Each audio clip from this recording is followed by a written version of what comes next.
EA Sports coverage of the National Football League is in uptown Charlotte, North Carolina at Bank of America Stadium. Swift will score. Touchdown. He's made the play, and he couldn't even get going moving the football. Established the run game, and they've been successful doing it. Right back to Swift again on second down. Throwing is Williams. And that is caught. Looking to throw is Williams. And this throw will be intercepted. And he will bring this one back. And this one is right down the middle. And warning. Out of the gun now on third down. Able to find the open man. That's complete. Touchdown. Now Young on fourth down. And he's got it. Here is Young. He's got it for the Panther. Book says, but defensively, they can't hang their head right here. They still got a chance to come out with the lead if they make a play.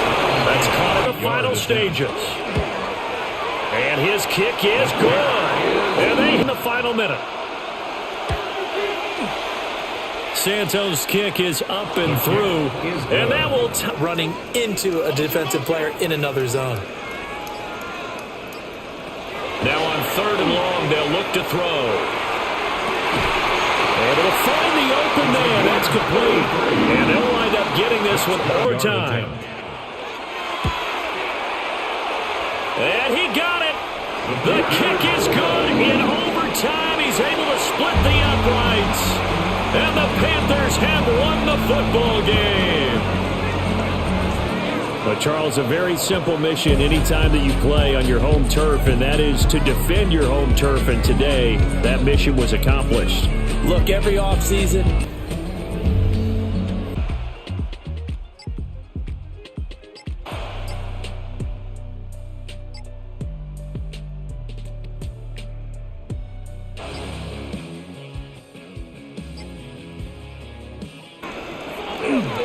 on first and 10, it's Swift to the 36-yard line. Stop there. well, they certainly had success throwing the ball on this drive, and not as much running it as we just saw once again on that last play. Stopped after a very short gain. But I wouldn't abandon the run totally, because otherwise, pass rushers just tee off on your quarterback. Makes it very, very difficult for him in that situation. Right back to Swift again on second down. And nothing doing. He's immediately taken down at the line of scrimmage. A yard in the wrong direction makes third down tougher. Third down and 9. There's no question that coming into this game, this defense was pretty vocal about its desire to take this running back out of his game. And all that pregame wolfing has turned into results. In motion goes the tight end. Throwing is Williams. Shoves him aside. And he's out of bounds. Almost gets to the 10. Excellent play there on third down. Give him 25 yards. Tell you what, he's been able to put the ball in some tight spots all game long. That throw, no different. Yeah, a lot of people would call it a gutsy type of a throw. I think he looks at it as, I can do it, so it's not that big of a deal to me, and I'm going to keep firing. Here's a toss play right to Swift. And the reinforcements come in as they're going to stop him behind the line. Yikes, a 4-yard loss really sets him back now for second down. Well, that was not what you would call straight line pursuit for a middle linebacker to make this play. He's got to work his way through the clutter to get to the ball carrier on the outside, and he does exactly that. That's called avoiding the trash. They'll go play action here with Williams. Now a run here off the RPO. He'll keep it. It's just a gain of a couple there on the scramble, and now it's third down. Well, it certainly appears to me that the defensive guys are starting to look a little bit tired while he still has some fresh legs. Not the biggest gain we've seen on a scramble, but still some positive yardage on a play that initially looked like a sure win for the defense. To the air, Williams. Now he's going to step up and run. And he is in. Touchdown, Chicago. Caleb Williams, a 13-yard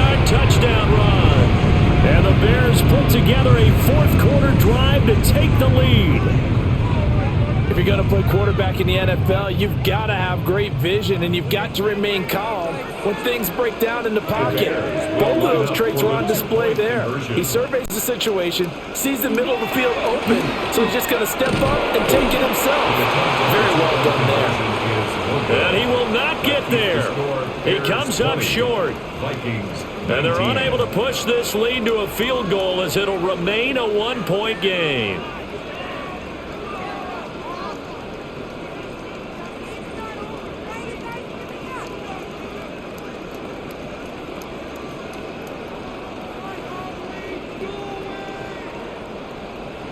Now, after the touchdown, here's Santos to kick this one away.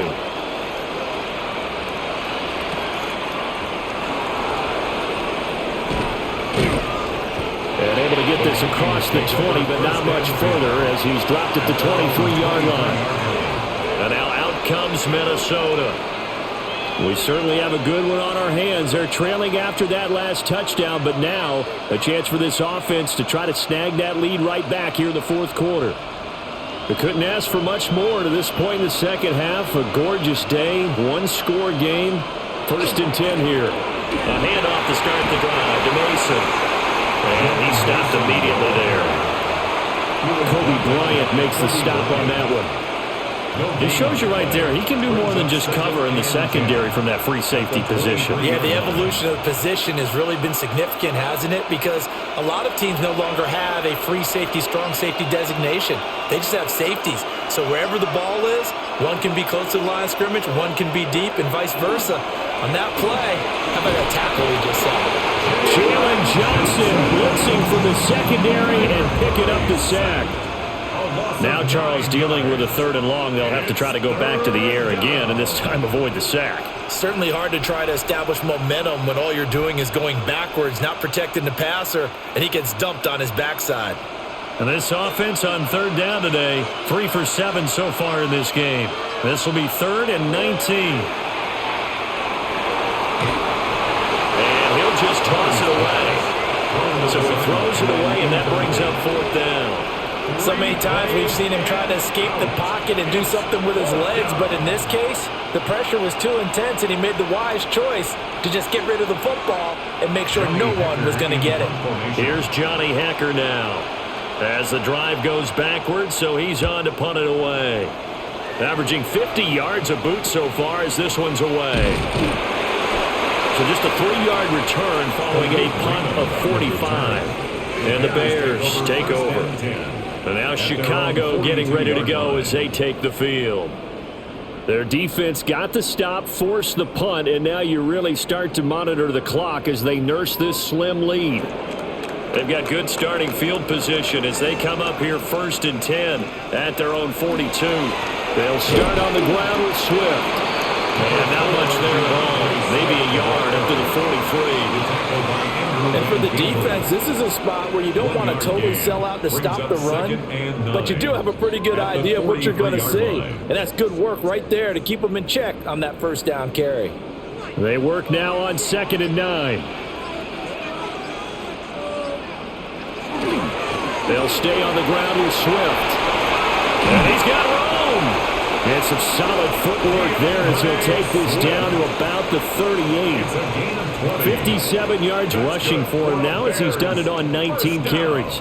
I guess he was saving his best for last, so to speak. Longest run of the day coming here in the fourth quarter right there. And that type of run makes for a better night for him and his teammates, doesn't it?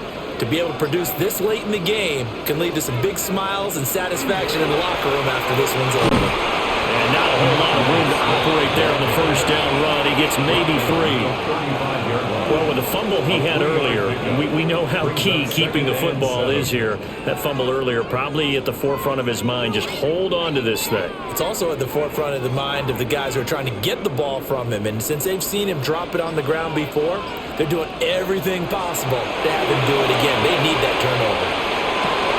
Open man down the field. That's Burden. And they do get him down, but not before he's able to slip it inside the 5-yard line. Well, my dad would say sometimes, I'm just scratching my head here trying to figure out what was going on there defensively. How did you lose him in the middle of the field? If you're going to lose a receiver, Make sure it's someone on the short side of things, not deep downfield, that can hurt your defense. Got a man, and he hits him in stride. And just shy of the goal line as he's out of bounds right at the 1. 3 yards is the gain that time, 2nd and goal. He's a rookie, and you don't want to get hung up on the word potential. But when you see him make catches like that, you keep thinking to yourself, he's good now. He's got a chance to be great with plenty of work. Swift. Oh, he's going absolutely nowhere as he is hit behind the line. This will be a loss of 3, and now a much tougher 3rd down looming. Now, obviously, that's some good work there defensively, being able to stop them and bringing up a key 3rd down. But if you're on the offensive side of the ball, there's an opportunity, because I know what defensive guys are thinking right now. Just stop them, get to the ball. That means they might not be sound defensively. There could be some opportunities. And you said key 3rd down. Highlight that word, put it in bold. Here we go. They'll get only a yard out of that, and it'll bring up 4th down. There's another example that playing football isn't strictly being physical. You've got to think as well. Nice job reading his keys by the linebacker and going out in the open space when they dumped it to the back. He was able to make the play and stop him short of the goal line. So they get the 3, but you wonder now, is that going to be enough? Excellent question, because when I look at the smiles on that side of the field, they're a little tight, aren't they? If they had scored a touchdown there, those would be big half-moon grins right now because they'd feel a whole lot better about their position. And a touchdown in the other direction, all of a sudden they're down.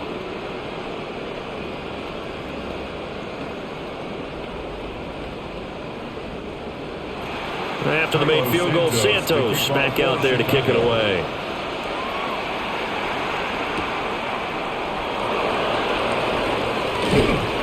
And able to get this out to the 25. Now the Minnesota offense set to take over again. These guys definitely hoping for a better showing than their last appearance. They couldn't really even move the football much beyond the shadows of their own goalpost, Charles. We'll see if they can get a better, more sustained drive going here. Yeah, and every team that we ever talk to says the exact same thing. When you start a drive from that deep in your own territory, the goal is a minimum of at least 2 first downs, because even if you have to punt then, you change the field position, right? You flip the field a little bit. They didn't get that done. This time they want to string together a nice drive and help themselves out. But from an offensive perspective, that was a tough run because they only picked up 3 yards. But let's flip it over to the defensive side. They now have the advantage. 3 3-yard gains. That means they're punting the ball likely on 4th down. That's what you're looking at. And he'll go down. The Bears get there for the sack. Devin Bush driving in and picking up the sack. And there they bring pressure from the inside and they get home. Yeah, hard to block everyone, isn't it? And on this play, someone did not get blocked. He's the one who got home. So here's a 3rd and 14. Murray now. Open man, that's Felton. And he's going to be brought down short of the first at about the 31-yard line. They'll get 11, but it'll still lead to a 4th down. So much about this game is just understanding situations and then having to execute, isn't it? Guard the first down sticks. Don't let them get there. And they rallied and made the tackle. Here's Johnny Hacker now, as he'll punt it away for the 4th time today. A call for a fair catch, and it's made at about the 23-yard line. So a change of possession here on the punt. And it will be 1st and 10 as they take over.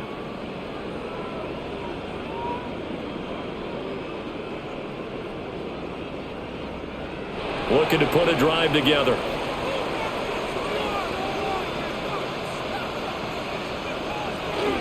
On play action, here's Williams. And there's a short throw. It's caught by Kmet. And they get him down, but not before he takes it across the 40-yard line. 17 yards on the catch and run. It's a 1st down. Well, it may seem a little unorthodox to some people. Got the lead, 4th quarter, yet he's still firing away. I think he believes that's the best way to go ahead and win the game. Yeah, a lot of coaches say, let's just run the football, be conservative. He's sticking to his game plan. No, that is his game, and that's what they're going to ride. They will run straight ahead with Swift. And now, defensively, they're going to burn their first time out. Remember, they get an extra time built in coming up here shortly at the 2-minute warning. It's 2nd and inches at the 50-yard line.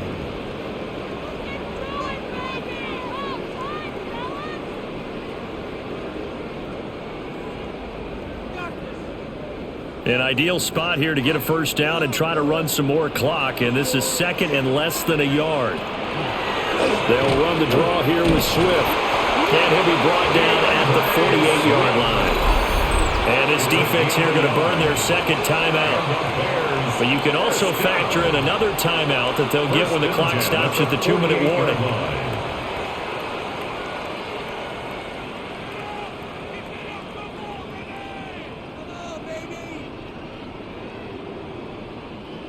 Not totally home free yet, but it's looking good as they come up 1st and 10.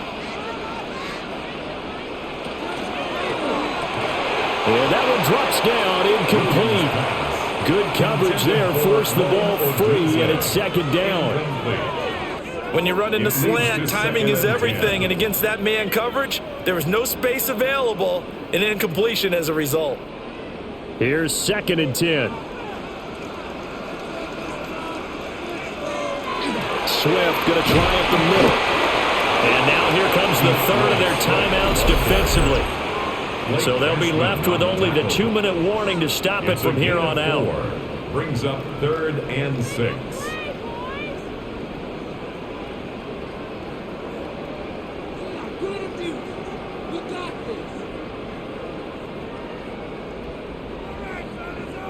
They'll need to get this to the 38. That's where the first down marker is here on 3rd.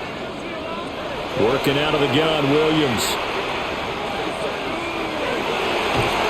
And he's going to go down. Back near midfield at the 49. And the defense coming through on 3rd down. A loss of 7 to bring up 4th. Well, collectively as a defense, Charles, I think if you get 4 sacks a game, you're feeling really good. Now they have 6 as a unit. And that type of a number is just staggering because there's so many ways to try and counteract it. But in this case, they've got no answers for this unrelenting pressure coming at their quarterback. Here comes the Bears punter now as he'll kick it away for the 2nd time.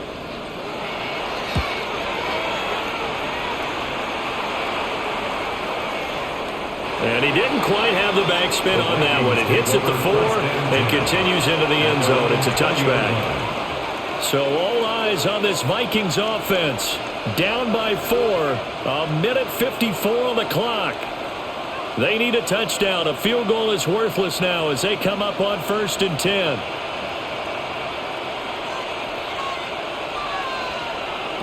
Now Murray. That's caught by Addison. Complete to John Addison. Out of bounds at the 21-yard line. A gain of a yard. Brings up 2nd and 9.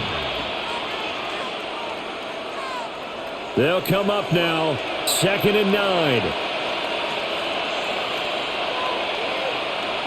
Back to throw. Murray. On the throw, led him too much that time. It's incomplete. He was unable to complete it there, and just not the game that you would expect from him. He's been off the mark really start to finish. It makes you wonder what exactly is going on. Is he a little bit dinged up here, or is it just off just by a bit? Maybe he can get it back in this situation. He'll need to.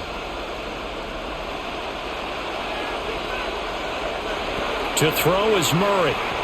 Now he'll tuck this and run. And they're able to get this one across the 35. So there you go. Save your best scramble of the day for a big-time situation in the 4th quarter, picking up the 1st. You don't want to use it up early, right? You want to make sure you save it for that exact moment, that key time. And that's what he did, although you and I both know it wasn't planned that way. But what a nice job using his eyes, scanning the field, and realizing when it was time to exit the pocket and go. Now that play is blown up, losing yardage back at the 35. No timeout. You got to go quick here.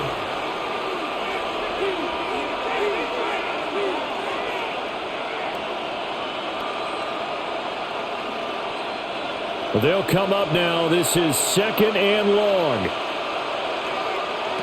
Murray to throw. Pass complete. It's Hockenson.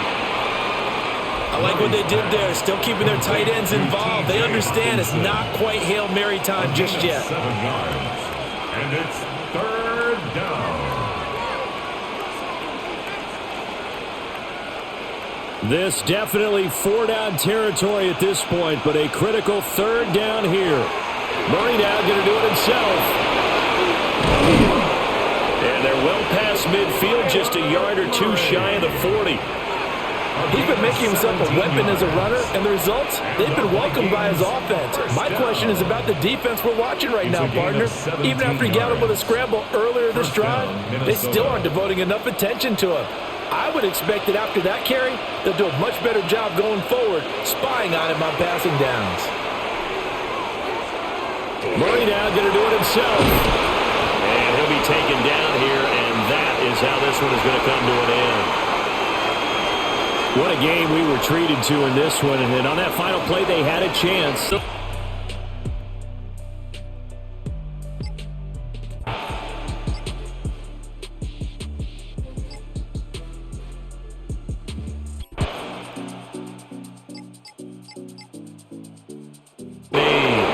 So it's the Eagles who get the win here, and the guy who really led the way was their quarterback, CD, and that's Jalen Hurts.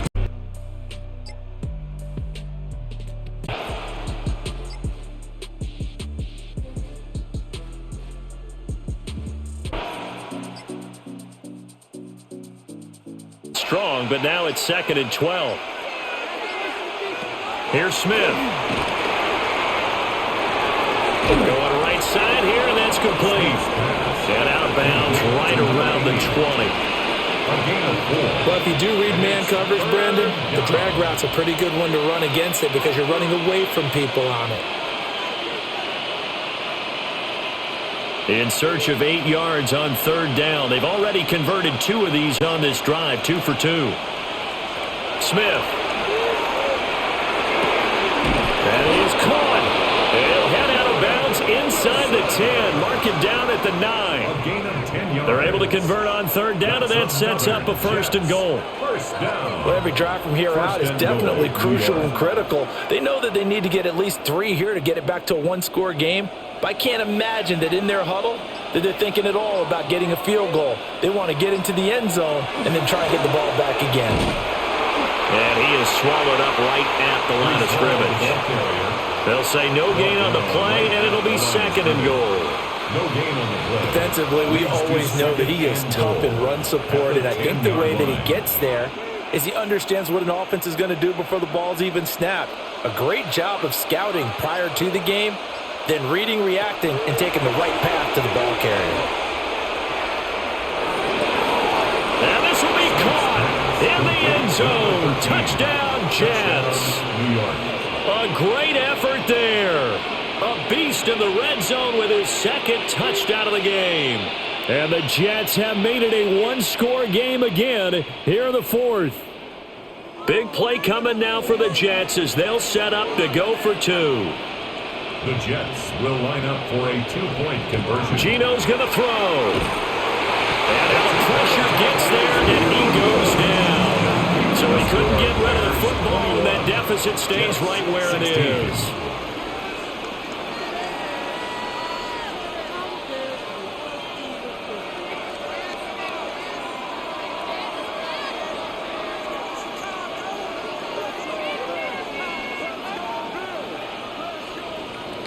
New York ready, and here we go as he sends this one away.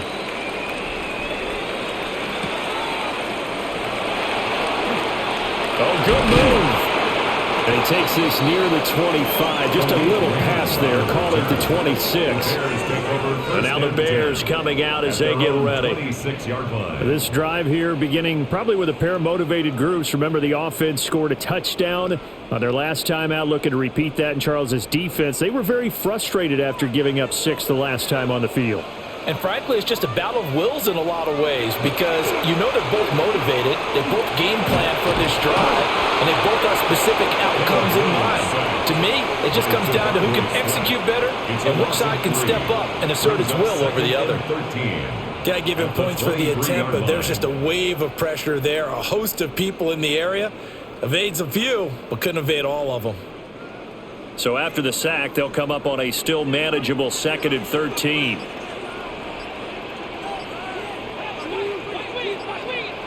To throw, Williams.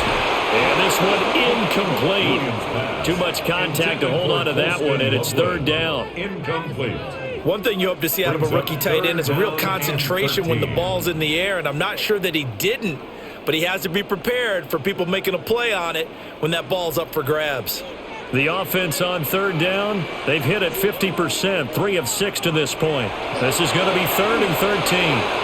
And that will be incomplete. Critical play in this football game, because if they pick up the first there, that clock keeps rolling. Has to be a little frustrating for them because they know that if they pick up a first down there and continue to eat away at the clock, really increases their chances of closing this one out. Now they're likely going to have to give the football up and sweat it out on the sideline. On 4th down, the punt team is on as this is sent away.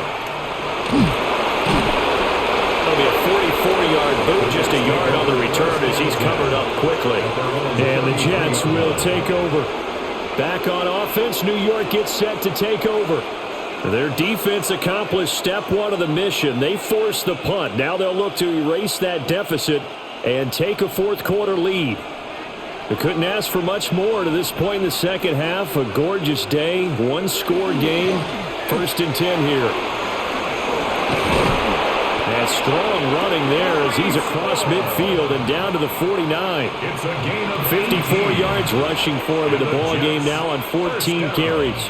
We'll definitely see some open running lanes, and he's taking advantage of it right now, but that shouldn't be a surprise. Defense has the lead. They're playing for the pass first.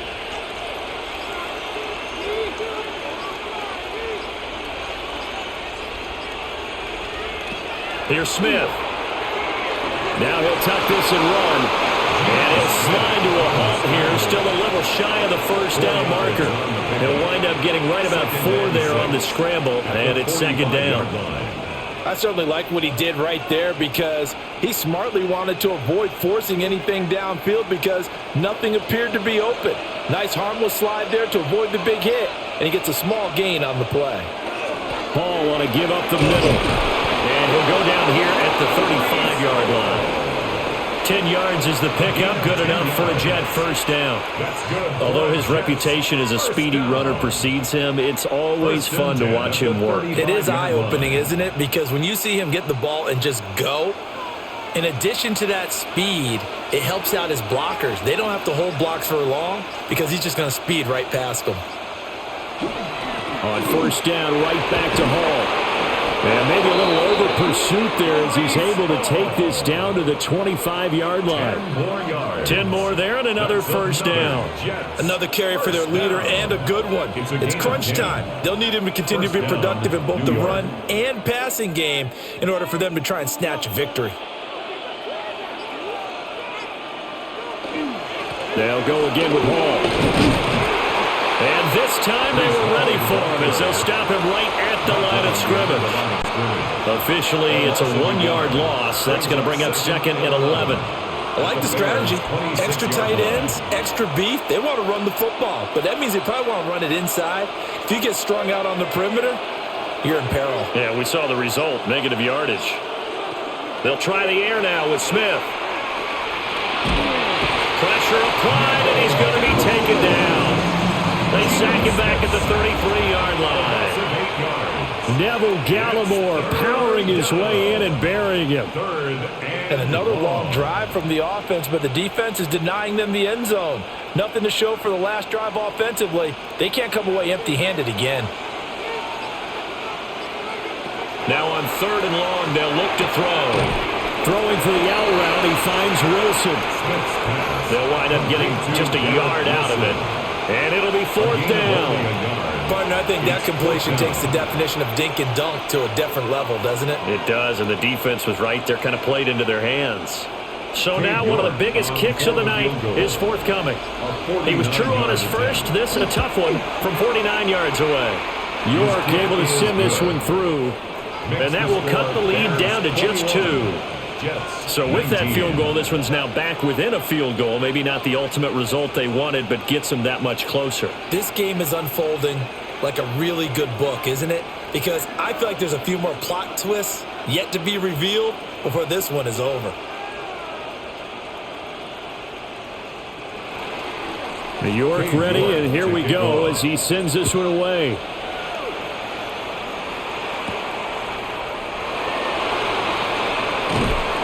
And they'll get him down inside the 30 at the 27. Another drive coming up for this Chicago offense. And Charles, a very uninspired effort the last time we saw them out there. It was a quick 3-and-out, then they punted the football. Yeah, and you never want to get stopped so soundly during a series, but what would be even worse now is letting it happen again right here. They've got to get going. Working out of the gun, Williams. And he bats it away, and it falls down incomplete. He came through well with a nice pass breakup there. Fortunate that he was on the spot. He's the only guy left to prevent the first down. Now a 2nd and 10. To throw, it's Williams. Throwing quickly there, but it's incomplete. They have to like what they've done defensively here at the outset of this drive. They forced a couple of incomplete passes, bring up a 3rd and 10. Don't be surprised to bring a little pressure on this snap. So back-to-back incompletions, and that has them staring at a 3rd and 10. Here's Williams. He's got this complete to Burden. And he's going to get this to the 31, but that is still well short of what he needed. They'll give him 4 yards there, and that's going to make it 4th down. I hate to surrender the football when you're nursing a slim lead, but they're going to have to punt it away. Trust that defense. It's the right play at this stage of the game as well. You don't need to press it here because you do have that little bit of a cushion, and you count on your D to make it stand up. Oh, nice move. It's a 45-yard punt, but a decent return there of 9 yards. And the Jets will take over 1st and 10. New York's offense back out there and set to go. And after the field goal last time, we'll see what they can get here. At least they got points out of the last drive, Charles. I never met an offensive coach that didn't want a drive to end with a kick. Most of them want it to end with a PAT, right? In this case, a field goal, they'll take it. Way better than the alternative, which is a punt. Yeah, but you met fan bases that weren't happy with that field goal. I haven't met a fan base yet that wants a drive to end with a kick, other than the extra point. That's it. Well, he is certainly dangerous when he spots a lane, and he keeps it himself there and worked out well. And how about the moving parts on a play like this? You know you have to practice it over and over because it's almost like a ballet that has to be choreographed. But how about once he made the decision to go, he committed to it and went. Let's face it, most teams are going to defend the running back much more than the quarterback on that type of a play. Boy, 30 more yards and another first down. Despite writing it down on my notes, I never give enough credit to the offensive line, and we have to here. The protection, that's what made this play a success. Quarterback had to wait for his crossing route to develop, and that takes a little bit of extra time. Excellent job by the big fellas up front. Give to Hall running right. And he is met at the line of scrimmage, and he goes down right there. Officially no gain on the play, and it's 2nd down.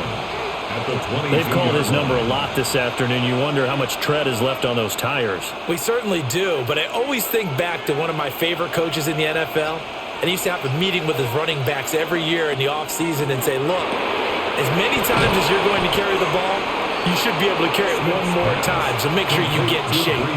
Yeah, that's good for a gain of 6, and it's 3rd and 4 now.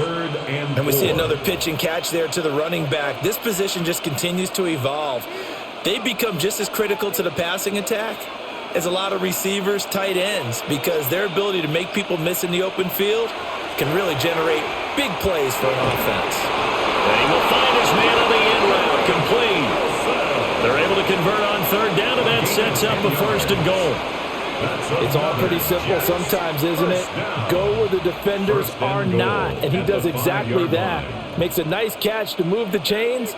Defense, got to find a better way of accounting for the shorter routes that are being run against them. They'll run with Hall. And he is going to be stopped cold behind the line of scrimmage. It's a loss of 5 there, bringing up second. That was well played there defensively. 2 tight ends in the formation, which essentially gave them 7 blockers up front. Hard to imagine with all that size and beef that they could let a tackler through, but that's exactly what happened. A loss resulted. Over the middle and complete to Wilson. That catch good for 8, but still, it's 3rd and goal now. A gain of 8 yards. It's now 3rd and goal.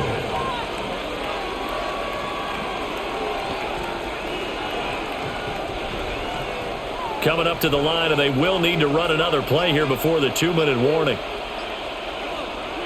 Now Smith on 3rd and goal.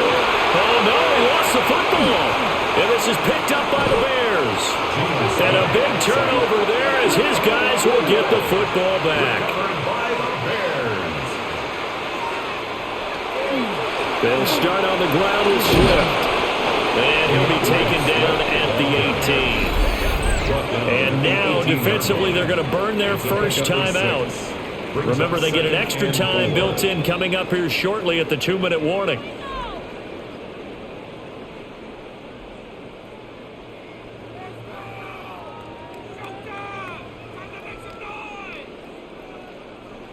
This 2nd and 4.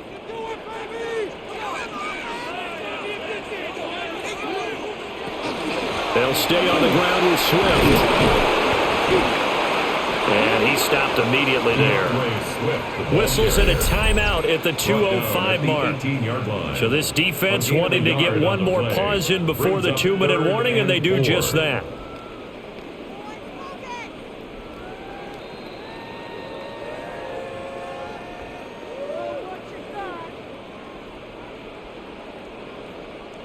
This a big play for both sides. What will we see here? 3rd and 4. Looking to throw is Williams. Pass complete to Adunze. The Jets going to go ahead and use their final timeout. A gain of 3. And as the two teams talk it over on their respective sidelines, we take a break.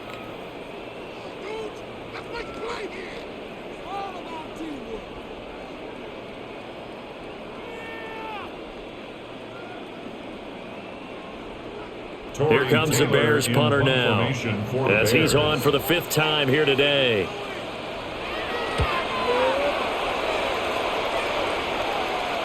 And the fair catch is made at about the 27-yard line.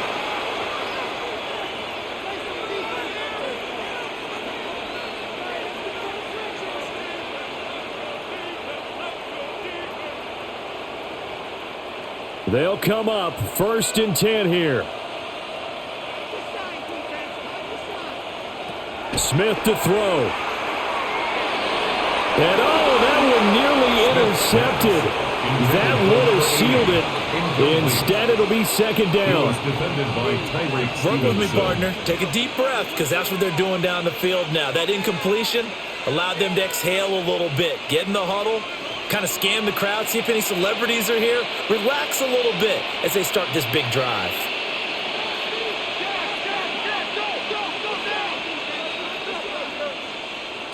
Here's Smith. That's caught by Wilson. And they get him down, but not before he takes it across the 40-yard line. No timeout. You got to go quick here. On the play. That's good for a Jets. 1st down. 1st and 10 at the 41-yard line. Plenty of time to work with here, but the timeouts, they're gone. Here's 1st and 10. Smith's going to throw it. Quick hitter here, it's complete. He had a great move, but he'll still be stopped shy of midfield. Nice, well-coached, a team that understands what's going on. They still have time to work the middle of the field as they just did there.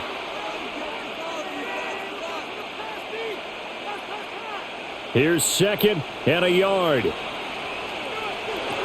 Smith. He gets it underneath to Hall. They're making steady progress, but I see your face. You're worried about that clock. I'm worried about the clock, and at some point, you have to have a splash play in there as well. A gain of 4 yards. 1st down, Jets. Here's 1st down. Smith now to throw. Oh, he's got a man wide open, complete. He takes it across for the touchdown, and they've taken the lead late in the final minute of the fourth. Wow, wow. CD, that was an all-or-nothing drive to win this football game, and they rose to the occasion to take the lead here in the waning moments. And how about how they got it done? No timeouts left. They take it downfield, execute perfectly, and get it done. Now they don't leave their opponent with a heck of a lot of time on the clock. Extra point by York is up and good. And the lead is up to 5.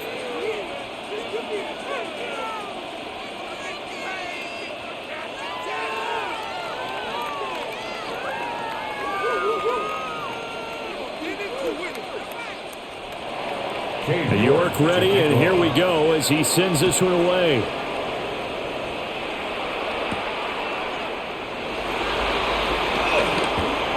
Now a crease here as he's past the 30. And he goes out of bounds after a solid return to the 45. So now the Bears down by 5, a little over 20 seconds to go. They need a touchdown. A field goal is worthless now as they come up on 1st and 10.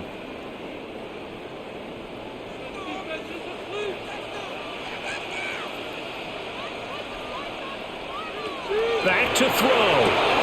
He'll get this into the hands of Adunze. Now the Bears going to call the first of their timeouts as they get it with 16 seconds remaining on the clock. 17 yards.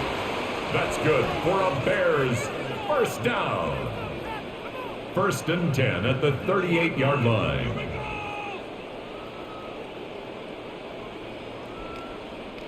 Two timeouts still in their back pocket.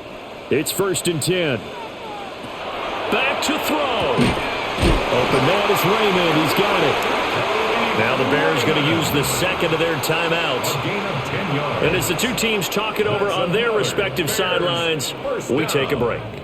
1st and 10 at the 28-yard line.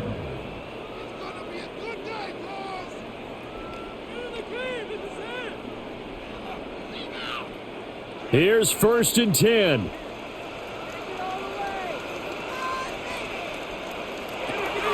They'll look to throw. That's caught left side, Burden. And now here comes their final timeout as they take it with 8 ticks remaining. Brings up 2nd and a yard at the Jets' 19-yard line. Make a play, boys! Here we go! Here comes 2nd down. He'll look to throw. And that's going to be incomplete. And a great game comes down to this. Time for one play, and they've got to get it in the end zone. And I want every cover guy I've got in the game on defense, every extra defensive back who can make a play on the football. So whether it's nickel, dime, quarter, whatever you want to call it, I want 5, 6, 7 guys back there. One final shot. They'll look to throw. And this is going to be caught. It's caught. And they've won the football game. What a ball game this was. What an atmosphere this was.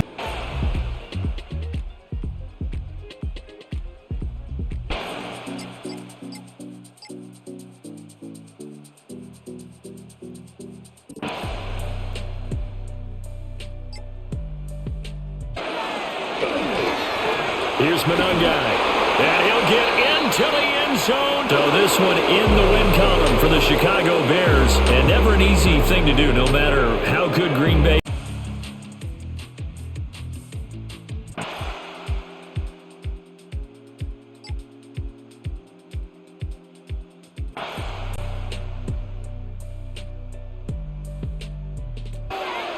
Tua to throw again.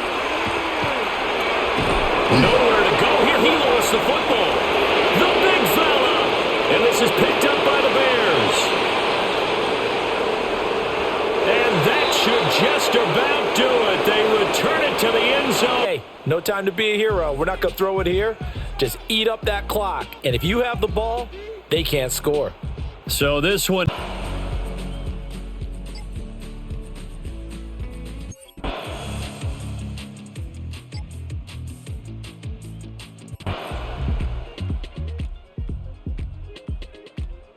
And 9. Working out of the gun. It's May. He's got it at the 7. And he will score. Game on. A.J. Brown. Touchdown, New England. Mike, we used to have a saying that it was the responsibility of the receiver to run the route through the eyes of the quarterback. And I think this is a great example here. Two guys clearly on the same page. Quarterback expected his target to be in a certain place at a certain time. He's there, ball's delivered accurately. He's able to pick up the rest with his legs, and that's a big-time connection for the touchdown.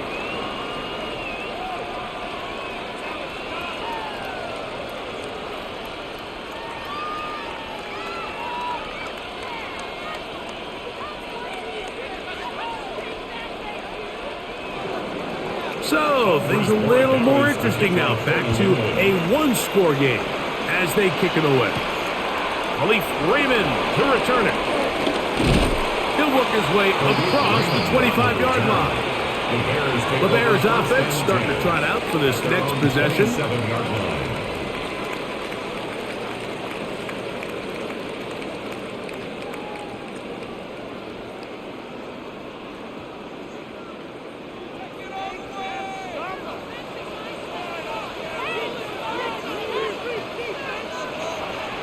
They'll go play action here with Williams. They'll be forced to just throw that one away. It's incomplete. You can't fault the quarterback on this one, Mike. He really didn't even have much of an opportunity. By the time he hit the top of his drop and got his eyes downfield, the defense was all over him, and he really had no choice but to just get that ball out of his hand and live to play another snap.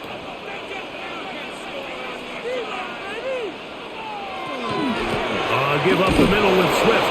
And that one shut down pretty quickly. He'll get back to the line of scrimmage, and that's it. You know, at this point, the defense has to sell out and stop the run. You know exactly what the offense is trying to get accomplished by keeping the ball on the ground. But now the question remains, are they willing to take some risk here and put the ball in the air on 3rd down, or do they play it safe and keep running the clock by keeping the ball on the ground? Got the hook up there to Odunze.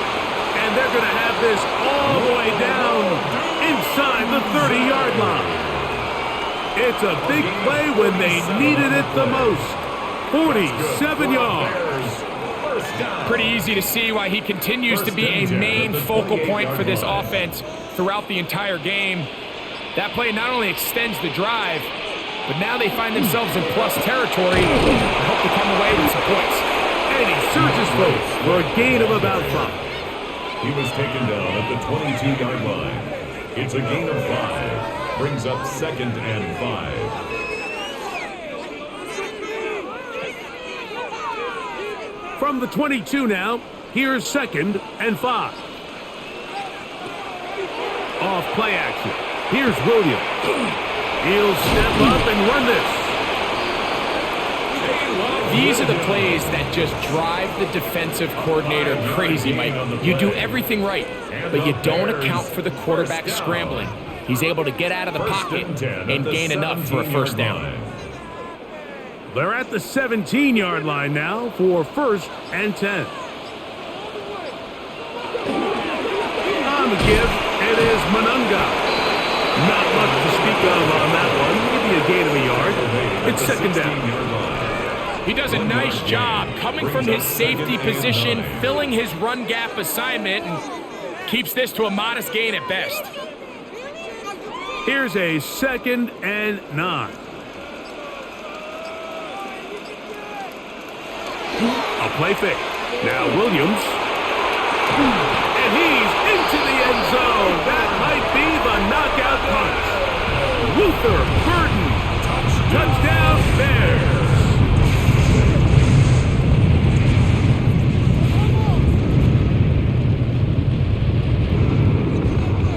On is Santos for the PAT.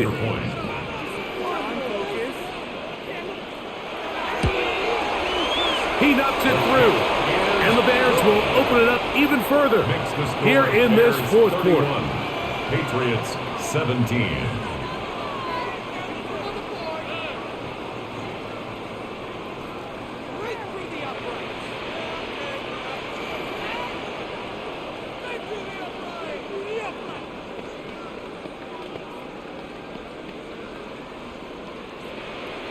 So here's Santos after the touchdown.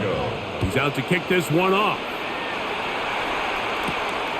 The return starts from the 5. He'll get across the 20, knock him down to 23-yard line.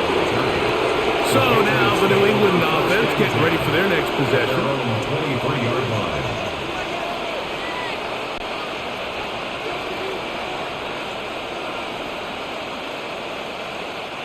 Operating from their own 23, they'll begin 1st and 10.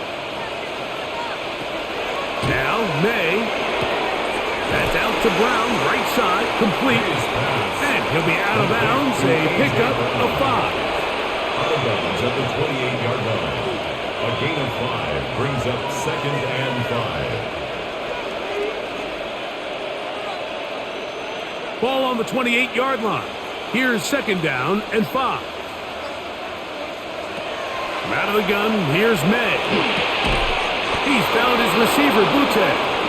And he'll be taken down. The gain is 6, and it's a new set of downs. He picked up the 1st down. It's not a whole lot complicated about this play, Mike. That was understanding where the holes of the defense were. Remember, in this zone coverage, you got to find green grass. Get past the 1st down marker, be friendly to the quarterback, and then the ball has to be out on time before those zone That is intercepted. Picked off by Kyler Gordon. And his offense is going to be all set up with a short field and a chance to extend their lead. A play fake, and they'll throw with Williams. He's going to let this one go for Raymond. And this game almost just flipped completely on his head. You find yourself with a lead, just trying to milk the clock away in the 4th quarter, and that's a gift. I mean, that defender just flat out drops the ball, and if he's able to secure that takeaway, this game looks very different for this offense. On 2nd down, it's a run with Swift. He'll get about 3, and that's going to lead to 3rd down. He's brought down at the 39-yard line. It's a gain of 4. Brings up 3rd and 6.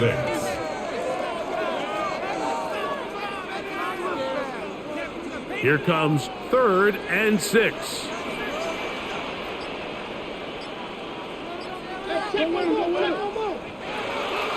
Working out of the gun, here's Williams. He'll try and get there on the ground.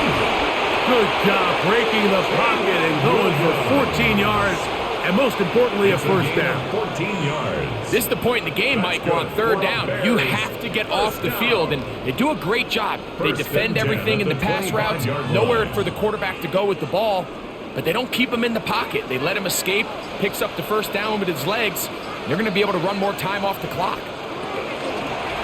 Out of the shotgun, it's a give to Swift. And he's brought down after a gain of a couple. Brought down at the 23-yard line. 2 yards on the pickup. It's 2nd and 8.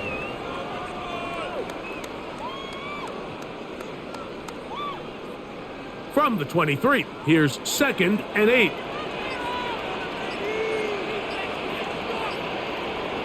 Here's Williams.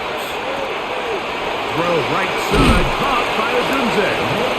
And they'll whistle him down, but not before he picks up a 1st down after a gain of 7. And the Bears. Everyone always assumes that you only want to run drag routes or crossing routes just underneath like mesh concepts against man coverage, but so often they're equally as effective against the zone. All it takes is one of those underneath man defenders to latch on to the wrong route, and all of a sudden there is a lot of room, not only for the completion, but for yards after the catch.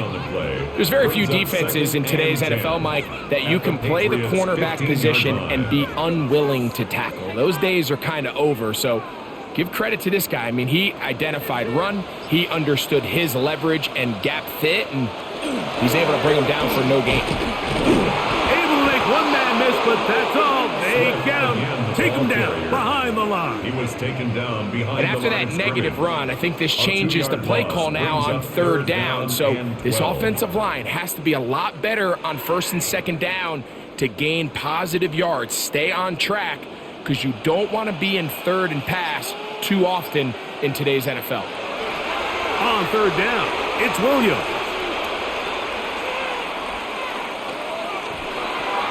And that is incomplete. Luther Burden, the intended target. And it's going to be fourth down. There isn't much room for error when operating inside the red zone. The field is really condensed. Those throwing windows become a lot tighter and forces your quarterback to make some really highly contested throws. And as we just saw, those aren't always going to go your way. He is 2 for 2. That kick is to this one in the win column for the Bears. This was a game where both offenses were up and down the field, marching the ball.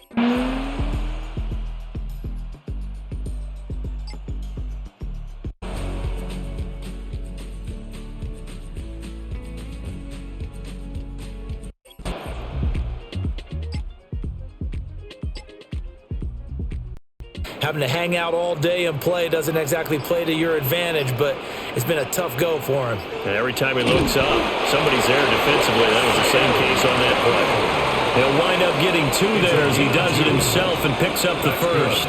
There may have been a little bit of an element of surprise there. Third and inches and they go quarterback sneak. I still feel like this is a play that often is reserved for fourth down.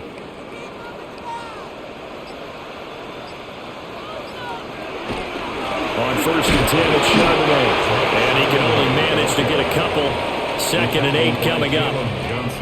Well, that's just a pile of bodies there, and that's when you kind of find out who's a tough guy, right? Who can stand up and make a play. It was only a 3-yard run, but for both sides, they had to walk away from that feeling like, okay, I can stand up when the going gets tough in here. The shotgun snap for Darnold. He'll get this complete to the tight end Barner. And he'll be taken down, but not before they work it across midfield. 36 yards on the play. And here's a spot where this offense says, we got to start making something happen. We're down 2 scores. It's the fourth quarter. We've got to start moving with some urgency. And here's a big play that gives them a ray of hope that they can get back in this one. Darnold now to throw. Over the middle, finding Smith and Jigba. And he gets this inside the 35-yard line. Another nice gain, 13 yards that time, and another first down. Well, every drive from here out is definitely crucial and critical. They know that they need to get at least 3 here to get it back to a one-score game. But I can't imagine that in their huddle that they're thinking at all about getting a field goal. They want to get into the end zone and then try to get the ball back again. Give him 4 yards there on the first down keeper. A gain of 4. It's now 2nd and 6 at the Bears' 29-yard line.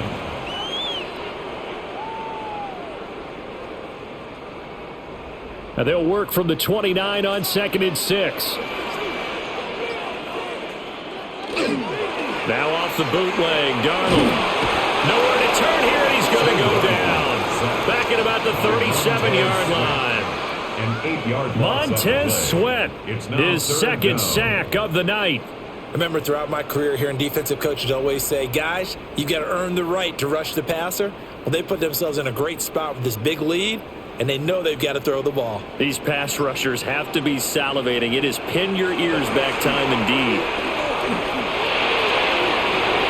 And that is incomplete.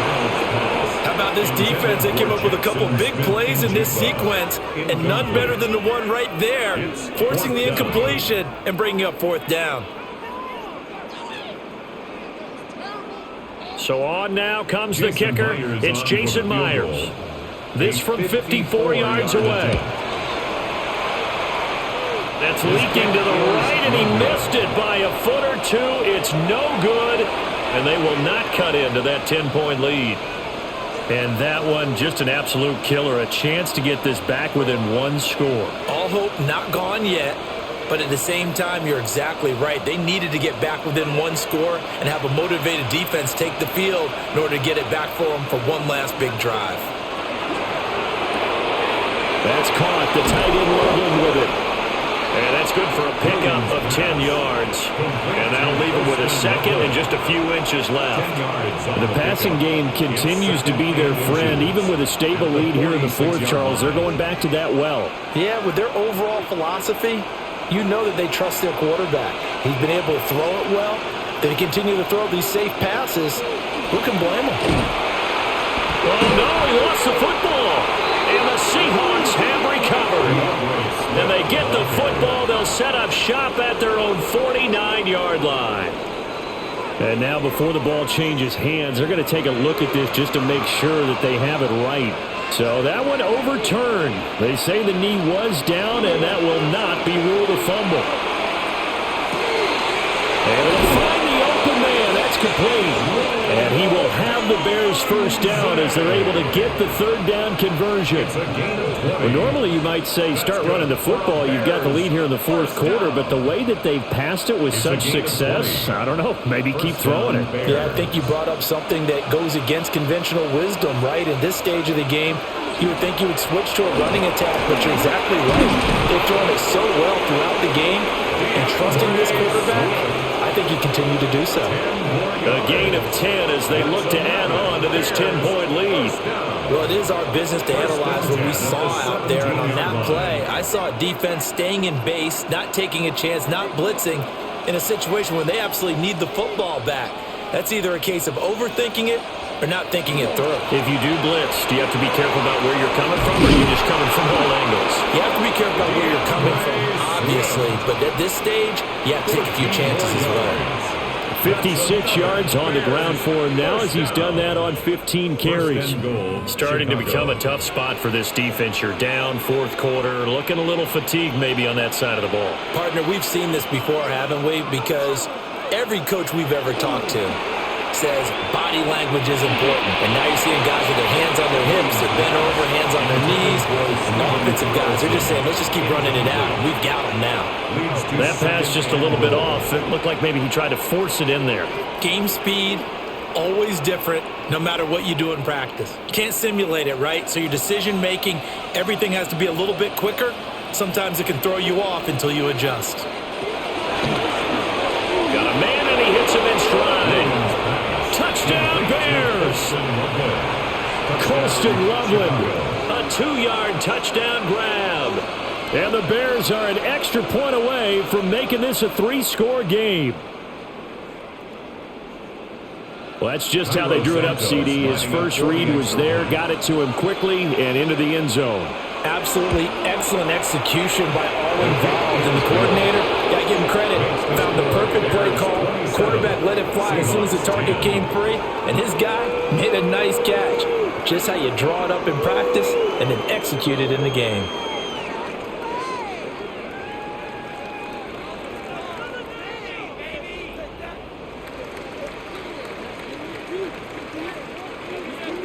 Now after the touchdown, here's Santos to kick this one away.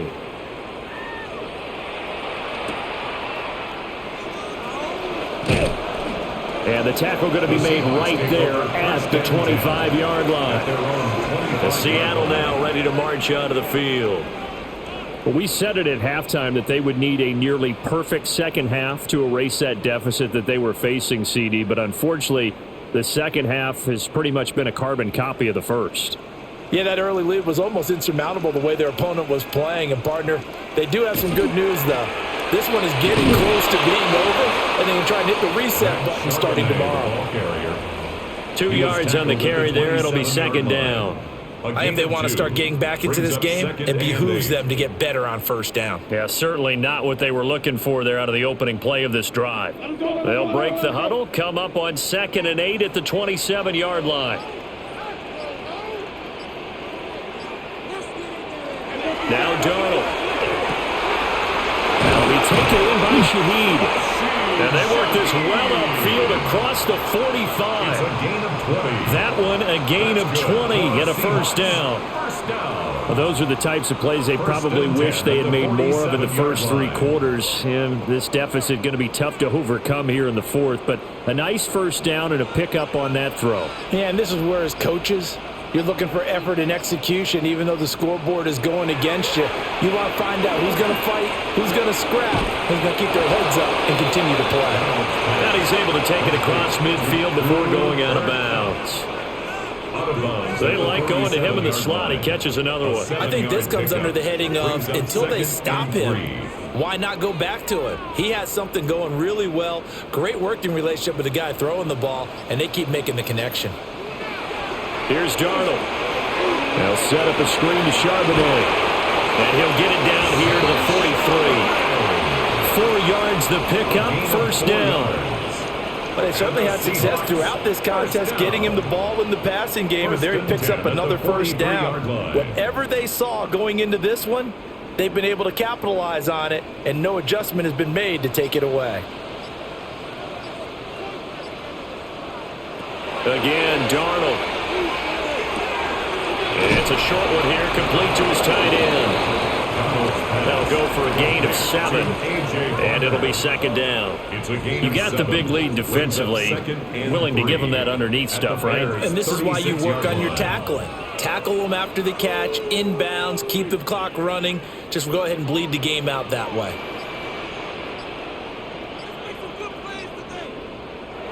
Here's Darnold. They're unable to connect, but a late flag comes in. And the contact may have come too early. Trying to defend the out route there, got the PI call. And you know what's difficult about that one is sometimes you want to make the undercut move and go for the football, and other times just want to hang on the upfield shoulder and make the tackle. I think he got caught in between and created a foul.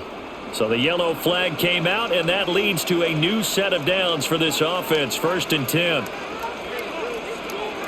Out of the shotgun, here's Darnold. There's a short one caught by Arroyo. Down he goes at the 23, a pickup of 4. One thing I think that's safe to say defensively, the tackling's been really good. And because of that, it's been very, very hard for them to move the ball because you're not getting the benefits of run after catch. They're tackling them almost on the spot. That means you have to run extra plays, harder to move it. Throwing again is Darnold. Now he'll dump it underneath to his running back, complete. And he'll get him inside the 15 down to the 14-yard line. The Seahawks moving pretty well through the air. Another first down. Well, I can put my defensive cap on right now, and I know they're saying don't give up any big plays now. They've controlled this game throughout, and all they want to do is see it through to the end. I think they let their guard down a little bit with that last completion. Sometimes when you're trying not to give up bigger plays, you don't react as fast as you should on other throws. Good coverage downfield led to him taking off, picking up the first down on a 13-yard run. Fast, slow, it doesn't matter. If you give a quarterback enough room to escape, he can hit you for a big gain. You've got to give him a little more focus moving forward. Now it's Darnold. Now he'll tuck, and he is in for the Seattle touchdown. A touchdown run there from a yard out. And the Seahawks have got it back to a 2-score game here in the 4th. So a little bit of a letdown there defensively. I mean, look, you're still 2 scores to the good, CD, but things may be a little more uncomfortable than they had hoped. Yeah, if you'd kept them out of the end zone there, this game's over. You've locked the door on them. Instead, it's still open a little bit, and they've got a puncher's chance. Myers connects on the PAT, and the lead is trimmed down to 10.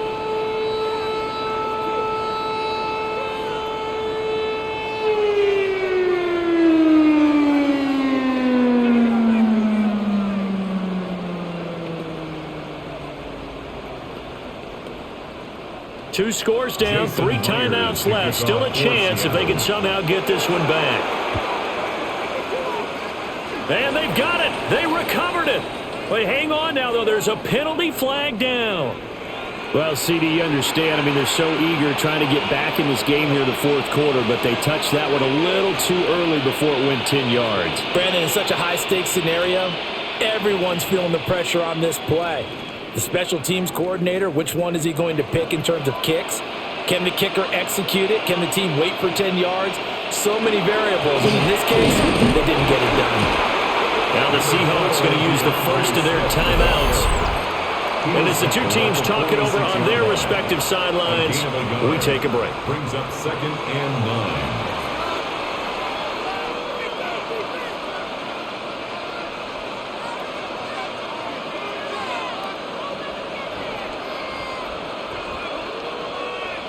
They work now on 2nd and 9.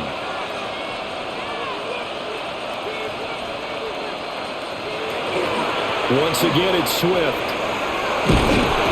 And he's going to get this pretty close to a first down as the tackle is made at the Seahawks 38. Now the Seahawks call the second of their 3 timeouts. That's going to leave them with just 1 remaining here in this 4th quarter.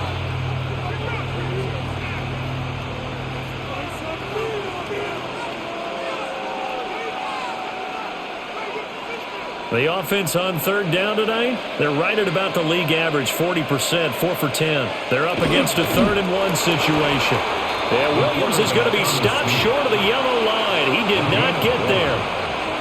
Only a yard on the sneak, not enough. And he's a few inches short for 4th down. They tried their best to pick up that 3rd and 1, but their surge wasn't enough to counteract what came back at them from the defensive side, was it? Offensive line, especially in the middle, looked like they were on skates a little bit when that one started. So now we bring up 4th and inches. This will be a critical call.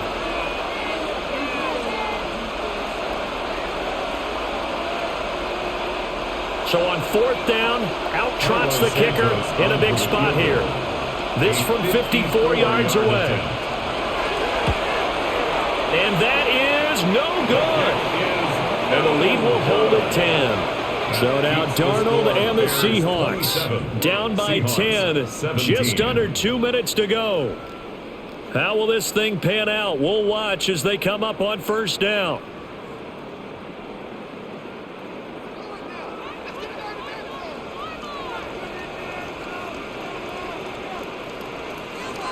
Here's Darnold. And that is going to be incomplete as he led him a bit too much. As defensive coordinators around the league tell me all the time, that throw is not for every quarterback because you've really got to drive the ball downfield. It's going to be a tight window for him to fit that one into. In this case, unsuccessfully.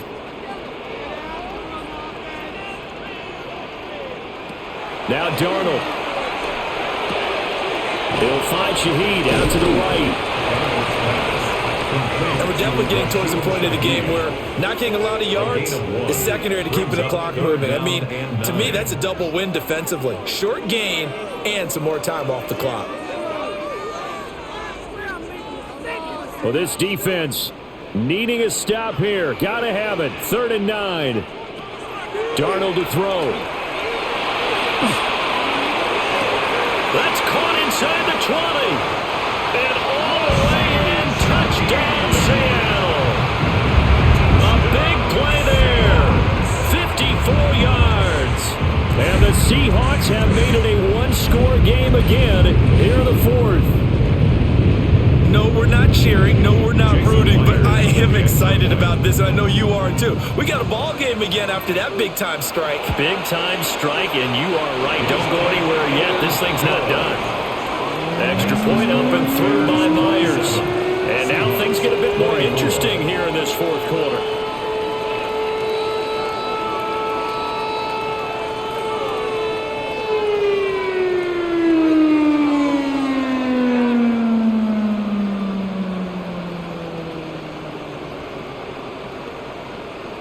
So they got their touchdown, now down a field goal. Here comes the onside kick. And this one won't bounce their way. It's covered up by the Hamstein. The risk reward of the onside kick, when you don't get it, the risk comes out to play, and here they gave up great field position. And that's the key to everything because you're trying your best to press advantages when you have them. And field position leads you to that type of play calling, and whether you want to blitz or whether you want to throw the ball deep, those types of things, now that they've given up that type of field position, the advantage is switched to their opponent. So this one in the win column for the Chicago Bears. And say what you want about Lumen Field here in Seattle, but for my money, this is...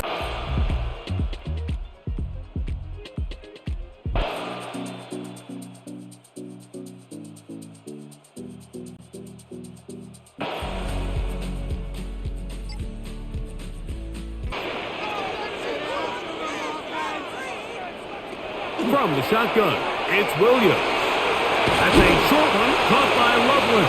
And that keeps him ahead of schedule. That's a first down completion of 7 yards.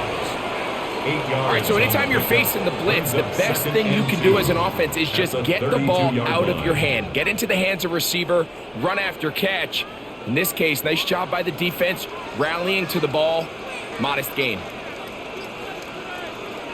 On second down, it's Williams. Good work there defensively. Knocked it away, and that pass falls incomplete. And at this stage of the game, it's both teams that are really seeing who can make the big play to swing the game in their favor. And this time, it's the defense. He's able to get his hands on it. Mike, I think they're lucky he wasn't able to get both hands on it because it could have been even a bigger play. On 3rd and 2, it's Williams. He'll be forced to just throw that one away. It's incomplete. Got to give a lot of credit here to the coverage unit, Mike. There was plenty of time for the quarterback to work through his progression. I thought the protection was actually pretty solid. But at the end of it, there was just nowhere to go, and he had no choice but to just throw that ball away. The Bears send out their punt team. They'll be forced to punt, trailing here in the 4th quarter.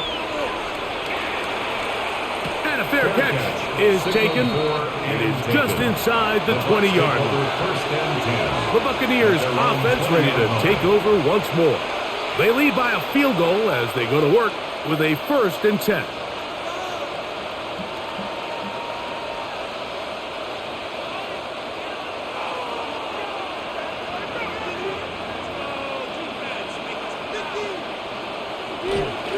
Baker gonna give it to Irvin. And he'll manage to break a tackle, get this forward for a couple, and it's 2nd down. Nice job by the running back making the first guy miss, but it's the pursuit by the entire defense. Even though he doesn't get him down on his first try, the rest of his guys are all rallying to the ball, and they bring him down for a short gain. They go play action with Mayfield. And a good job rallying to the football, holding just a gain of a yard and sets up 3rd down. A bit of a quick hitter here, and what you're hoping for, Mike, is that the defense can't react quickly enough because the ball's coming out so hot, but they knew it was coming, and they end up holding them to just a short gain. This crowd into it now as we get to 3rd down.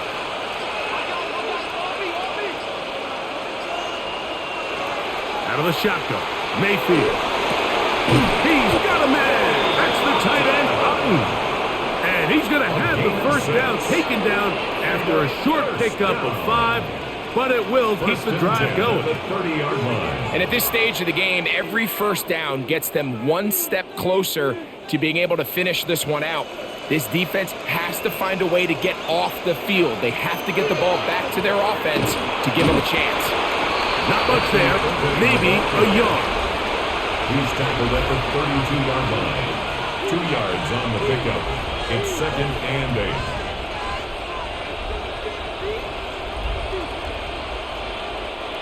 From the 32-yard line now, here's 2nd and 8.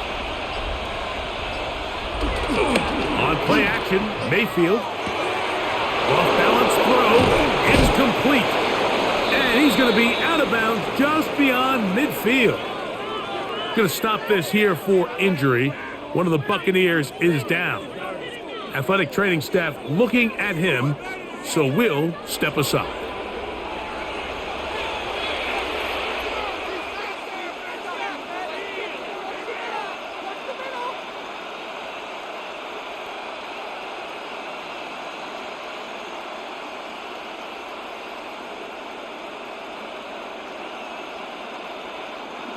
They'll break the huddle. Coming up now for 1st and 10.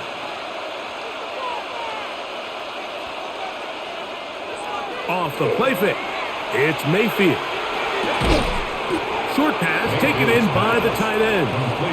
They'll get about 4 here as he is taken down. There's no more efficient play in the NFL, Mike, than the play-action passing game, and you can see here why. You make the defense have to honor both the run and the pass, and he's able to pick up a nice gain to his tight end. A run with Gainwell.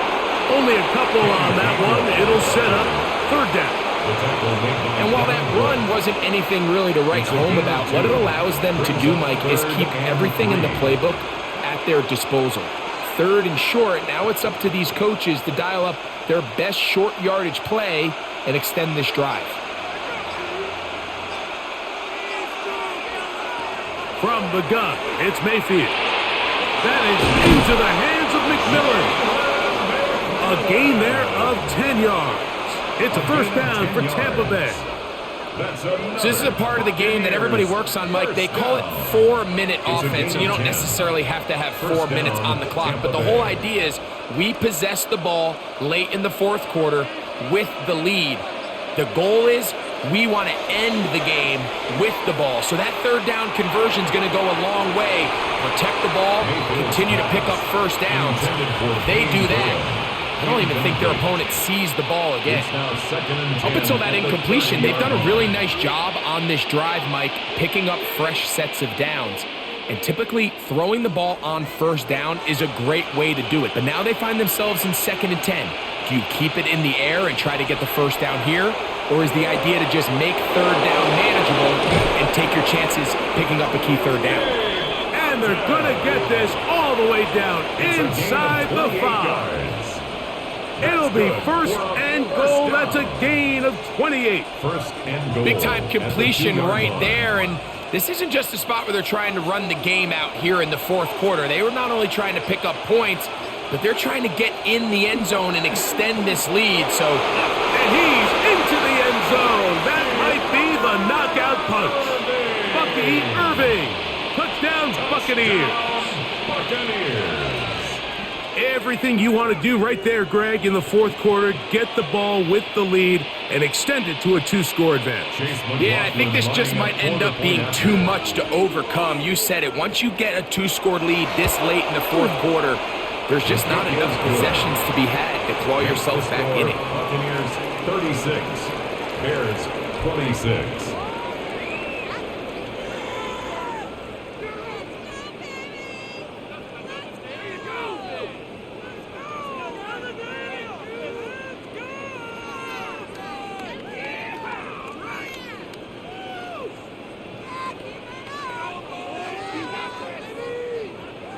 Here's McLaughlin now, half the score. He'll kick this one away. Raymond now to return it. Wow. And a solid run back there. He'll get this out past the 30-yard line. The Bears offense starting to trot out for this next possession. They'll do so with 1st and 10.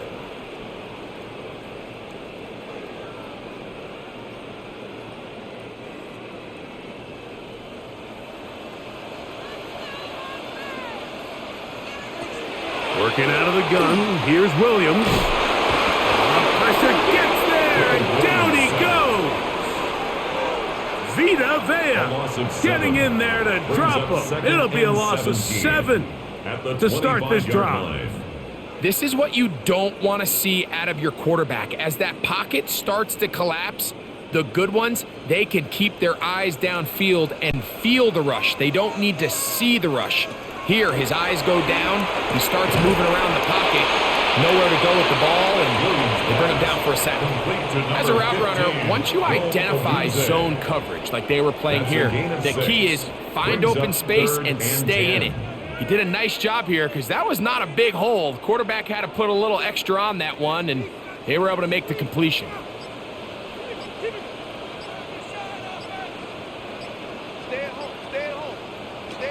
On third down, it's Williams. He gets this complete to Burton. And they will bring him down on the other side of midfield. That's good. He's got a touchdown on the books from earlier, and that catch gets him a first down. And this is a tricky part of the game for any defense. You find yourself protecting a late lead, and the age-old question is, do you remain aggressive? Do you try to just keep the ball from being thrown over your head and make everything be tackled and played in front of you? That's what every defensive coordinator struggles with, so they can't get too soft here as they try to hold on to this lead here late.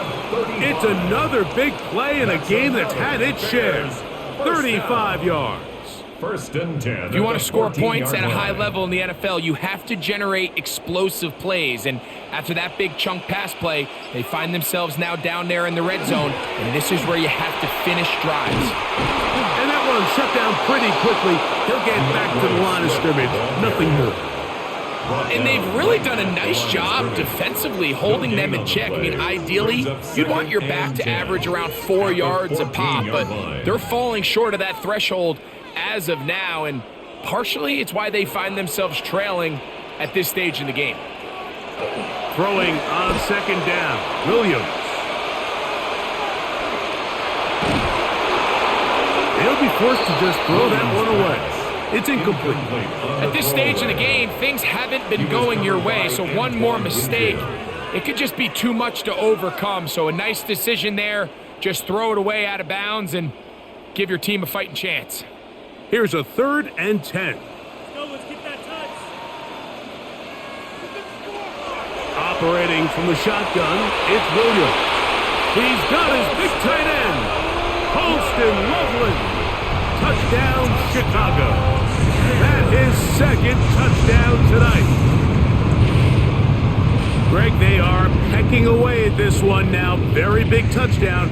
Gets them right within reach of pulling this comeback off. Well, Mike, at the very least, they've given themselves a chance, but can they get a stop and get the ball back again for a chance to go down and really make this one interesting? Bears 33.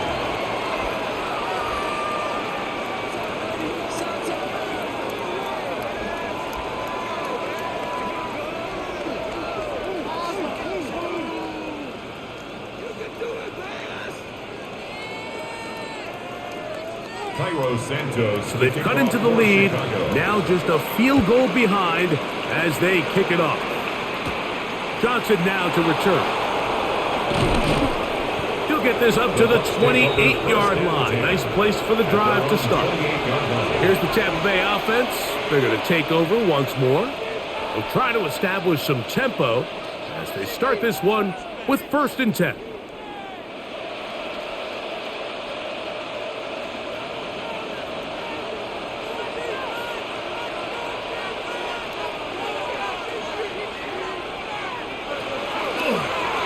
Play action, he'll set up to throw.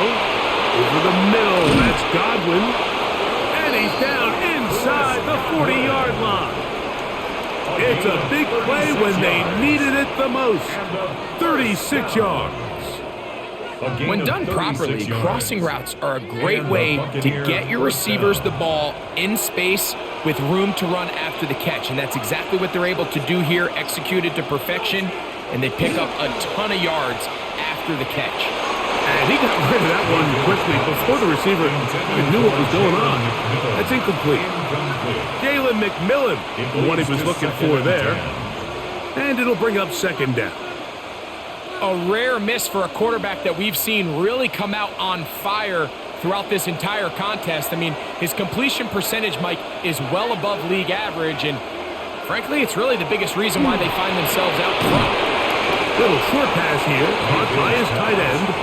And he can't get away. They rally to the football defensively. Bring him down for no gain. Really well done here by the defense, Mike, executing this zone defense, and they've got to be able to pattern read. You're not just going to drop back to a spot and just play like a robot. Based on what the receivers do off the line, the defenders have different rules of where their zones move to. Well, they had that one dialed in right from the jump, and they were able to stop that play really before it got started. Get this complete right side to Otten. 17 yards on that play. Good for a Buccaneers 1st down. That's good. A lot could go wrong anytime you decide to put the ball in the air here late in the 4th quarter as you're trying to run out the clock and protect this lead. But at the same time, I like that they haven't gone super conservative, just handoff right, handoff left, and it just turns into tackling practice. So I like the balance of making the defense defend everything, because right now, possess the ball, protect the ball, and ultimately just run the clock out.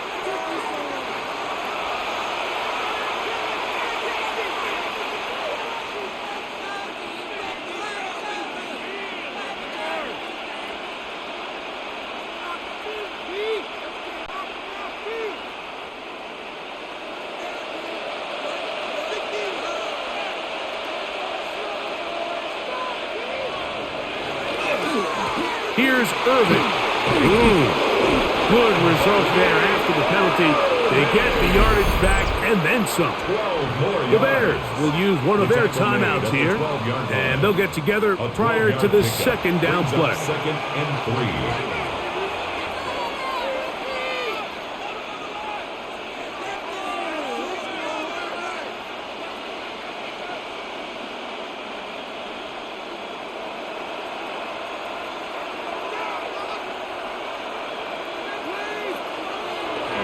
Right back to Irving.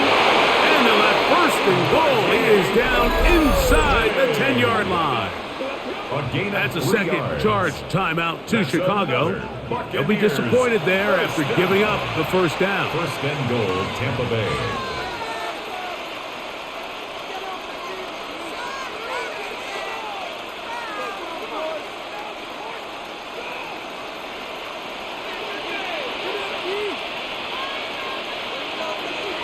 To throw is Mayfield.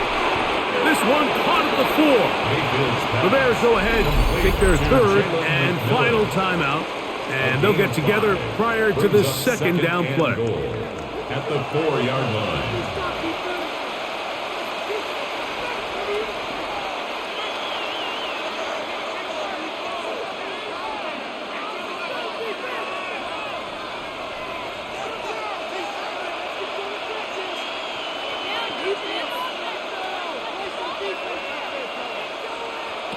Now Mayfield.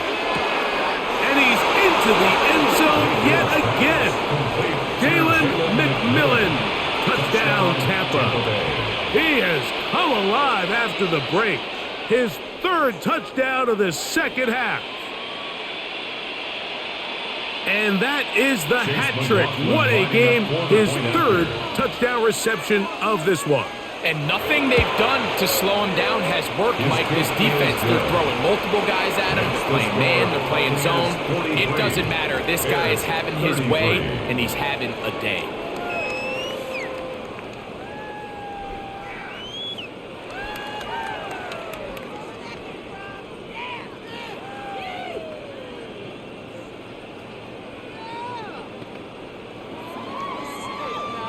Here's McLaughlin now, after the score. He'll kick this one away. Raymond now to return it. He'll be brought down right around the 25-yard line. The Bears offense ready to get back at it. They'll begin with first and 10.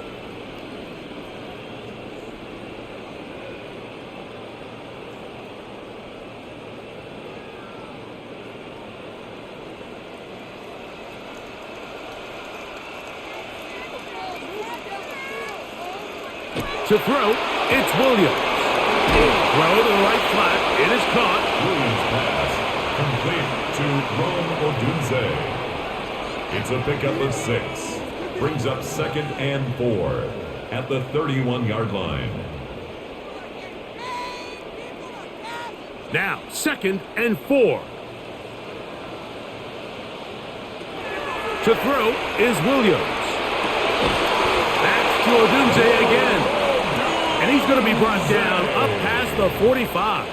A gain of 15 Number 15 yards. gets 15 yards out of that one. And he's got his team a first down.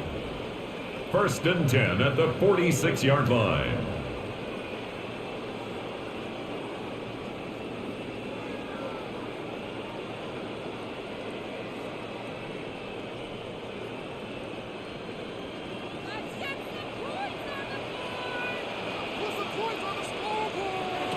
They'll drop to throw. This one broken up. It's incomplete. The defender right there with him. It brings up second down. Brings up second and This is one of those situations that plays directly into the hands of the defense because think, Mike, they know this offense has to be one-dimensional. This has to be a pass. So what do? They bring in extra defensive backs.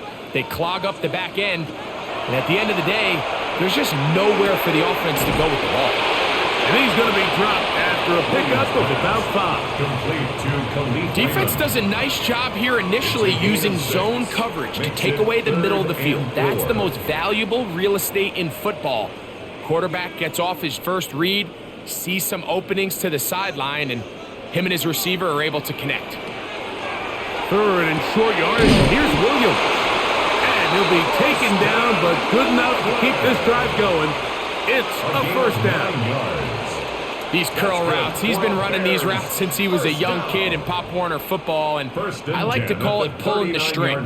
You've got the defender thinking you're going downfield, and you stick that foot in the ground, work back to the quarterback, friendly to the ball, and really nice job picking up the first down. And he's close to another first down. He's brought down just shy of the marker. Similar to a tight end, the slot receiver is often considered the safety blanket. He makes all the difficult catches, tends to be a little bit more around the line of scrimmage, and so far today, he's certainly lived up to that reputation. They're trying to throw again. Here's Williams. Along the sideline, a nice catch. The feet in. It's a short gain, but it'll move the chains. A first down. This is why the timing of these routes is so critical. If that ball is thrown a little bit later, he's unable to keep his feet in bounds, but instead the quarterback is on time and accurate, and the receiver does a nice job not only securing the catch, but ensuring that both feet remain in bounds. He's got it inside the 5. And he's going to be taken down. That is a gain of 22, and it sets up first down and goal. The defender has to do a better job here, Mike, of getting depth. He wants to elevate that ball to give his secondary defender a chance to make a play. He gets too much width, not enough depth, and a quarterback like this is... And this is going to be a touchdown. Hold everything. They are not done yet. And with that late score, it's going to give them a little bit of late life here, Mike. But remember, the next series of events is very unlikely. They need to get the onside kick and then likely a Hail Mary situation. So while they definitely have a little bit of a chance, I think it's pretty slim. The kick is good. Important extra point. The difference is just 3, a field goal here in the fourth quarter.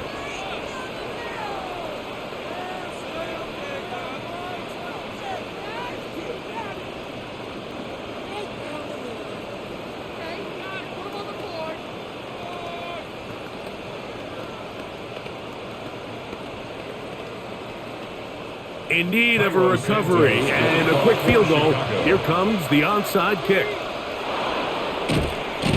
And he'll be taken down. No timeouts left for the defense. That should do it. The Buccaneers offense makes their way back out to the field for their next possession. And they've got this one in hand. No timeouts. So just one kneel down and then time to shake hands.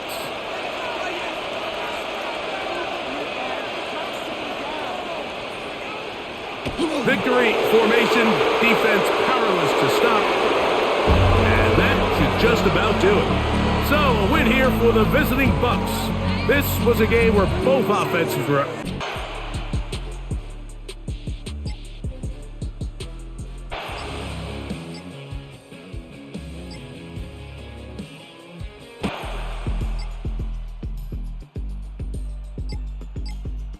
Point in the second half, a gorgeous day, one-score game, 1st and 10 here.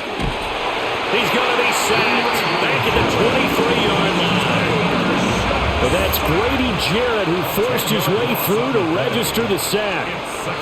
This defense, they just continue to feast. 5 sacks now as a unit. It's been quite an afternoon getting to the quarterback.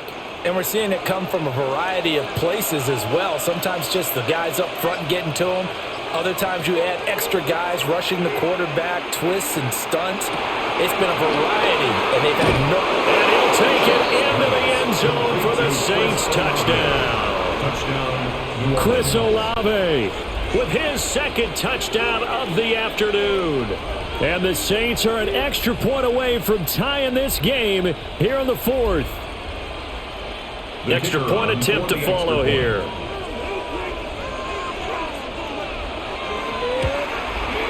And no sweat, he puts it through, and we are tied here in the fourth. 21 apiece.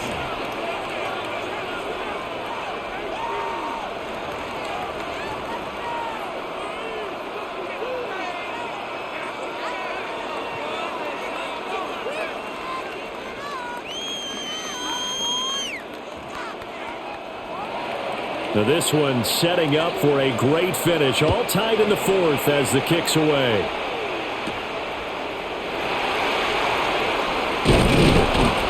And he won't quite make it to the 25. The Bears offense out there set and ready to go. They no longer have the lead after that last touchdown. All tied up in the fourth quarter. And a chance for this offense to mount a potential game-winning drive right here. Looking to put a drive together. They'll start on the ground with Swift. And they get him down, but not before he takes it across the 40-yard line. Successful start to the drive, 17 yards, and moves the sticks. We often give credit to the O-line there. Two tight end formation. Those tight ends block pretty well also. Yeah, and that's one of the most dynamic positions in football now. The tight ends who can block at the line of scrimmage at the point of attack, and they can also get downfield and catch the football.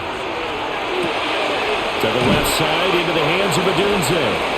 And that's good for a pickup of 10 yards. And they'll be left with a second and about a foot. 10 yards on the pickup.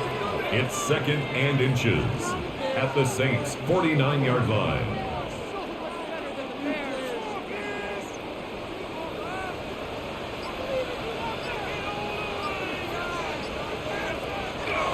Swift going to try up the middle. And he'll be brought down, it looks like right at the 40. 9 yards to pick up there, and it's a first down. Yeah, once more, strong running, excellent blocking at the point of attack. They've got a nice little drive brewing right here.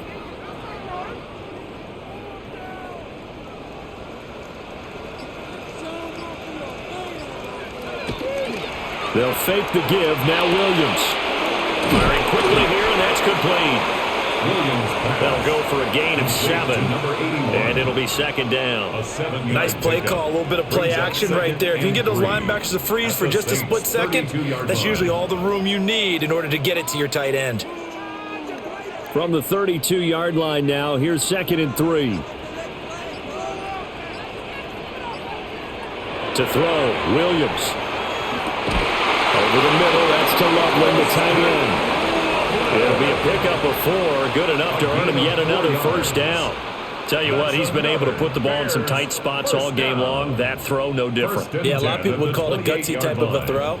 I think he looks at it as, I can do it, so it's not that big of a deal to me, and I'm going to keep firing.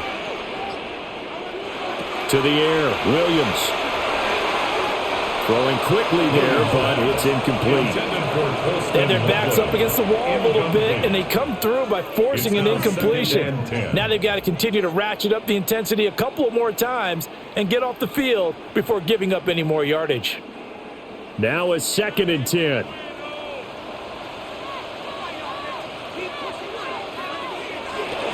They will run straight ahead with Swift.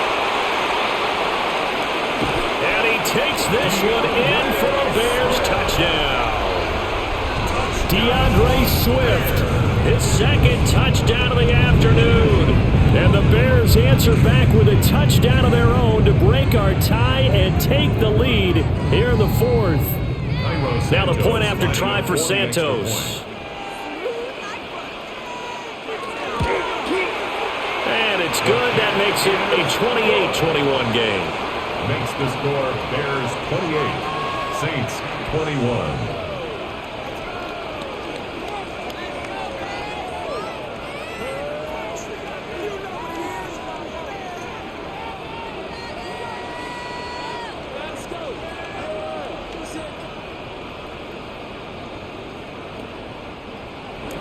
Now after the touchdown, here's Santos to kick this one away.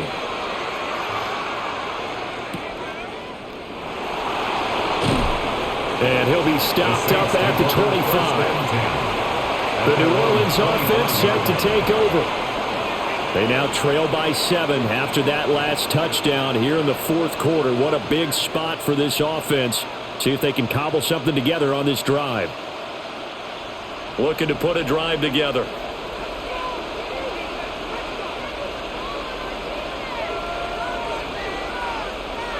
Here's Shuck out of the shotgun. This is Fant on the short completion. And he takes this up to the 40-yard line before being corralled. 15 yards is the pickup there, and the drive starting very nicely. First down. I like the design that we're seeing right there. This is what they need. Down by a touchdown here in the fourth. They just need to keep working their way downfield. And when they see openings, take their shots.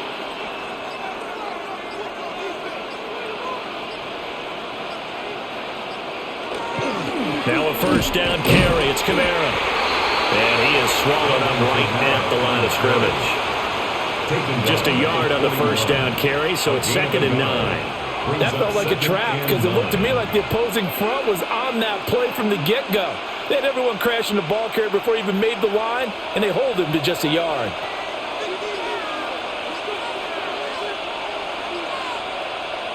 Here's Shuck. This is Fant on the short completion. Let's not quibble about the game there on 2nd down. That was a positive play because that was a take-what-you-can-get situation. Got out to the tight end. Now it gives them a much better opportunity to convert on 3rd down. And this offense on 3rd down today, 6 conversions and 9 tries. They've done a great job of picking these up. They're up against a 3rd and 1 situation. They'll run with ETN. And he is going to have a Saints first down by a couple of yards as they're able to convert there on 3rd and 1. Everyone understood their role on that play. 3rd and 1. You know the defensive guys, they're trying to get down and get low and get leverage on the offensive lineman, but they didn't allow that to happen. They created a crease and allowed him to get through for a first down. On first down, right back to ETN. And he'll work down inside the 45. Give credit to the defense for stringing that play out, and they gave up no cutback angle. You know, they're just trying to dart through. No place for him to go. A nice job there, only giving up a 3-yard gain. From the 44-yard line, here's 2nd down and 7.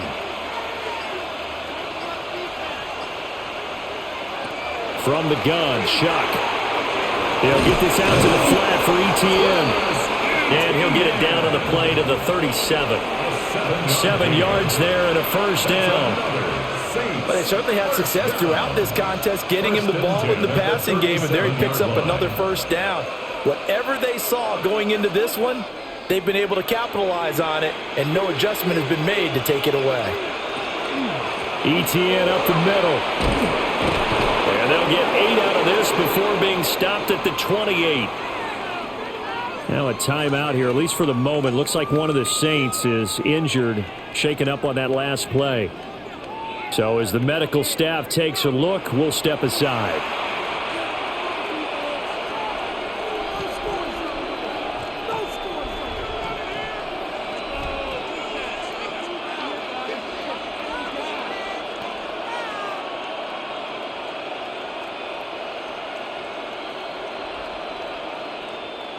Ball on the 28-yard line. Here's 2nd and a yard. They stay on the ground. This time it's Kamara. And he'll be a couple yards shy of the red zone here at the 22-yard line. 6 yards the pickup, and that's a first down. But they're getting ready to go to work now in prime real estate after that last run. Found his spot and picked up nice yardage, didn't he? And now he's got him knocking on the door of the red zone. The drive continues as they search for a tying touchdown. Here's 1st and 10. Straight ahead, ETN. And he'll be taken down at the 20 after a gain of just 1. That's a good play by the guys on the defensive side of the ball. Held him to a gain of 2. And that changes the playbook a little bit now for the guy calling plays. 2nd and 8. Now he's got to probably think about going to the air instead of maybe staying with the ground game.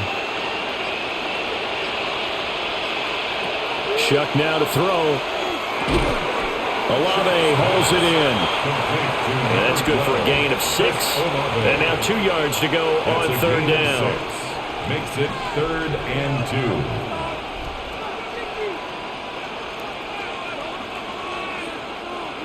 2. They'll come to the line, needing only 2 yards to gain the first here. On 3rd down, here's ETN. And stopped a few yards shy of the goal line at the 3. 80 yards rushing for him now as he has been tremendous all day long. But sometimes, Brandon, there's just not a secret to how things get done. He's been running well all game long, and they continue to rely on him in this key situation. They told us they were going to rely on him. They have. He comes through there, a big third down conversion. Etienne. He'll get down close to the goal line, but not in, as he'll be marked down at the 1. It's a gain of a couple, and it'll be second and goal. All of a sudden, those lanes that were there earlier in the drive dry up near the goal line. That's a good job defensively to diagnose the run and stop it for a very short pickup.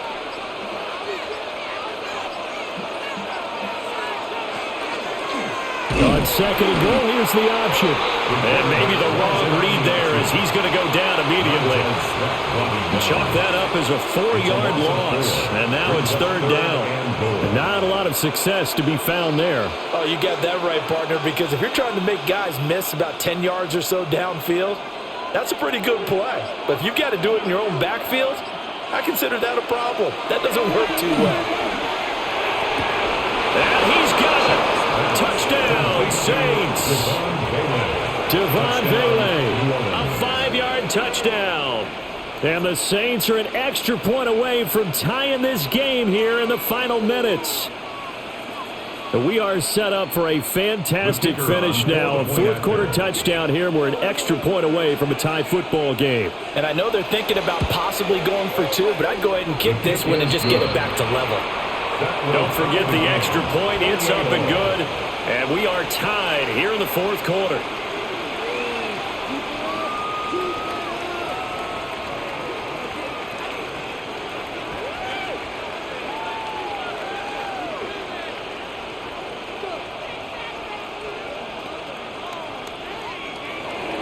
Now this one setting up for a great finish. All tied in the fourth as the kick's away.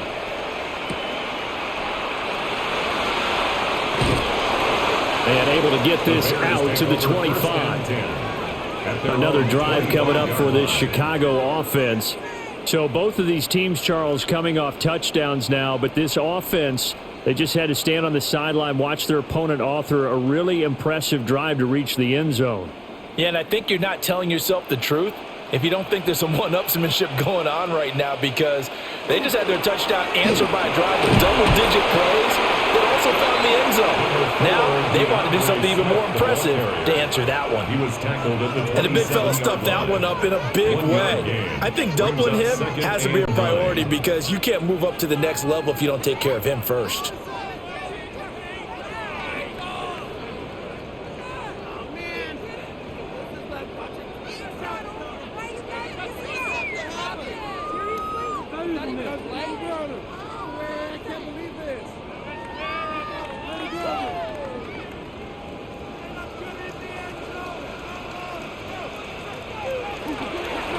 Right back to Swift again on second down. And not a whole lot doing there, as he'll get it up to about the 28-yard line. Sometimes your philosophies get challenged at times you don't want them to. They did try to stick to the running game on the first 2 plays. Didn't amount to much. And now facing a 3rd and long at the outset of this drive. What can they come up with here? It's 3rd and 7. Pass complete to Odunze. And he will have the Bears first down as they're able to get the 3rd down conversion. But they picked up a little bit of yardage there, and now, in this situation, should be in no hurry to run a play really fast. Let the clock wind down. Plenty of time. All 3 timeouts still remain. Here's 1st and 10 now. Looking for his tight end on the corner. It's complete. Now the Bears going to call the first of their timeouts as they stop it here with 1:07 remaining. 1st and 10 at the 41-yard line.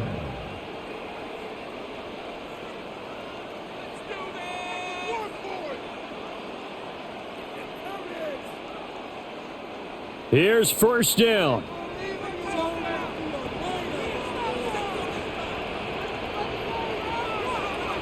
Working out of the gun, Williams. And he can't get a throw off. He's taken down. What a huge play at this point in the game. 2nd and 17. It'll be a loss of 7 on the sack, and it brings up 2nd.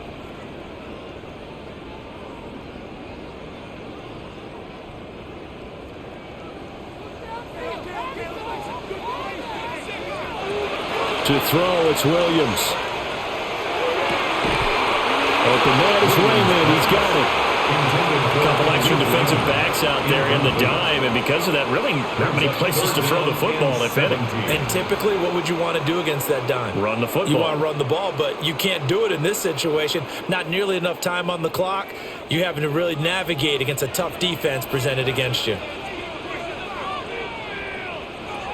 Now on 3rd and long, they'll look to throw. And that's to the left sideline and incomplete. Oh, boy, this sets up for a huge call now on 4th down because you can try the long field goal, you could go for it, or you could punt and play for overtime. I am so glad, partner, that I don't have to make those kind of decisions. Let's see what they decide. Here comes the Bears punter now as he's on to kick it away. He's averaging just under 50 yards a punt as he gets this away. And he didn't quite have the backspin on that one. It hits at the 4 and continues into the end zone. It's a touchback. Out onto the field comes New Orleans. And Charles, obviously not much time left. I'm curious to see if there's enough for them to get into field goal range and try to win this thing. And partner, you and I both know the safe calls to kneel and just take it into overtime. But it's also very tough to pass up a chance to win it right now as well.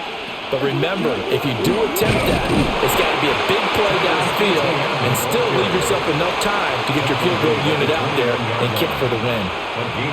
Defensively, we always know that he is tough in run support, and I think the way that he gets there is he understands what an offense is going to do before the ball's even snapped. A great job of scouting prior to the game, then reading, reacting, and taking the right path to the ball carrier. On 2nd down, ETN once more. And not too much going there as he'll get it up to the 23-yard line. 4 quarters not enough. We're all even, and to overtime we go. How much fun is this for everyone who's watching the game? How much fun is it for us to see this one get an extra period to get settled?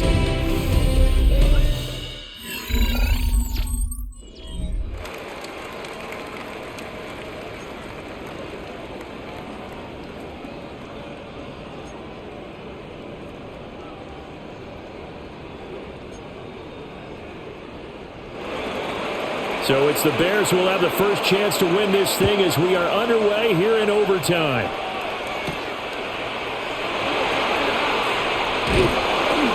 And he'll go down as this drive will start at the 25-yard line. Onto the field now come the Bears.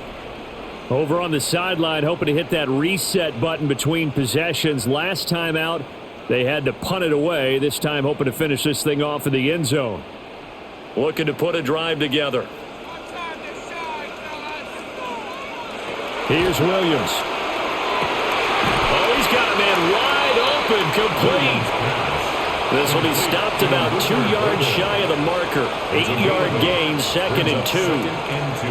And his play caller does a nice job of giving him an easy throw to start this drive, and he takes advantage of it. The completion sets up a manageable 2nd down.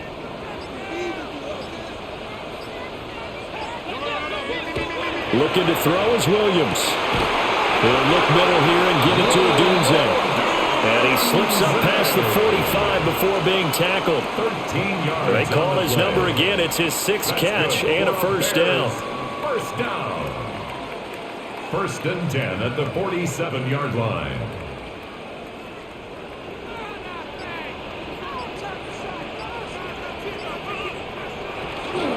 From the gun, here's Swift. And he is met at the line of scrimmage, and he goes down right there. Call it no gain on the play, and it'll be 2nd down. And as a defensive end, getting off the ball quickly, swarming to the football, making a tackle, that's what we saw right there. Yeah, that's what their job is, and really a lot of the time they have to throttle back a little bit in the run game because you know those defensive ends, they're like in a sprinter stance, they're just headed straight for the quarterback. That was good recognition on that play to hold him to no gain. They do get a couple, but they'll be left staring at a 3rd and 8 coming up. 3rd and 8.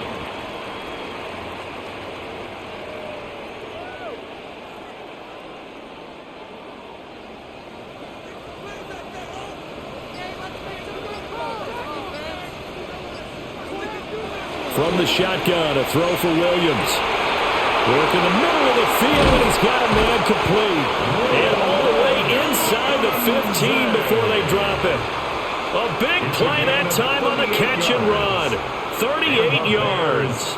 Well, as my dad would say sometimes, I'm just scratching my head here trying to figure out what was going on there defensively. How did you lose him in the middle of the field? If you're going to lose a receiver, make sure it's someone on the short side of things, not deep downfield, that can hurt your defense. And that is incomplete. Oh, the coverage a little too good there, and it's second down.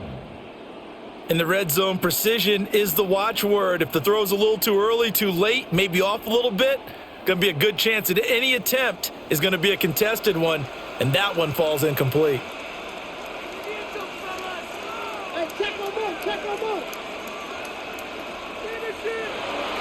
Play action. Now Williams. And that falls to the ground, incomplete. A nice job of bodying him up defensively, and now it brings up third down. Brings up third down. They went with a dime look on defense. 2 extra defensive backs on the field and covered up essentially every blade of grass. That allowed them to disrupt the play. In need of a 3rd and 10 conversion to keep this opening drive of OT alive. To the air once more. Williams.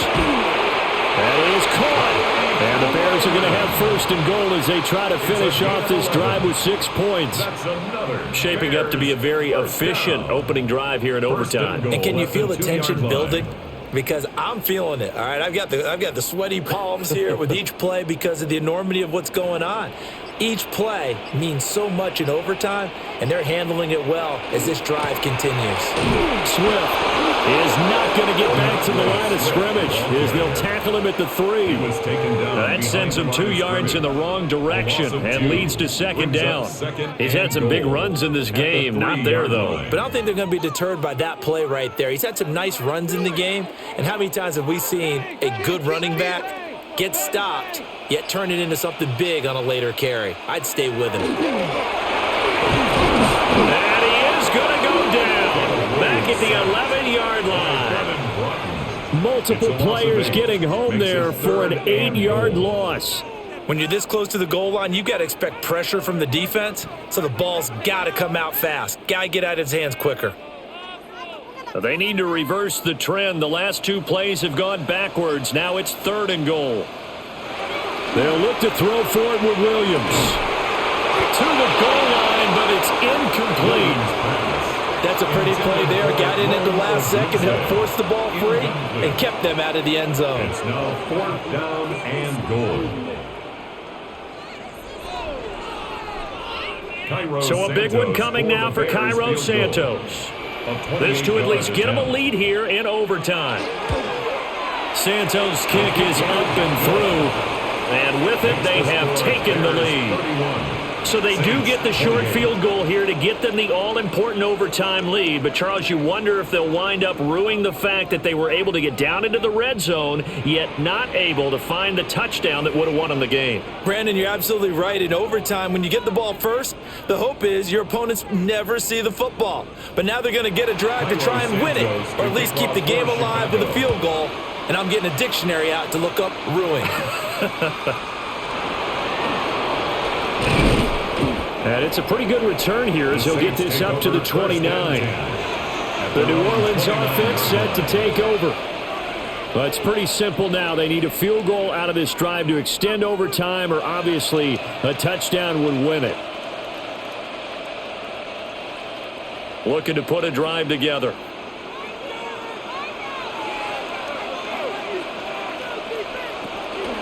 He'll look to ETN to start things out. And he's going to take this ahead for right around 3 yards, but no more than that.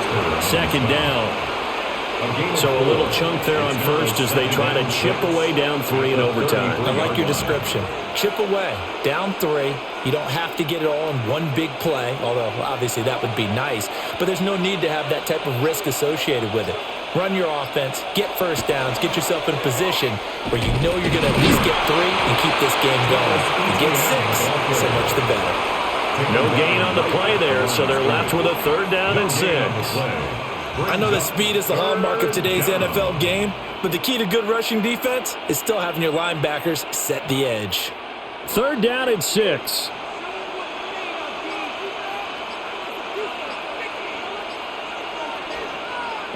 From the gun, Shuck. Able to find the open man. That's complete. And he is going to have a Saints first down as they're able to get the third down conversion.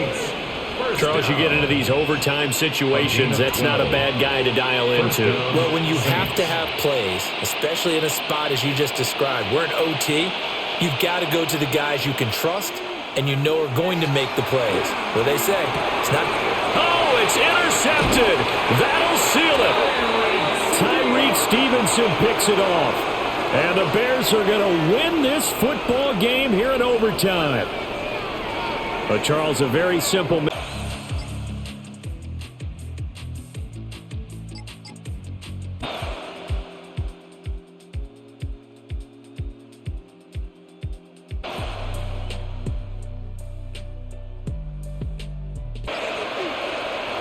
Throwing is Williams. And that went too far in front. He couldn't reel it in. It's incomplete. A misconnection there. He's hit on just 50% of his passes thus far. That's not where you want to be. Now you see the evolution of the game. You go back to the quarterbacks of old, 50% would be terrific because they threw the ball downfield almost every time they threw it. Now with the short passing game, you should be above 60% just to be in the average range. He's got his target. That's complete. And it's going to be another first down as they'll get him to the ground at the Lions' 18. Mark that down as a pickup of 13, and the Bears have the first. And here we are in the fourth quarter, partner, and watch them drive for what would be a go-ahead touchdown. And you and I both know this is where you need a quarterback who can keep his cool back there. Not just for himself, but to keep the rest of the team relaxed too. A minimal gain there on the 8th play of the drive. Good reactions there defensively. That screen was a little slow in developing, and they shut that one down with little gain. At the 17-yard line. Now 2nd and 9. This is Swift on the counter. And he stopped immediately there. It's a loss of a yard, so it's back to 3rd and 10. An interesting and intriguing decision there defensively because they kept extra DBs on the field despite seeing the multiple tight end look that came out for the offense. I thought they were going to switch out of it. I didn't know if they felt they didn't have time or what the case was. Well, in any event, the extra speed allowed for great penetration as they stuffed that one behind the line of scrimmage. That's caught. The tight end was good with it. And he is going to be stopped at the 12, short of the first down. It'll go down as a gain of 6, and that's going to make it 4th down. So much about this game is just understanding situations and then having to execute, isn't it? Guard the first down sticks. Don't let them get there, and they rallied and made the tackle. They'll go. Here's Williams. That's taken in by Raymond. And the Bears are going to have 1st and goal as they try to finish off this drive with 6 points. And with the scoreboard against them here in the fourth quarter, this was definitely 4-down territory. Really nice job there of finding a way to get open and a really nice throw. That sets them up with 1st and goal.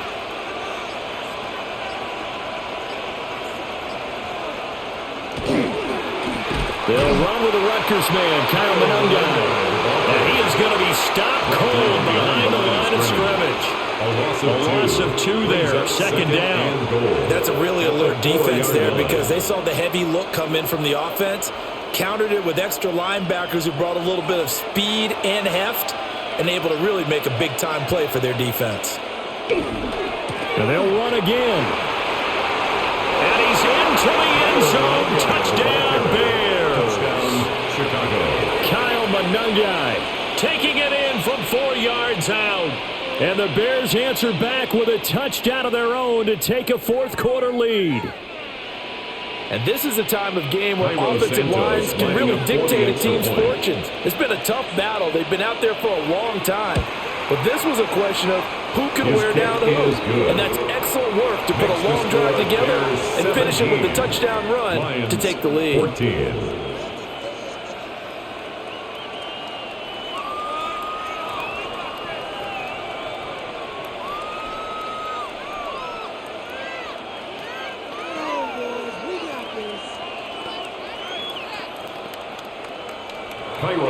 Now after the touchdown, here's Santos to kick this one away.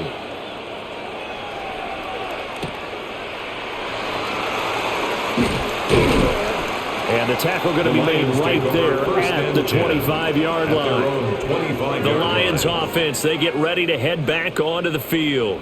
We certainly have a good one on our hands. They're trailing after that last touchdown, but now a chance for this offense to try to snag that lead right back here in the fourth quarter. Goff and this Lions offense set for a 1st and 10 at their 25-yard line. They'll start things off with a give to Gibbs. Looking for a seam, but finding none. He'll get back to the line of scrimmage, and that's it. Dio Dangbo there to make the play defensively. And he got off the end there very quickly to make that play. That was almost like the bullet train, wasn't it? I mean, just zoom. Quick, quick, quick. And what a terrific play, holding them to no gain. 2nd down, and they go back to Gibbs. And running room scarce here. He's going to be stopped in his tracks at the line of scrimmage. No gain on the play there, so that doesn't help. Now they're looking up at a 3rd and 9 situation. Well, if you look where that play starts, O-line versus D-line, that was a battle won by the D-line. Yeah, and oftentimes it's won by quickness off the ball. Who can handle the guy across from them best? On that play, the defensive line did exactly that. Oh, he had him. He was open, but he couldn't get it to him. It's incomplete. Not sure what happened out there, but it looked like the timing was a little off on that throw. Well, you know I'm a defender, so what am I going to say? Great defense. Darn right. They did something to disrupt that timing. Here comes the Lions punter now, as he's on here to punt it away.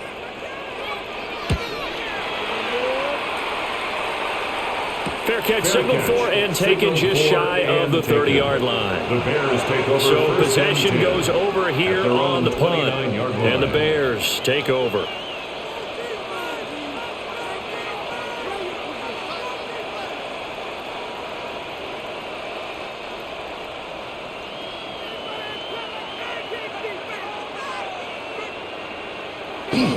On the ground, it's Swift to start the drive. And they get him down, but not before he takes it across the 40-yard line. 60 yards rushing for him now as he's carried it 13 times. And what a tough spot for this defense because they know it's coming, but they're just powerless to stop it. What a great run there to start the drive. And you can bet there'll be more where that came from as they try to ice this game away. 1st down, and they go with Swift again. And he'll be taken down just shy of midfield. A good run there on 1st down, and it'll leave him with a 2nd and 2. 8 yards. Well, with the fumble he had earlier, we know how key keeping the football is here. That fumble earlier probably at the forefront of his mind. Just hold on to this thing. It's also at the forefront of the mind of the guys who are trying to get the ball from him. And since they've seen him drop it on the ground before, they're doing everything possible to have him do it again. They need that turnover. 4 yards the pickup, 1st down. That's good. Now, I'm guessing you'd say this is kind of the key here. Grind out some yardage, work on that clock, see if you can continue to tick it down. Definitely, you want to bleed things out at this point, right? Continue to possess the football, gain some yardage, and put the onus on the defense. Do they have to use timeouts? What are they going to do to stop you? You're taking charge. And they'll get this just to the 47, 1-yard gain. Run blitz there defensively, something we might see more of here in the fourth quarter. I think we'll see a lot of it, and the difference between that and a pass blitz, you're trying to get to the quarterback. You're trying to scheme someone open who will get to the QB and make sure he gets on the ground. In a run blitz, you're actually trying to cover up gaps, trying to cover up holes so they can't run the football. Williams pass. That's a staple in this offense. Drag route to the tight end. Yeah, he's unable to use his size to break off much more yardage after the catch, but still an effective gain nonetheless. Here now, 3rd and a yard. They'll try and run here with Swift. Shifts by him. And they'll have it in the red zone before he crosses over out of bounds. That's good for 21 yards and a 1st down. And carries like that, that's how they're going to continue to salt this thing away here, Charles, in the fourth quarter. Yeah, how about that? A new set of downs. Clock continues to move. No better way to close out a game than to tap those mastodons you have up front and say, guys, keep pounding them. Let's keep the ball, keep their offense on the sidelines, and let's close this one out. And he couldn't quite get there. Tackled down at the 1. Able able to make something out of nothing there. 17 yards and a first down.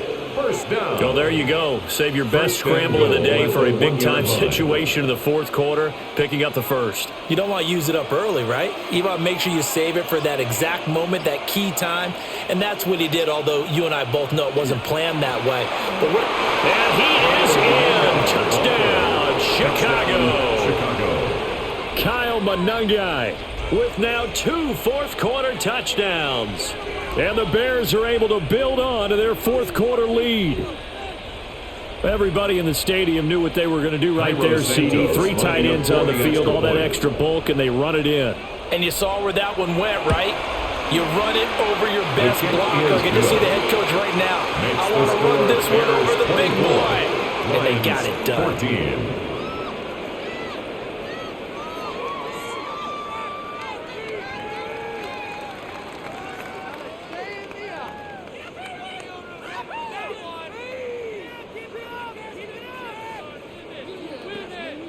Cairo Santos. Now after the touchdown, here's Santos to kick this one away.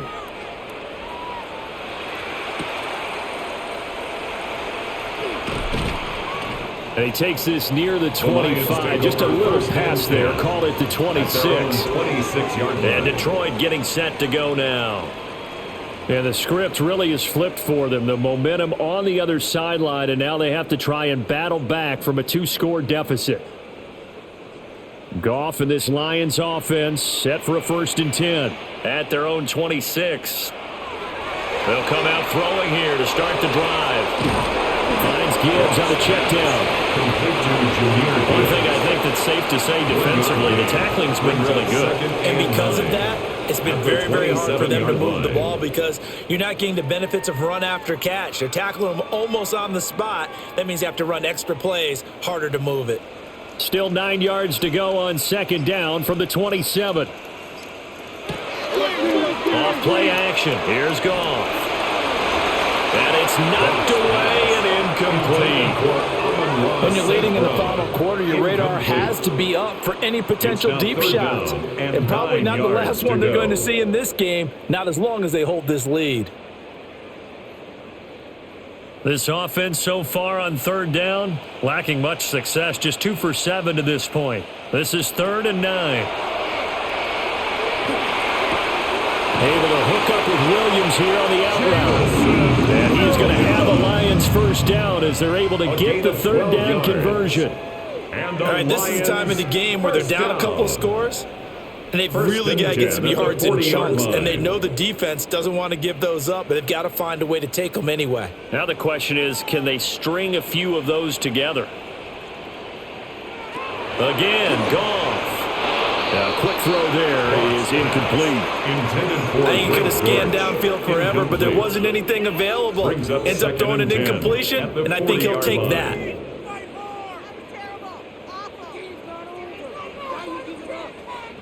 So 2nd down and 10. Once again, they'll go from the 40.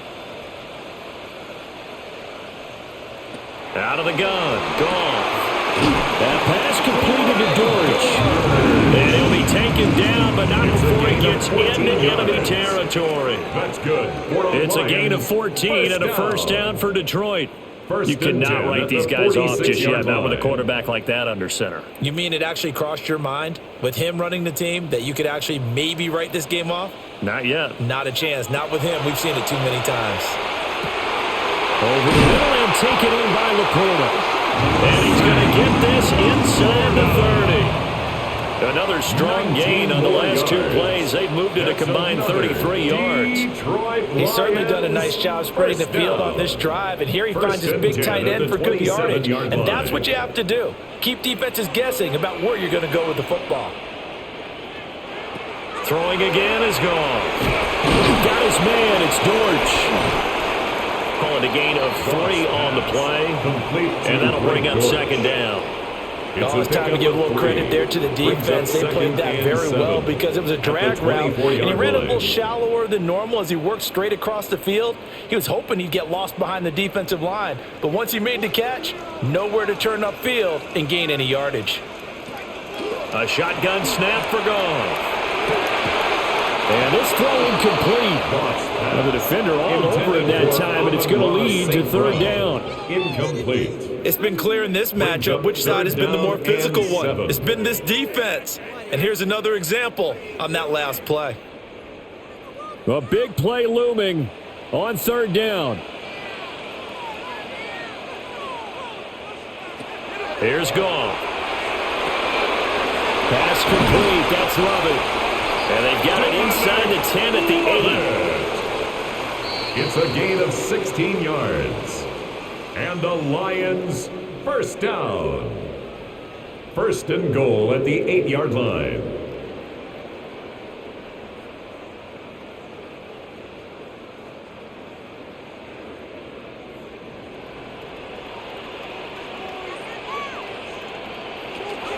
They'll run with Gibbs.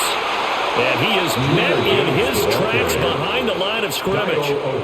Tackling's obviously critical down near the goal line. That was great work there to make the hit behind the line and make sure he doesn't get any further. Did a really nice job wrapping up and not letting him loose. Second down, goal to go. Goff now to throw. And that falls to the ground, incomplete. Well, a nice job of bodying him up defensively. And now it brings up third down. Brings up third and Now goal. the question is obvious. Do you try to kick the field goal right here knowing that you need 2 scores?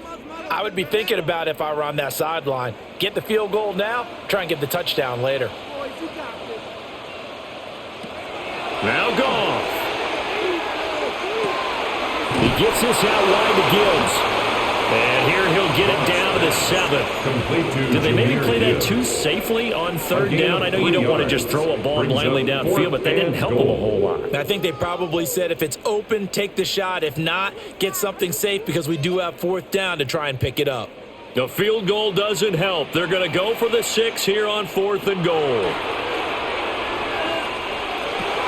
This is caught. And in for the Lions touchdown. A 7-yard touchdown grab. And the Lions have made it a one-score game again here in the 4th. I'm not sure win-win is the proper term here, but it certainly felt like it. They got the touchdown they needed. But if I'm on the defensive side of the ball, okay, you got the touchdown, but it sure took you a long time. Yeah, because offensively there, you're probably hoping for a 1-to-5 play drive. That would ate up a little more time than they were hoping. You're exactly right, and if you have that 1-to-5 play drive, you actually build up momentum and even more hope. When they had to slog their way downfield, they got the touchdown, but it's almost like, yeah, you know, doesn't feel right. Exactly.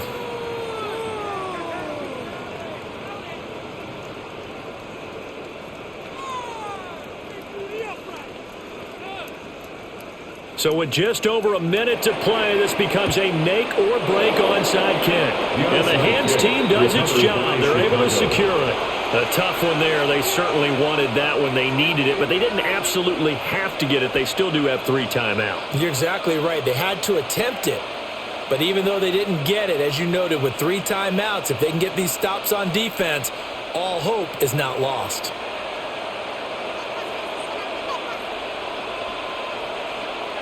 That one looks like he'll throw here. A pass complete to Adunze. And he gets it down a yard or 2 shy of the 30 before he's out of bounds. Well, how about this aggressive approach? Got the lead, 4th quarter, continuing to throw the football. Are you thinking about Super Bowl 51? Atlanta had the lead against New England, and they ended up giving it up? I was going to say, don't say it, but you did say it. I did, didn't I? Yeah, anybody watching Atlanta, our apologies. 5 points of contact necessary at this stage as they'll run on first down. Now the defense going to use the first of their timeouts as they get the stoppage with a little over 50 seconds left to go in the game.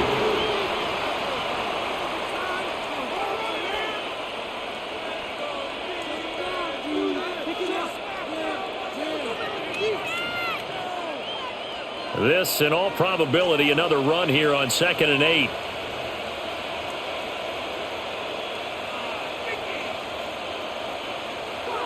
They'll go play action here with Williams. Oh, Adunze wide open. It's complete. The Lions now going to use the 2nd of their timeouts as the clock's going to stop with 47 seconds to go in the 4th. down. First and goal, Chicago.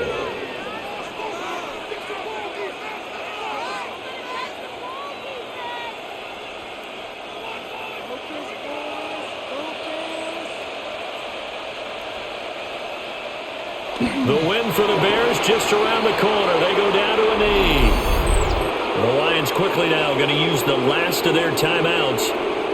That'll be their third and final stoppage here as we step aside.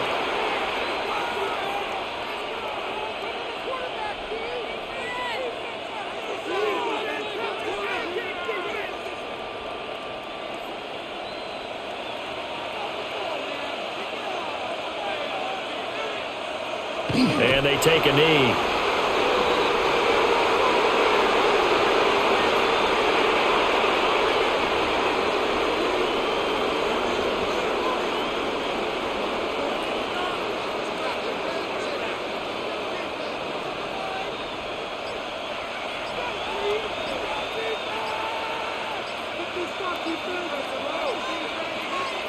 And they'll indeed take a knee.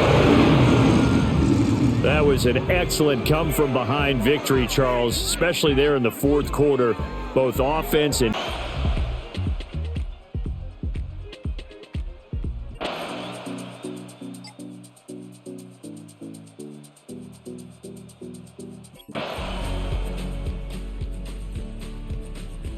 And with fear.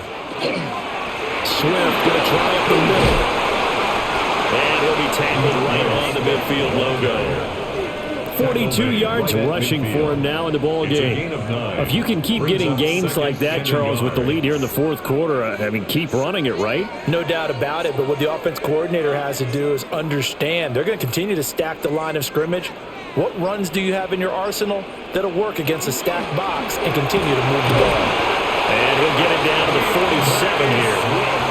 They'll get three as the drive continues. It's a first down. As I take a look at the clock, I realize that this drive has eaten up a good portion of the fourth quarter already. Got to tell you, partner, when you're trying to salt away a game, this is exactly what it's supposed to look like. So signs of life in what's been a dormant offense in this second half. Here's first and 10. Trying to run inside, but nothing there. Just a yard on the pickup there, and it'll bring up a 2nd and 9. Oh, there's plenty of traffic waiting for him up the middle.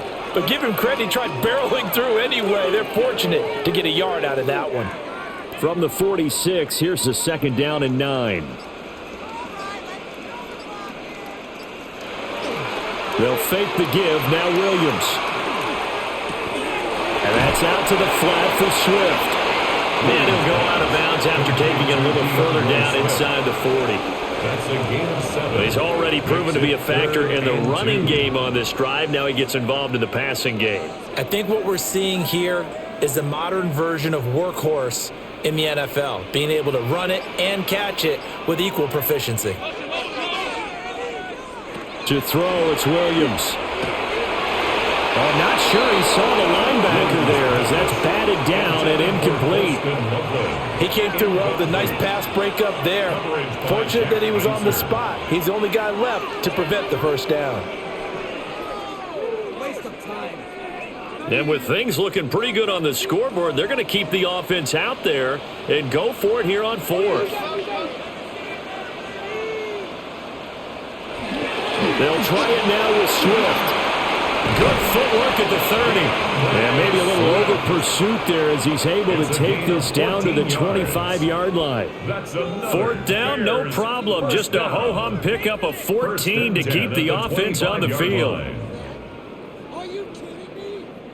So they get the conversion on 4th, and now from the 25, they operate with a 1st and 10. They'll run Manungai. And they take him down, losing yardage back at the 27. Now, hang on here a second. Looks like a Jaguar in some obvious discomfort from that last play. Now, the medical staff is going to come out here and take a look, and we will take a short break.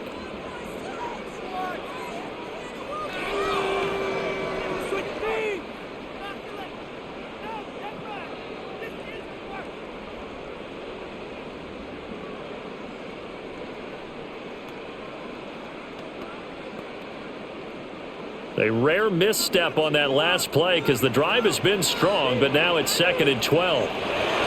They will run straight ahead with Swift. And only a yard this time as he's taken down right around the 26. Just not a whole lot of room to operate there on that carry. No, not at all. They did a really nice job staying in their proper places and not allowing any lanes to open up. The offense on 3rd down, they're right at about the league average, 40%, 4 for 10. This is 3rd and 11. Here's Williams. Open man, it's Raymond. He's got it. And he does not get to the first down marker as they stop him at the 19. 6 yards. So the completion good for 6 yards. And that's going to bring up a 4th down. On is Santos for the Bears field goal. From the left hash, it's a 36-yard attempt. Santos' kick is up and through, and that will extend their lead even further. So all things considered, that's not the final nail, but it does make things exceedingly difficult now on the other side. Yeah, because obviously now with a 16-point game, the other guys don't need just 2 touchdowns. They need a couple of 2-point conversions as well. Plus, they'll need either a turnover or an onside kick in there somewhere. So you're just adding to the list of things that need to happen in sequence. And it's going to be a pretty tall order this late in the game.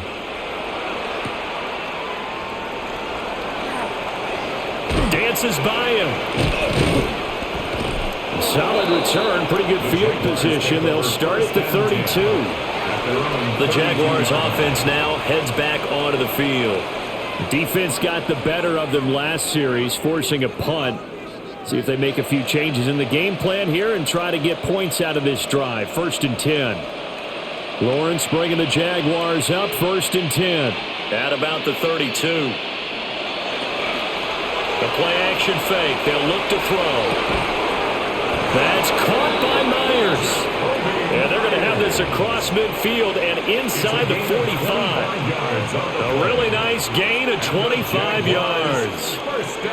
Good yardage on the completion there. And when they look at the scoreboard, they do understand a field goal is not going to do them any good. My guess, they're going to press the ball downfield as far as possible, try and throw it into the end zone and get a score because they know they've got to get that done and get the ball back as quickly as possible. So the completion results there in 9 yards, and that'll give them a short yardage situation here for 2nd down. Now that's staying ahead of the chains. Really good pickup on 1st down, hitting the tight end there. Now it brings up a 2nd and manageable. Just found a hole in that zone. Play action. It's Lawrence. Throw left side complete. That's Hunter. And he gets it down a yard or 2 shy of the 30 before he's out of bounds. That's good for a Jaguars 1st down. It's a gain of 3. 1st down, Jaguars. Line of scrimmage, the 31 now on 1st and 10. Lawrence going to throw again. That's caught. It's Strange, the tight end. And inside the 20 before he's brought down. The Jags picking up the 1st down there, a gain of 12. Another nice play there. They've gotten down into the red zone in no time at all. That's what this offense can do when they get on a roll. And now they're set up with a 1st and 10. On 1st down, they'll go to the ground attack. And he'll get about 3 as he's taken down at the 14-yard line. Some of the most unselfish players on any football team, defensive tackles, because we ask them to just eat up blocks and allow other people to make tackles. But when he can make a play himself, as we just saw there, that's a big day. From the shotgun, Lawrence. Over the middle, he's got Myers. And the Jags are going to have a 1st and goal as he's taken down at about the 8-yard line. Gain of 6. That's another Jaguars 1st down. 1st and goal at the 8-yard line. 1st and goal, and they got to be thinking a chance to get right back into this football game. On play action, Lawrence. That one too wide and incomplete. We've seen this quite a few times in this game. Offensive line unable to keep leverage, unable to keep people away, facing a lot of pressure. Fortunate just to get rid of it. One of the reasons they're down is that inability, though, to stop the pressure. We saw another example of it there.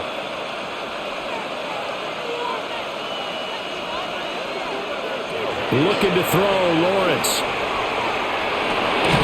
Got his man, it's caught. Touchdown, Jaguars. Jacoby Myers from 8 yards out. And the Jaguars get a bit closer. So this back now to a 10-point spread, and you have to imagine they'll line up and go for 2. Oh, no question about it. If they can get this to an 8-point game, they can make things awfully interesting here in these last few minutes. And they will get back to within 1 score as he is into the end zone, and the lead's cut to 8 here in the 4th.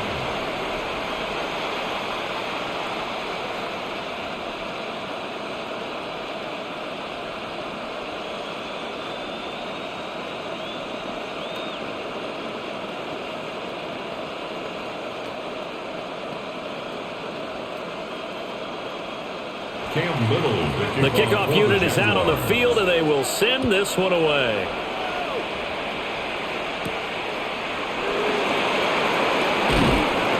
And he will make it to the 20-yard line and no further. Here's the Chicago offense coming back out onto the field. That last touchdown has made this really tight. They're clinging now to this slim lead.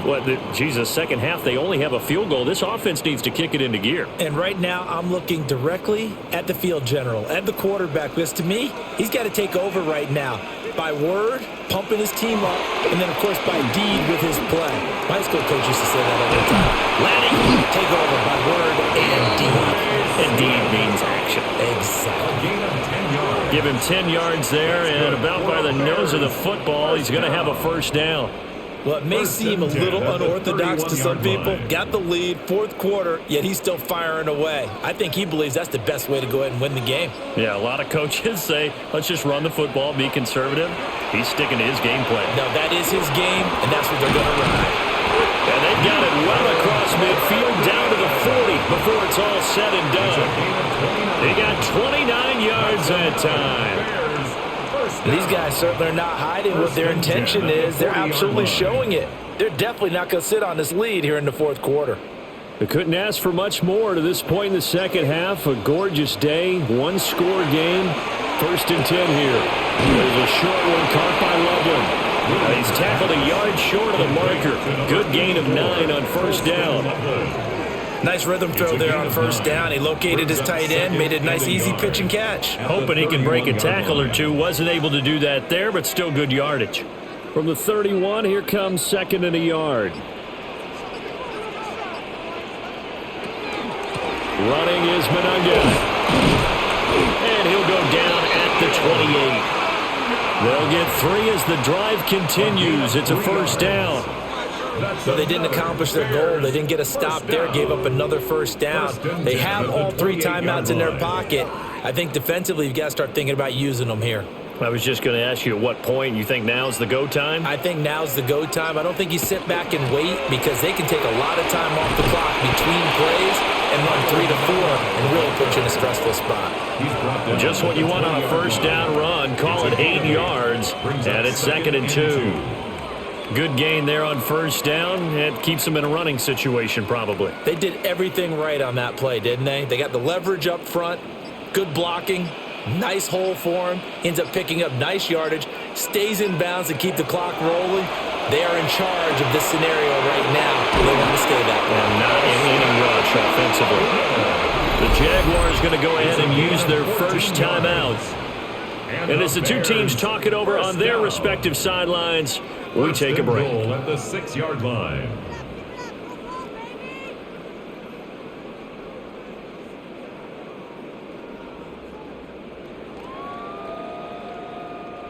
So 1st and goal, 6 points here would go a long way toward wrapping this one up.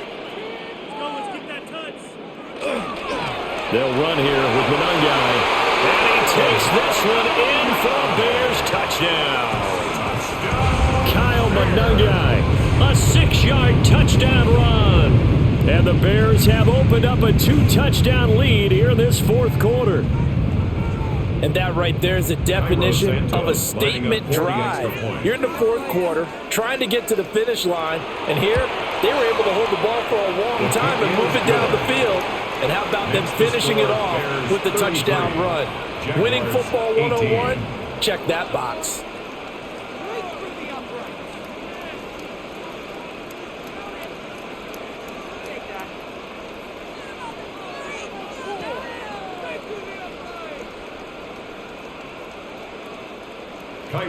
Now after the touchdown, here's Santos to kick this one away.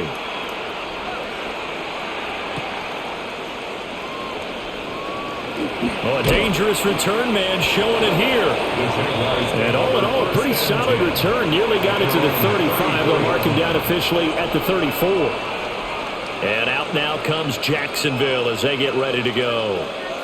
This drive here beginning probably with a pair of motivated groups. Remember, the offense scored a touchdown on their last time out, looking to repeat that in Charles's defense. They were very frustrated after giving up 6 the last time on the field. And frankly, it's just a battle of wills in a lot of ways because you know they're both motivated. They both game plan for this drive, and they both have specific outcomes in mind. To me, it just comes down to who can execute better and which side can step up and assert its will over the other.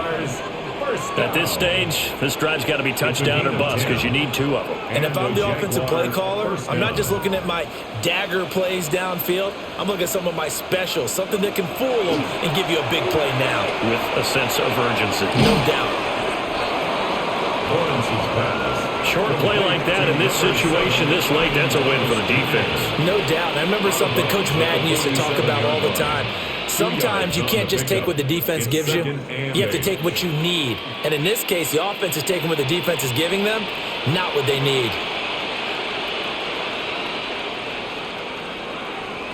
Here's Lawrence. On the RPO, he'll keep it himself.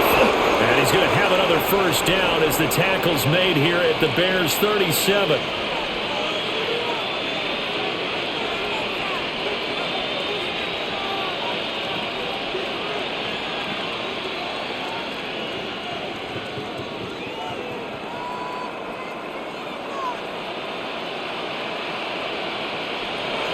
Now Lawrence to throw. That is caught by Hunter. And all the way inside the 15 before they drop him. Defensively here, you've got the cushion, but back-to-back pretty big pass plays there. Bend but don't break, but are they bending too much? I think that they are. To me, it'd be like playing basketball, and you put up a token press. Make sure you get up there and make them eat up some time. Make it a little bit of resistance so they can't just run it right down your throat. And he's going to be brought down just shy of the 5 at the 6. It's a gain of 7. Brings up 2nd and 3 at the 6-yard line. Here's 2nd down and 3. Now Lawrence. And he'll be hit as he releases it, and that'll fall incomplete. This is certainly a team that has proven it likes to target its backs through the air, and defensively, they were aware of that and certainly were prepared on that throw. The noise is getting deafening. Here's 3rd down and 3.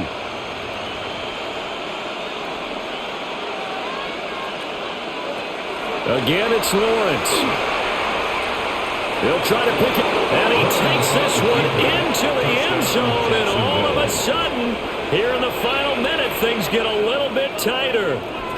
Okay, so they got the score. Do you go for 1 here and save the possible 2-point conversion for later? I think you do, because if you go for 2 here and you don't get it, that's deflation. Yeah. Now you wonder why you're even going for it. Take the easy one now and come back and try and get it later. Extra point splits the uprights. As this gets him back within a touchdown and a 2-point conversion.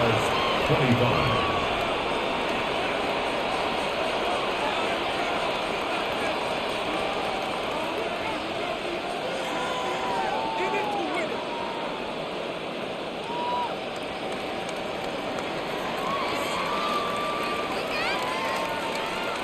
Time definitely of the essence now, just under a minute to play, and here we go. And this is going to be taken in by the Bears, and it appears they're going to win this game. The risk-reward of the onside kick, when you don't get it, the risk comes out to play, and here they gave up great field position. And that's the key to everything, because you're trying your best to press advantages when you have them, and field position leads you to that type of play calling. And whether you want to blitz or whether you want to throw the ball deep, those types of things, now they've given up that type of field position, the advantage is switched to their opponent. And he is going to have the Bears first, and that should be the capper. Now the Jags will use the second of their timeouts as they get the stoppage with just under 50 seconds remaining in the fourth. At the 31-yard line.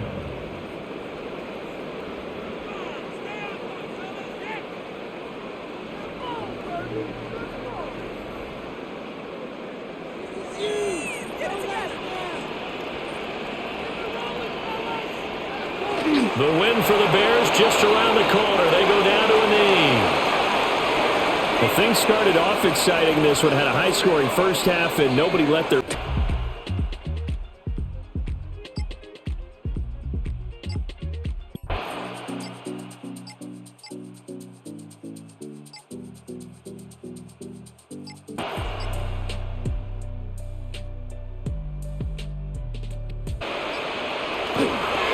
On the ground, here is Manunga. And he's in. So this one, a win for the visiting Bears. They didn't quite get the shutout they were hoping for and likely deserved.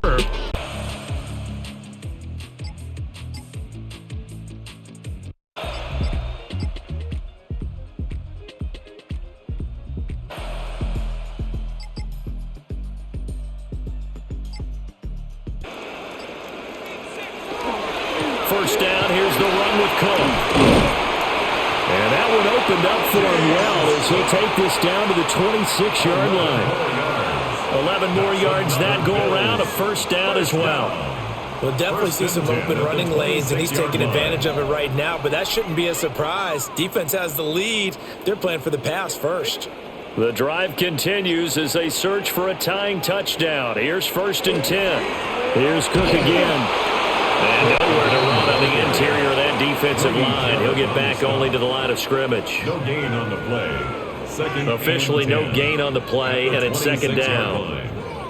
Early down stuff to put this offense in a precarious position. We know that securing the point of attack, especially against the big-bodied guys in the middle of this D, has got to be priority one. On play action, Allen. That's caught right side by Palmer. 9 yards, not quite enough, and they'll be left now with 3rd and 1. Brings up 3rd and 1.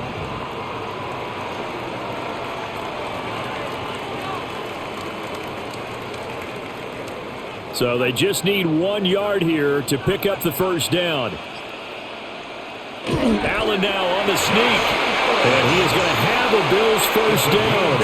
At least it would appear that way. He didn't get it by much, but yes, they do get the conversion on 3rd and 1. 15-yard line. They pick it up on 3rd and 1 on the quarterback sneak, and that's not easily done because there are extra bodies in there on the defensive side, and they're moving forward at the snap. Yeah, I was certainly expecting a handoff, weren't you? Yeah, I totally was. I thought they'd go with it back, maybe try and get a lead blocker in front. But as you talk about in different games, those guys with confidence in their offensive line, they just want to move forward and get it. And this has been a nice answer to the touchdown drive against them a few minutes ago because they've come out and reestablished the tempo. A nice throw there, and they're putting together a very strong drive as a response.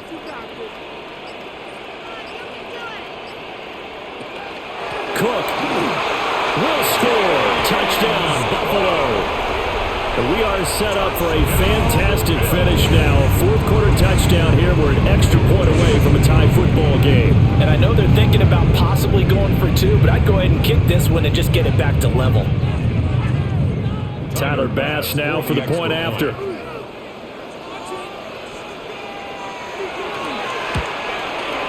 And we are tied here in the fourth quarter. That ties the game at 21 apiece.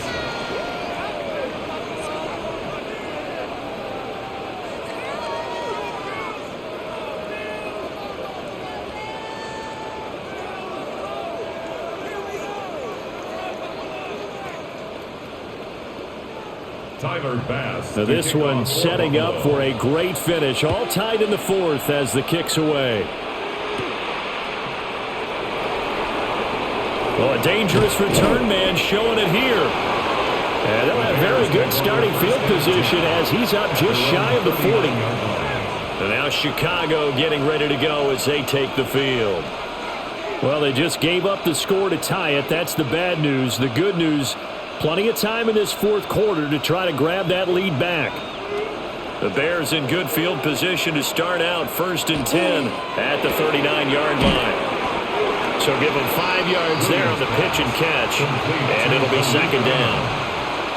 A gain of 5 brings up 2nd and 5 at the 44-yard line.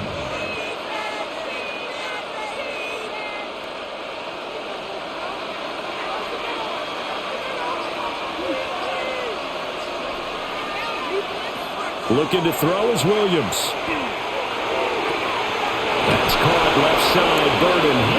And he's able to take it across midfield before going out of bounds. It's a gain of 8. That one a first down pickup of 8. 1st and 10 at the 48-yard line.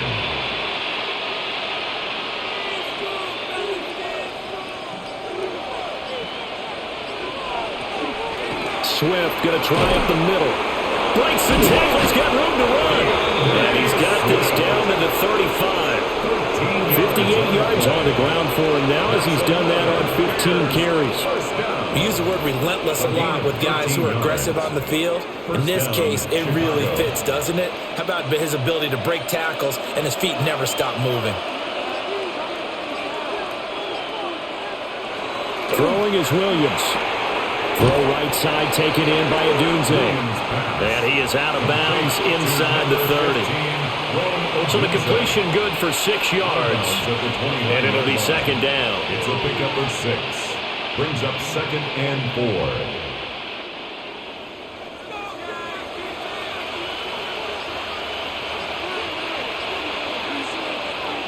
Play action. Now Williams.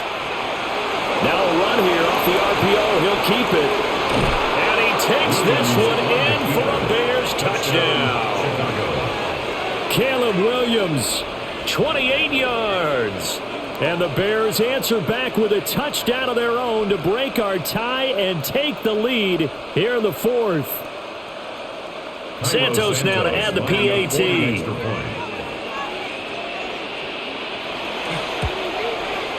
And it's good. That makes it a 28-21 game. Bears 28, Bills 21.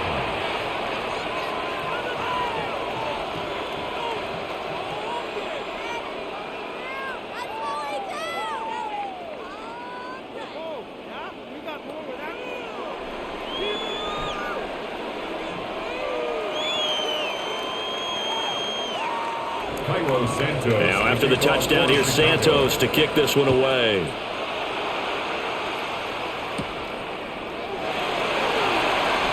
Bell so light on his feet. And they'll get him down inside the 30 at the 27. Buffalo offense back out ready to go. They now trail by 7 after that last touchdown here in the fourth quarter. What a big spot for this offense. See if they can cobble something together on this drive. Allen and the Bills now with a 1st and 10 at their own 27. Off play action. Allen.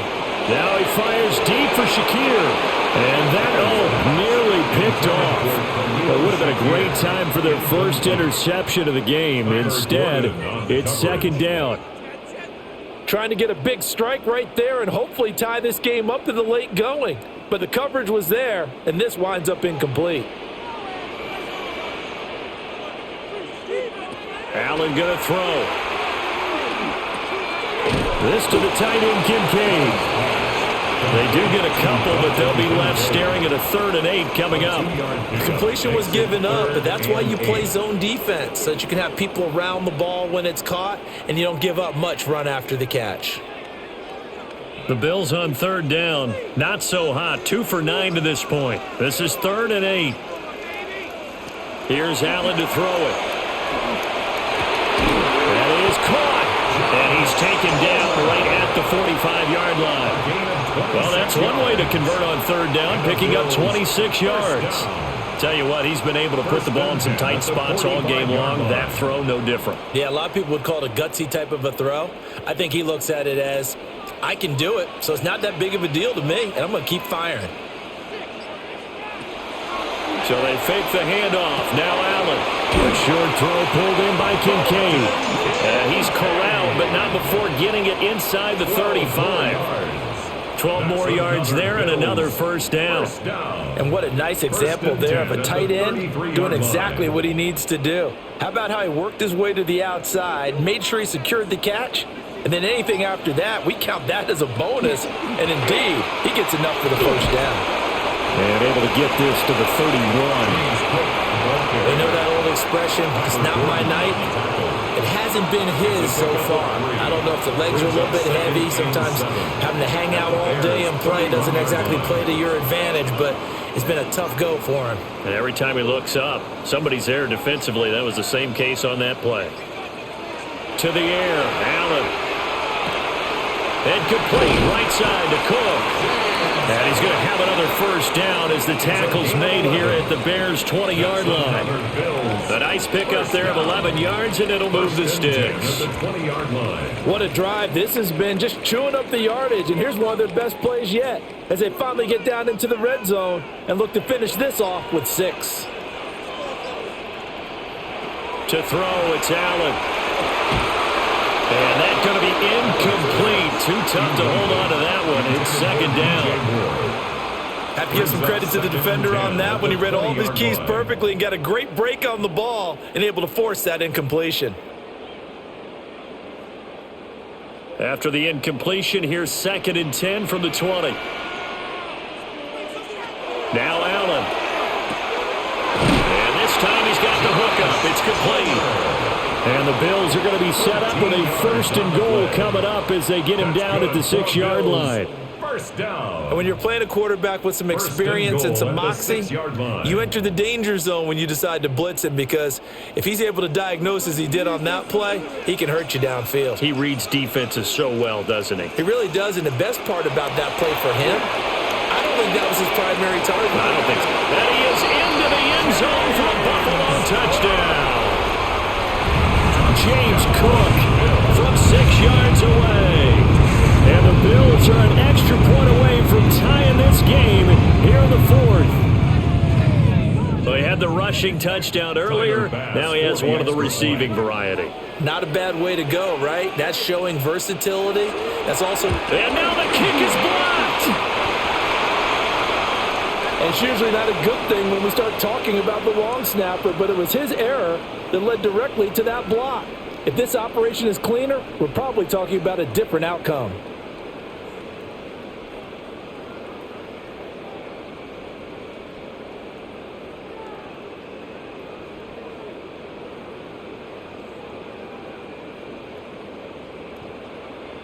Tyler Bass. So after the block PAT, they're ready to kick this one off.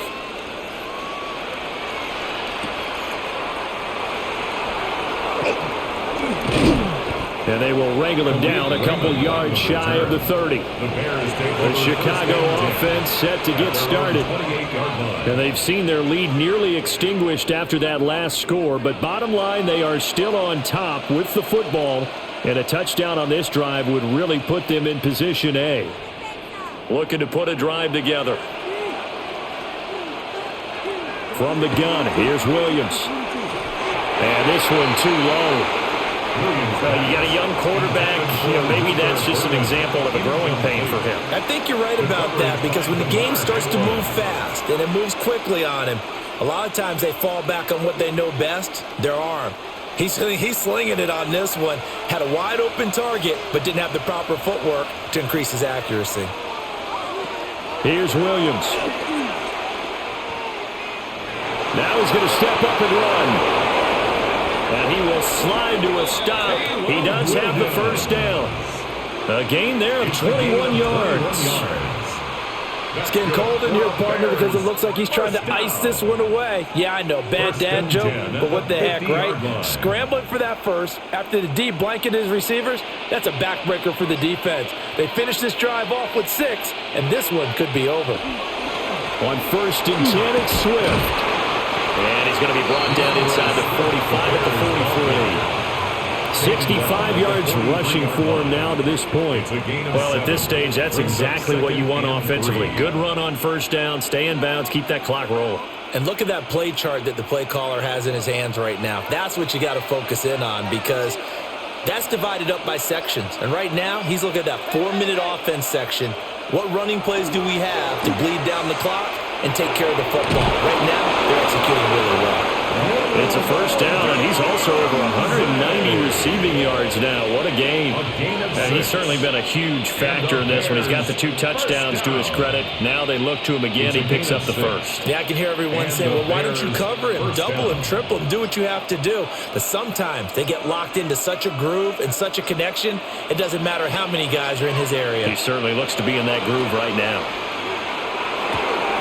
Oh, he's got a man wide open, complete. And now, defensively, they're going to burn their first timeout. Remember, they get an extra time built in coming up here shortly at the 2-minute warning. 1st and 10 at the 21-yard line.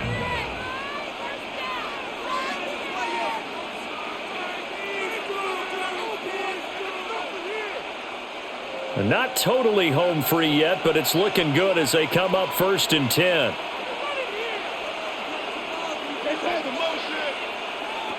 To the air, Williams. Pass complete to Loveland. And his defense here going to burn their 2nd timeout. But you can also factor in another timeout that they'll get when the clock stops at the 2-minute warning. At the 14-yard line.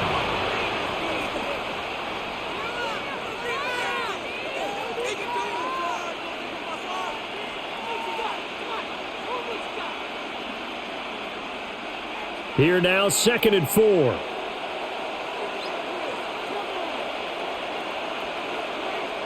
To throw, it's Williams.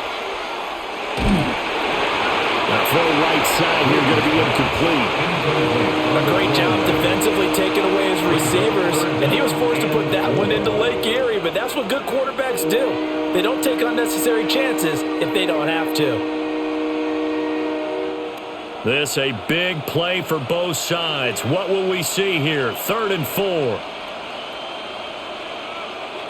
To throw once more, here's Williams. Work in the middle of the field, and he's got a man complete. And he is in. Touchdown, Chicago. DeAndre Swift. A 14-yard touchdown. And the Bears are able to build on to their 4th quarter lead. So these two teams matching each other score for score. This last touchdown, that bumps the lead back to 7 with the extra point to come. And it's a heck of a way to play, isn't it, partner? You feel good about it because you continue to keep the lead and your offense keeps scoring, but you sure would like your defense to make a stop.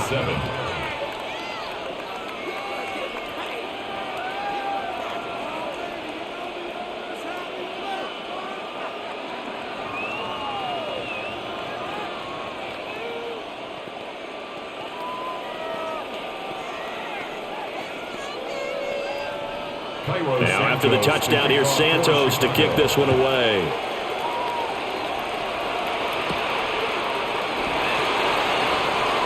Bell so light on his feet. And able to take it past the 25 and up to the 28-yard line. Allen and the Bills now. Down by 8. 2:05 to go. They'll have one play here just north of the 2-minute warning.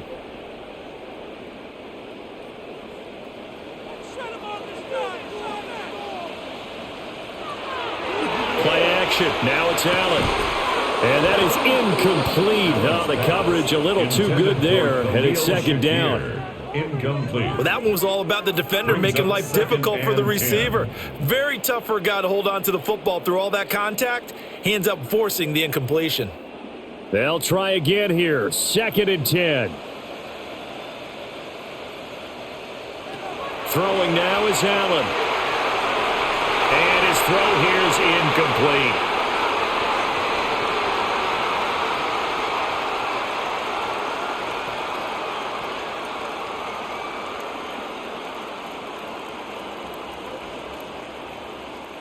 Boy, here's a big one. You can just feel it. This is third down now. Here's Allen. That's complete. It's Cook. And they'll get this well past midfield before being stopped just before the 35. Well, this game has certainly had no shortage of offense. Both teams have been revved up from the start. And here's yet another big play. Boy, both defenses have just got to be dragging out there because they've been run ragged throughout. Now Allen. They'll get this over the middle here to Palmer. And they'll wind up getting this one all the way down inside the 20. That's a nice job right there, partner, because they were able to work down the middle of the field, working in the seams, because I think defensively they were guarding the sidelines, trying to keep them from getting out of bounds. They took what they gave them, and it was successful. Throwing, Allen. And that one nearly intercepted. That would have sealed it. Instead, it'll be second down. Whew, that's certainly not the worst thing. It stops the clock and lets your offense catch its breath and lets us exhale a little bit. Now I expect them to call a couple plays in the huddle so they're ready if a tackle happens inbounds. Allen. And he comes back with one complete. And the Bills are going to have a first and goal as the tackle is made at about the 5. He has been terrific today, hasn't he? Yeah, absolutely running flawless 2-minute drill right here. This has been quarterbacking 101 with a flourish. Here we go. First and goal. To throw is Allen. And this will be caught. Touchdown. So in the final minute here now, a 2-point conversion will tie the game. The touchdown's massive, but now they've got to have 2 to possibly take this to overtime. Here we go now as we get set for a big 2-point conversion. The Bills are throwing is Allen. And it's caught. And with it, we are tied here in the 4th. Huge conversion there to tie this thing up, but they're not done yet. Their defense needs to get a stop. Yeah, there's still plenty of time for the other team to come downfield and put some points on the board, but job 1 was taken care of. The 2-point conversion to get this thing tied.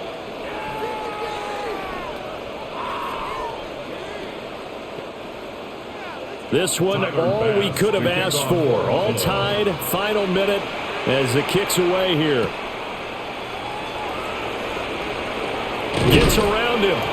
And he takes this near the 25. Just a little pass there. Call it the 26. The Bears offense out there set and ready to go.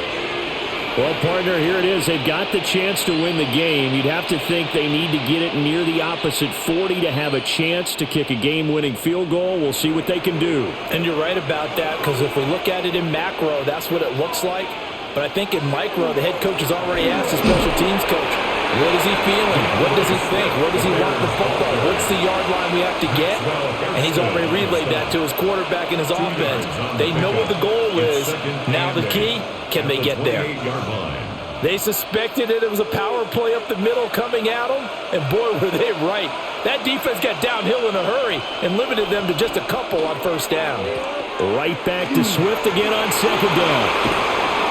And they'll get it up just short of the 45 at the 44.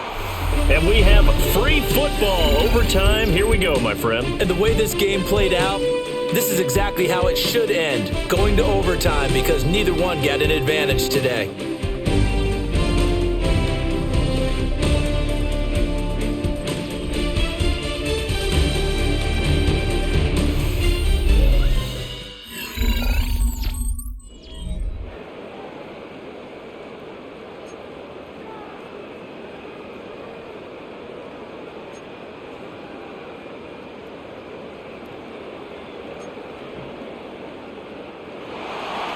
So the Bills going to be the first to get it as we are back underway here in overtime.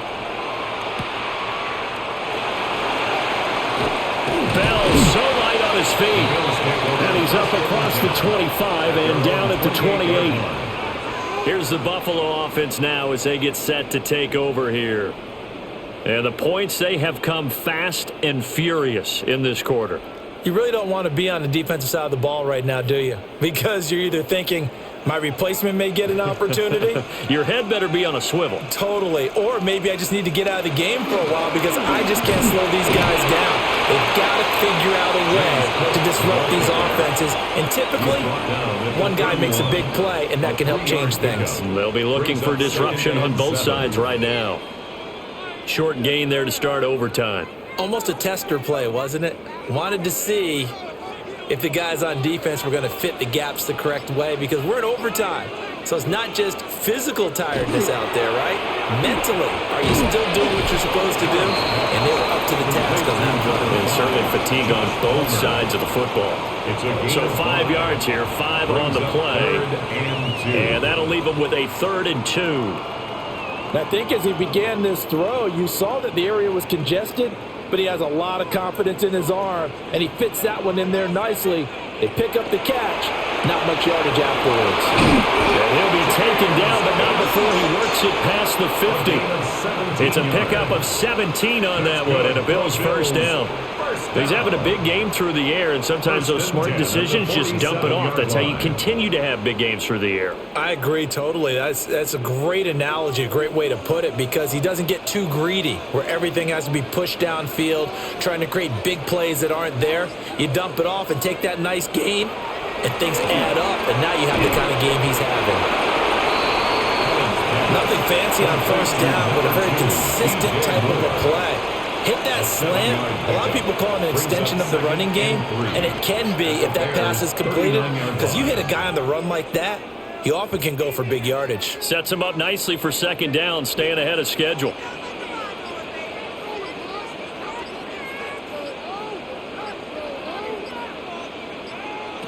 Again, they'll throw with Allen.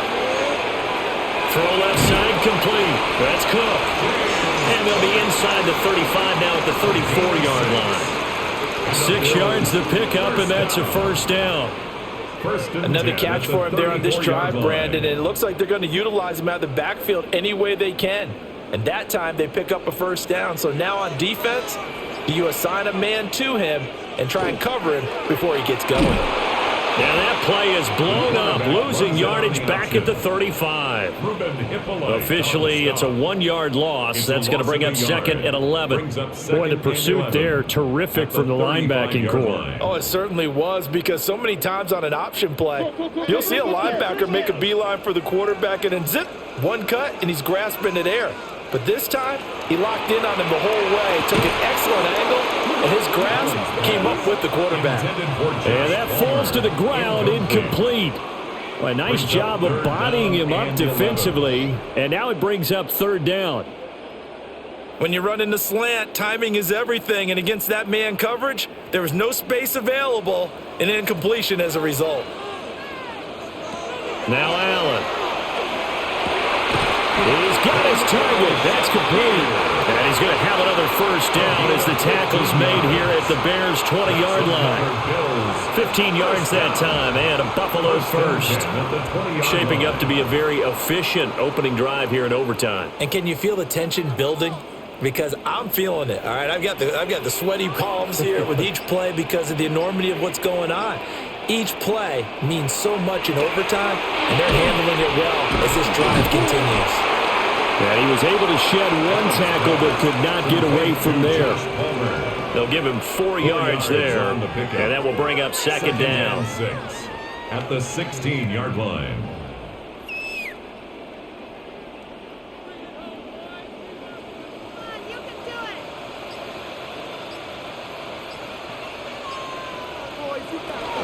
They'll try the middle with Cook. And he's dropped just before the line to gain. 4-yard pickup leaves him with 3rd and 1. But that call makes sense because they've been throwing it well on this drive, and once again they show passing formation, showing the shotgun. Then they ran out of it. That's a nice play by them defensively, though, to hold it to a short gain. 3rd and 1, trying to keep this drive in overtime going. A big one coming up. They'll go with a touch pass here, trying to pick it up. And a great job there to read that one defensively. They strung him out, would not allow him to cut upfield. That's good. Give him a gain of 4, able to convert, and that sets up 1st and goal now. Goal at the 8-yard And this is just a line. little touch pass. They send the receiver in motion, just kind of tap it forward to him. Now, it doesn't turn into a huge play, but they do pick up a 1st down, a nice, consistent gain. Allen now looks to throw. Oh, and it's intercepted. And the Bears are going to have it with a chance to win the game here in overtime. Over the 1st and 10 at their own 8-yard line. Now a 1st throw here in overtime. That's caught. The tight end Loveland with it. And he's taken down, but not before he gets this across the 25-yard line. That's good. Well, they were backed up to start the drive, but how about that aggressiveness? Firing it downfield right away. Nice job there getting out towards what would have been their normal starting position.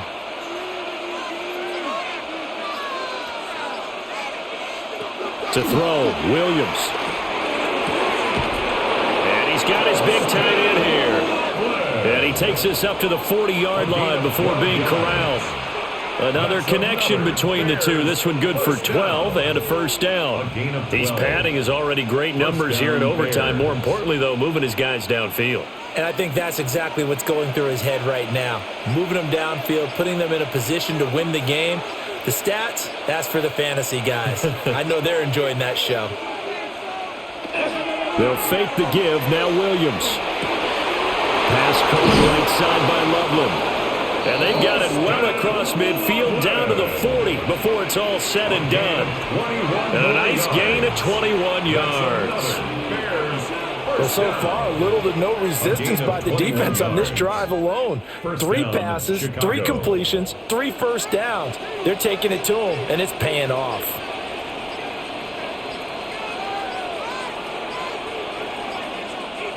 From the shotgun, a throw for Williams. He'll get this into the hands of the Dunze. And he's going to get this inside the 30. Another strong gain on the last 2 plays. They've moved it a combined 33 yards. They go back to that well. He's had a great game. Defensively, they haven't been able to stop him. Same thing here in overtime. And sometimes that goes to the play caller's ego, because a lot of times you have so many different plays you want to call, but when you spot a matchup that's working for you or a player that has the hot hand, keep giving it to him. That tells me you're mature as a play caller, and it's working for them in overtime. He's had some big runs in this game. Not there, though. But I don't think they're going to be deterred by that play right there. He's had some nice runs in the game, and how many times have we seen a good running back get stopped, yet turn it into something big on a later carry? I'd stay with him. They'll go play action here with Williams. Now he'll tuck this and run. And they'll bring him down at the 18-yard line. A nice job of eluding the pressure there, scrambling for 11. Fast, slow, it doesn't matter. If you give a quarterback enough room to escape, he can hit you for a big gain. You've got to give him a little more focus moving forward. Play number 7 coming on this drive. It's 3rd and inches.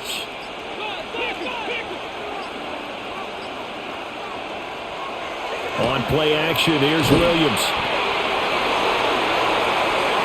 He'll try to pick it up himself. And he is in for the score. And it is absolute stunned silence here as they win it on the road in overtime. Charles, normally when you see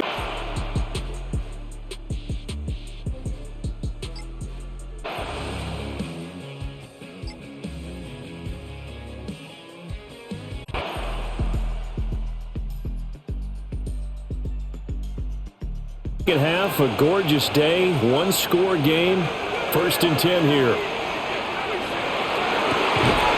That's taken in by Kraft. And they work this well upfield across the 45. A really good pickup of 28 yards. That was good protection there. No, that was great protection there because it allowed him to lock in on his receiver, although I think he was looking for his tight end on the corner route all the way. Nice connection there for a really nice gain. Here's Jacobs on 1st and 10. On a determined run there as he's going to take this all the way down near the 40. 57 yards rushing on 12 carries for him now. Well, partner, I know this type of running back. I mean, this size, This intensity usually gets better as the game goes on. And I just tell you from experience, the first few quarters, oh, you're eager. You come running up there, I'm going to tackle this guy. By the fourth quarter, you're coming up and thinking about it. And D-line wearing down fourth quarter. Yeah, that's not a guy they want to see consistently. And he's got this down almost to the 20 before he's dropped. A good gain again. That's now 31 yards combined on those last two plays. Well, it certainly doesn't matter if it's been through the air like on this play or on the ground. I don't know what's going on with this defense. In a sense, they've been AWOL on this drive so far. 3 plays, 3 first downs given up. They've got to find answers, and they've got to find them quick. And this will be incomplete. Physical play on the football there, and it's second down. So another incompletion there. He's hitting on fewer than half his pass attempts in this one, and that is not a winning formula. Yeah, so let's make sure we give a little bit of credit to the defense here. They've given him a lot to think about, a lot of different looks, and he seems a little bit confused trying to complete passes. To pass, here's Jordan Love. He finds his man, complete. That's Reed. 9 yards, and that leaves him just short, so it'll be third and less than a yard. Brings up 3rd and inches.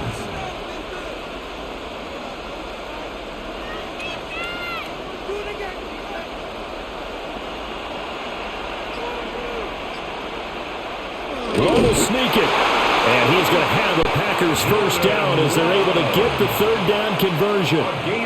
There may have been a little bit of an element of surprise there. 3rd and inches, and they go quarterback sneak. I still feel like this is a play that often is reserved for 4th down.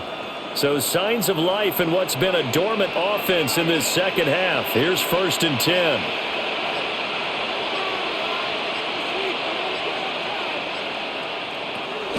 They will run out of the gun with Jacobs. And he'll be brought down this time at the 5-yard line. 7 yards on the pickup there, and it'll leave it with a 2nd and 3. And that's a strong pickup right there on 1st down. And as this drive goes on, we're seeing an offensive line and running game imposing its will. 2nd and 3 with the ball sitting on the 5.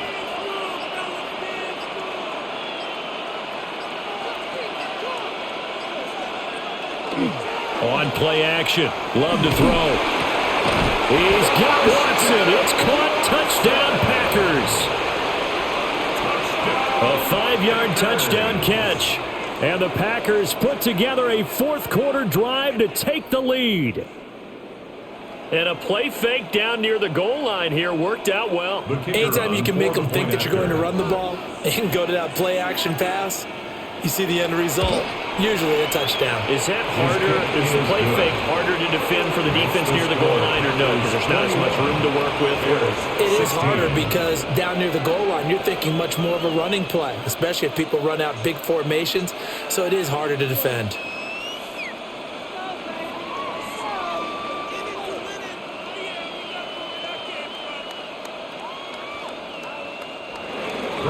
After the touchdown, here's McManus now to kick it away.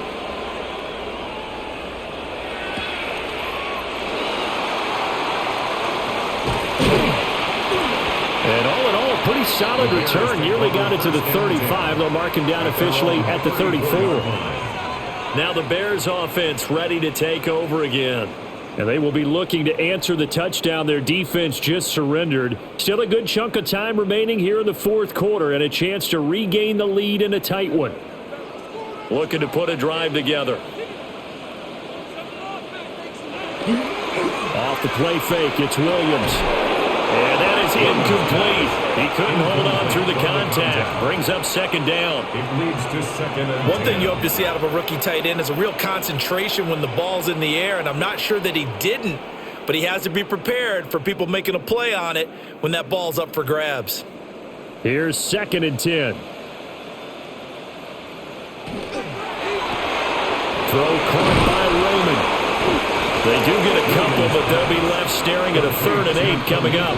I thought that wasn't a bad time to call the screen. I thought late game, down on the scoreboard, had to figure they were expecting a pass downfield. Yeah, so the edge rushers, they're coming. That could have hit big. You're right. Good recognition defensively to snuff that one out.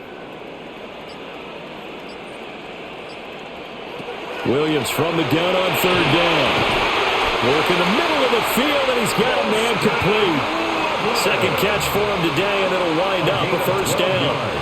And that's well executed there on third down. And I love the confidence that they had to let their tight end try and find some space in the middle of the field, right in their quarterback's line of vision.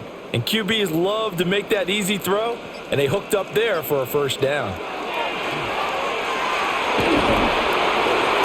That's to the right sideline, and it falls incomplete. At this point in the second half, one mistake on a forced throw could doom your chances of a comeback, so that's the right call there to just throw that one away. 2nd and 10.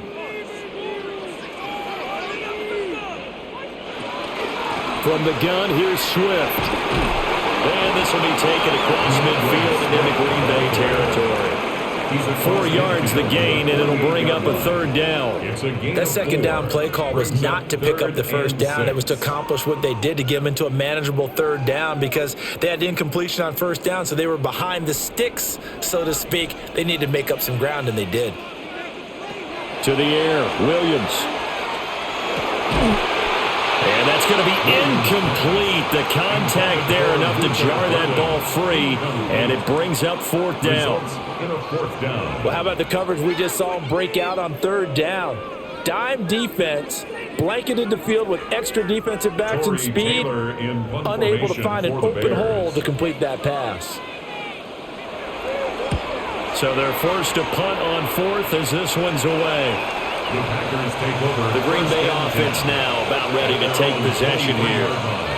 They have the lead, obviously, late in the game. I guess the good news for them is if for some reason they would make a mistake, a field goal does the opposition no good. Everyone loves to have a little bit of a cushion, and that helps you immeasurably. But the bottom line is, do all the things that you're taught in order to close out the game. Don't even let that become an issue. Yeah, but still a one-possession game. This one not fully over yet. And they get him down, but not before he takes it across the 40-yard line. First play of the drive, a success, 19 yards. 1st and 10 at the 42-yard line. One play has him up past the 40 already, and another 1st and 10. To throw now, here's Love. Able to find his man, Kraft. So 5 yards here, 5 on the play. And it's 2nd down. And there wasn't much room for the big tight end to do much after the catch. But at least he was able to pick up a solid gain to help his offense continue to move in the right direction. 2nd and 5. Jacobs going to try the middle. Looking to find a lane, but he can't. Reined in at the line of scrimmage. No gain on the play there, so they're left with a 3rd down and 6. Now, obviously, that's some good work there defensively, being able to stop them and bringing up a key 3rd down. But if you're on the offensive side of the ball, there's an opportunity because I know what defensive guys are thinking right now. Just stop them, get to the ball. That means they might not be sound defensively. There could be some opportunities. And you said key 3rd down. Highlight that word, put it in bold. Here we go. And he's going to have another 1st down as the tackle's made here at the Bears 30. A pickup of 24 on the 3rd down conversion. He's been the go-to guy. They needed a big play there on 3rd down. Went his way. It worked out. Doesn't matter whether they've scouted it or that they think he's going to get the ball. He has a knack for finding his way open and completing the connection. Throwing. Love. He'll complete this one to Watson. And inside the 20 before he's brought down. Back-to-back nice plays. 12 yards that time and a 1st down. These guys are running offense like you drive. The pedal is down, stomped down. How about that? Back-to-back completions. They are rolling. So much for being conservative and running that football. Back to the running game with Jacobs. And they'll bring him down at the 13-yard line. 70 yards rushing for him now to this point. The recipe's pretty simple, I think, right? Just give your superstar the ball, continue to feed him. Yeah, don't overthink this one, right? Make sure he's touching the football, but you're also counting on his intelligence in playing the game as well. If it's not there, don't force the run. Just make sure you hang on to the football and keep the clock ticking. Trying to find a lane, but instead he'll get back to the line of scrimmage and no more. Call that a loss of a yard, and things get a little more difficult here. 3rd and 5. I know they've got to be careful not to go to the well too often, but it's a fine line, isn't it? Because sometimes if you've got success, you want to just keep pounding away. But no success there. They rallied quickly on the defensive end. Love now. To the sideline and incomplete.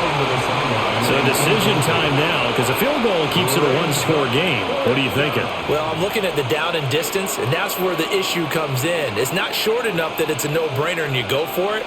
You have to analyze this one. To me, you take the field goal, take the points. I don't think you want to risk coming away with nothing. And his kick is good.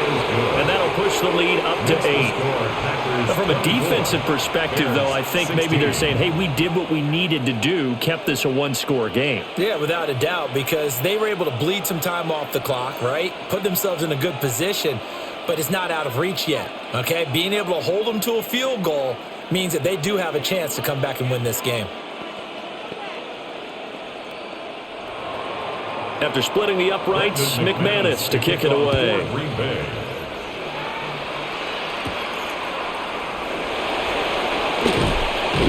And able to take it past the 25 and up to the 28-yard line. So now Chicago getting ready to go as they take the field. And remember, despite giving up the field goal, this is still a one-score game. They're in need of the touchdown and a two-point conversion. A field goal on this drive likely doesn't do them much good. Looking to put a drive together. To throw, Williams. Now he'll tuck this and run. And they get him down, but not before he takes it across the 40-yard line.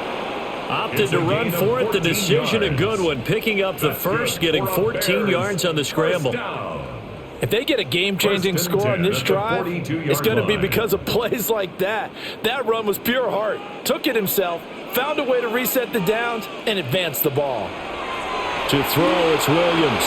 Oh, it's a screen pass. That's complete. And he's able to get this to the 40-yard line before he's out of bounds. 18 yards on that one, and Chicago has the first. For as many sacks as this defense has, you can understand their willingness to try and get upfield and get another. So what a really smart play call here to use their aggression against them, go with the screen, and they're able to get the first down. Looking to throw is Williams. A pass complete to Odunze. Now it looks like we'll get a timeout, and we will. We've got an injured Packer on the field. Well, hopefully, obviously nothing serious here. Medical staff, though, going to take a peek, and we'll take a break.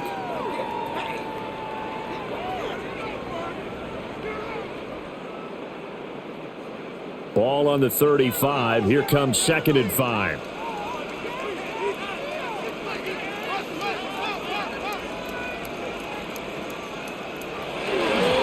On the ground, it's Monangai.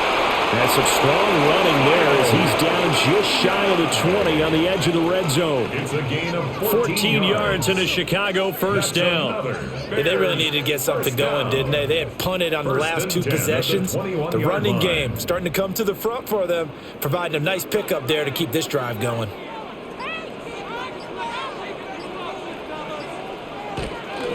Running game working. They'll stick with it on first down. And not able to break away this time as they're going to stop him right around the line of scrimmage. You don't see that a ton, do you? With a cornerback coming over to the middle of the field to make a run tackle. That's someone with a ton of confidence to feel like nothing is pressuring him on his side of the field. Sees that the ball's moved to the middle and just sprints over there to help out. He ends up getting the tackle. Well played.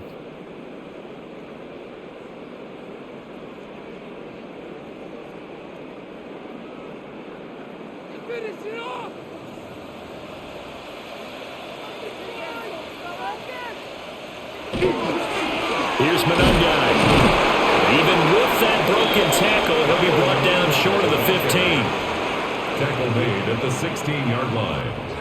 It's a gain of 4. Brings up 3rd and 6. They'll come to the line now on a 3rd and 6. Back to throw. Williams looking to do it himself. And they corral him just a couple yards shy of the end zone. Now the Bears going to call the first of their timeouts, as they'll get it with just over 90 seconds to go in the ball game. First and goal at the 2-yard line.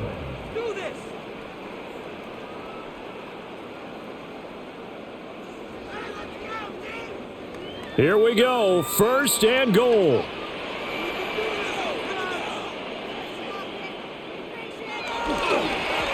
They'll try to run this one in. Nothing doing there. They're going to wind up holding him at the 2. Partner, you got about 20 coaches on your payroll, but there's 60,000 of them in the stands. I don't think any of them like that play. And the later we go, it's starting to sound like 100,000 in here. Back at the 2 now. Here's second and goal. They'll look to throw. And he'll go backwards, losing yardage to the 5.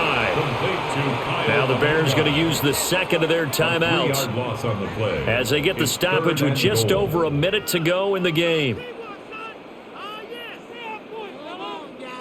Let's make a play here. Come on, guys. Third and goal, and keep in mind, very possibly 4-down territory.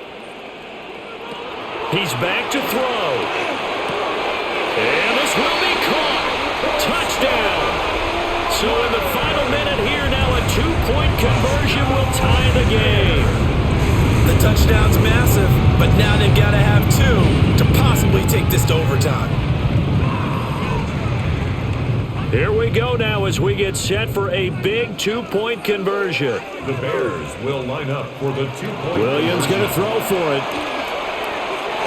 And it's caught. And with it, we are tied here in the 4th. Huge conversion there to tie this thing up, but they're not done yet. Their defense needs to get a stop. Yeah, there's still plenty of time for the other team to come downfield and put some points on the board, but job 1 was taken care of. The 2-point conversion to get this thing tied.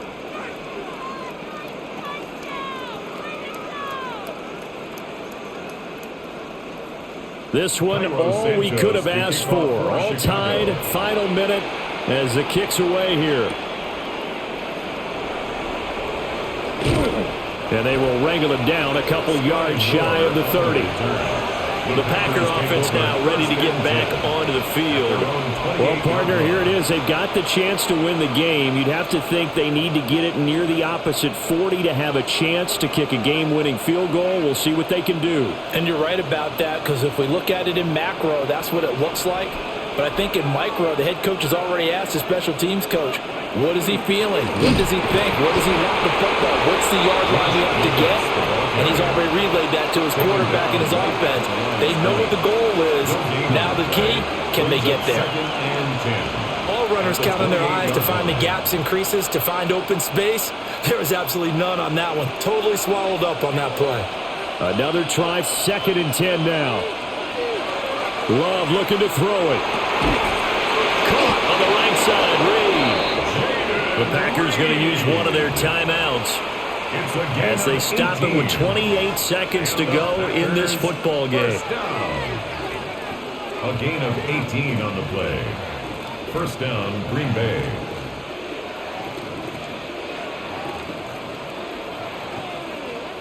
Two timeouts still in their back pocket. It's 1st and 10. Here's Love. That's caught downfield. It's golden. Now the Packers going to go ahead and use the second of their timeouts. And as the two teams talk it over on their respective sidelines, we take a break. First down. A gain of 22 yards. First down, Packers. Here's 1st and 10.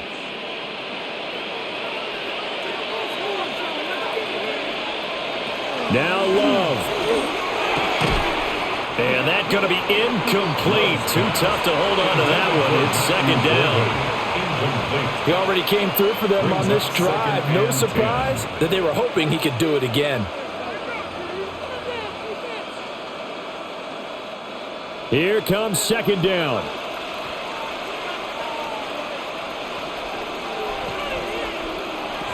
Love. And that is 16 seconds now on the clock. Nice back-to-back plays defensively. They're stacking momentum now. 1 incompletion, 2 incompletion. They're going for more.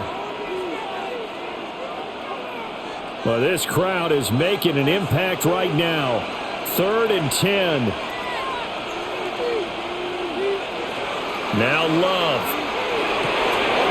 He's got his target. That's complete. And finally down he goes as they work it inside the 10 to the 7. And we are set for a great finish as that timeout comes in with 2 seconds to go in this football game. Showtime! Let's make some noise!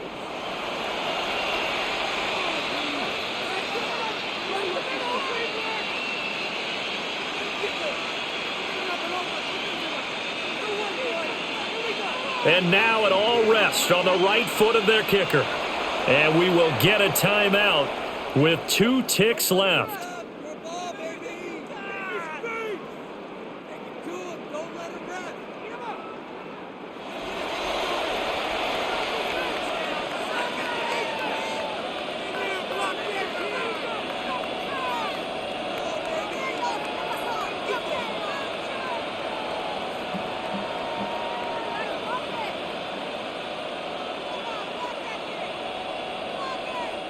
So on is their kicker, and it's down to this.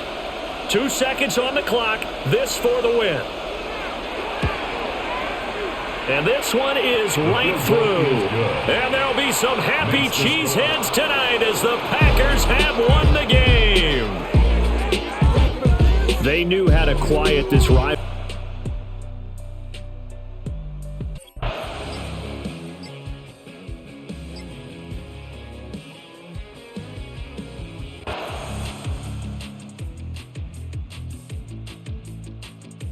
Running backs every year in the offseason and say, look, as many times as you're going to carry the ball, you should be able to carry it 1 more time, so make sure you get in shape. Williams looking to do it himself. And he slides and covers up at the end as he's going to be able to pick up decent yardage. They'll give him 8 on the play, and all of a sudden here it's 3rd down. I like how he hung in there and went through his progressions, but eventually his internal clock went off and told him it was time to make a run for it, and he ends up sliding down with a solid gain.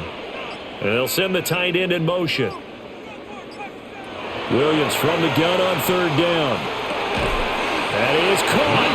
And the Bears are going to have 1st and goal coming up as they're able to convert there on 3rd and 2. Tell you what, he's been able to put the ball in some tight spots all game long. That throw, no different. Yeah, a lot of people would call it a gutsy type of a throw. I think he looks at it as, I can do it, so it's not that big of a deal to me, and I'm going to keep firing. Running is Monunga. And he's into the end zone. Touchdown, Bears. This one down almost all the way to the 30. Well, somebody lit a fire under that offense.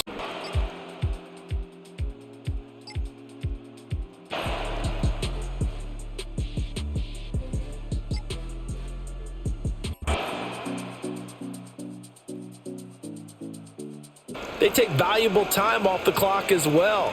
They have to feel really good about that last completion. Now a 1st down carry by Jones. And he'll get into the end zone. Touchdown, Minnesota. Aaron Jones, 15 yards. And the Vikings are able to build on to their 4th quarter lead. But that makes this a 2-score ball game. And, you know, the way this thing has been going, Charles, 2 scores kind of feels like 3 or 4 scores. Yeah, that's a great observation. It's been a heck of a battle, hasn't it? And points have been at a premium throughout this game. So you have to wonder, is this going to be too much for them to overcome? Extra point right down the middle. And his guys will take a 10-point lead.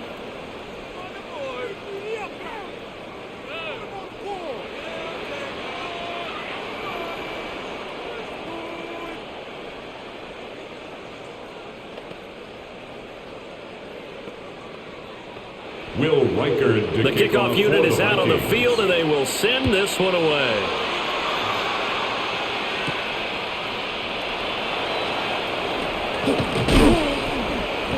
And he brings us out past the 20 to the 24. The Chicago offense set to get started. And the script really is flipped for them. The momentum on the other sideline, and now they have to try and battle back from a 2-score deficit. Looking to put a drive together.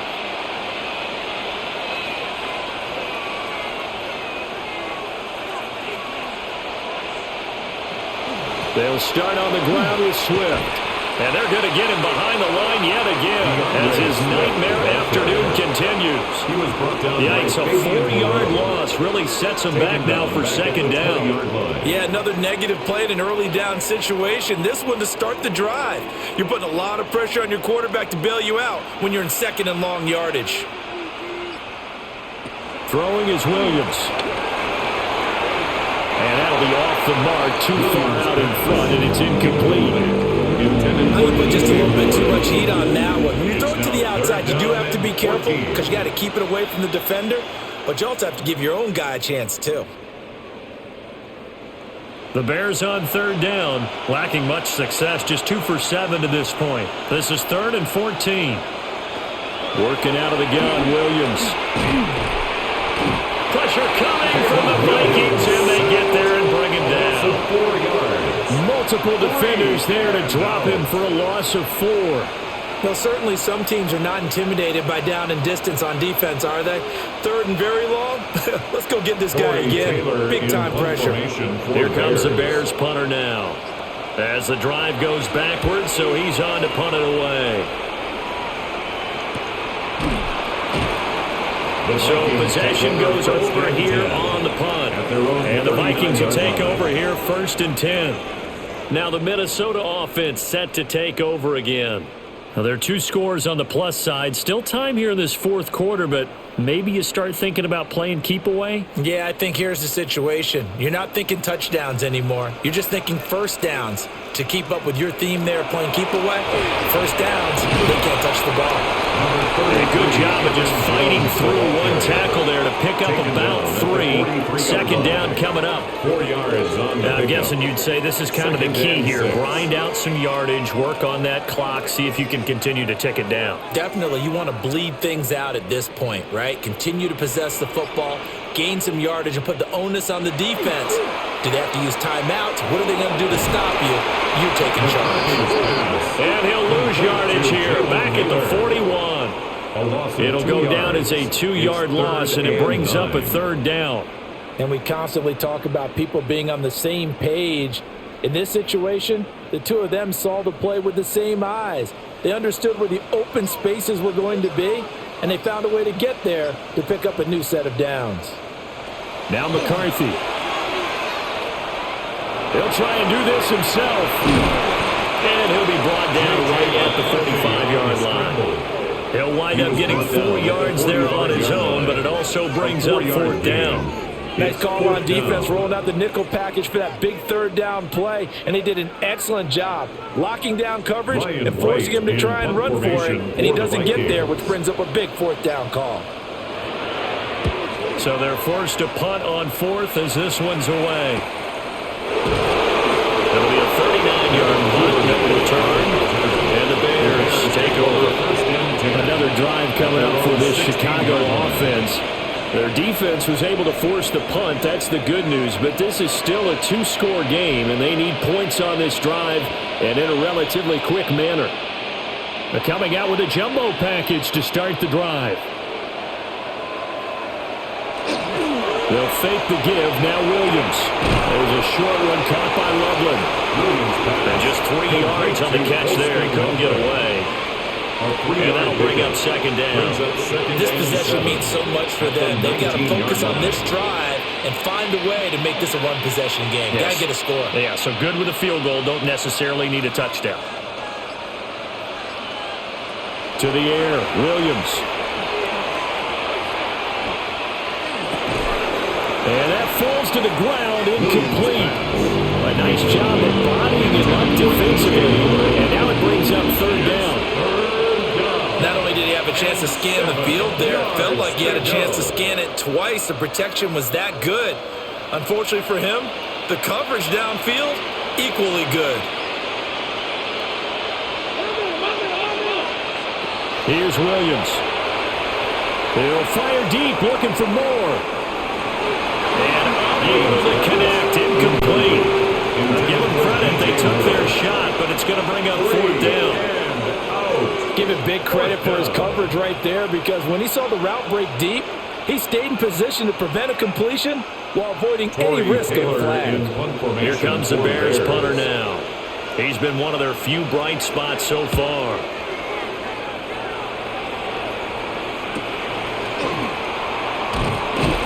We'll call this a 41-yard punt, 7 on the return. And it will be Vikings ball, 1st and 10. And now out comes Minnesota.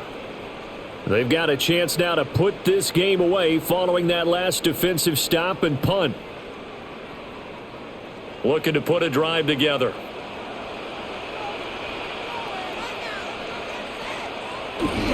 McCarthy off the play fake. On the RPO, he'll keep it himself. And this will leave him a yard short. Nice pickup of 9 yards on first down. I do think it's fair to say they were caught off guard a little bit. We decided not to throw it on first down. But give them credit. They recovered in time to deny him the first down yardage. But it's only 2nd and short. So that run is still likely to lead to a new set of downs.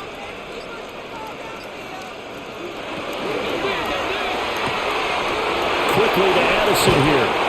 And he is out of bounds inside the 35. 5th catch of the afternoon, and that gives him a first down.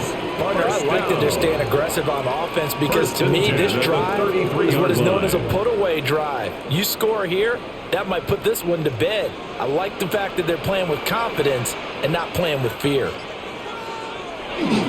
Running right, Jones.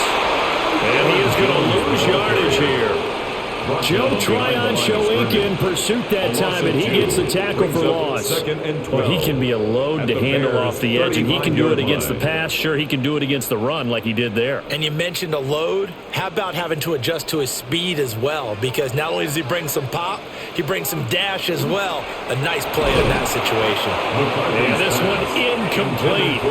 Too much contact to hold on to that one, and it's 3rd down. Makes it 3rd down. When you run in the slant, timing is everything. And against that man coverage, there was no space available, and incompletion as a result.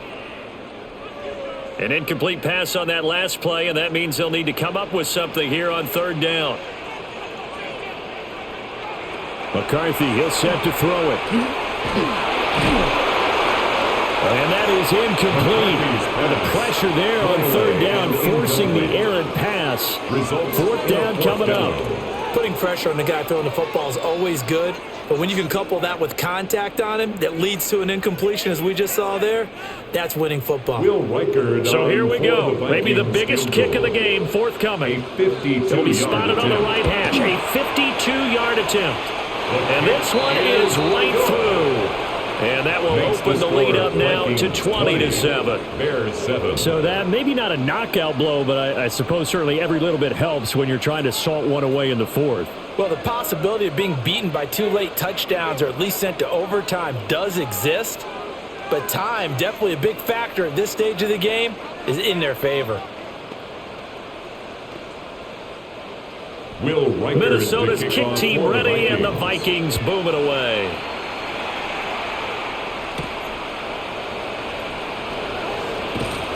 And able to get this out to the 25.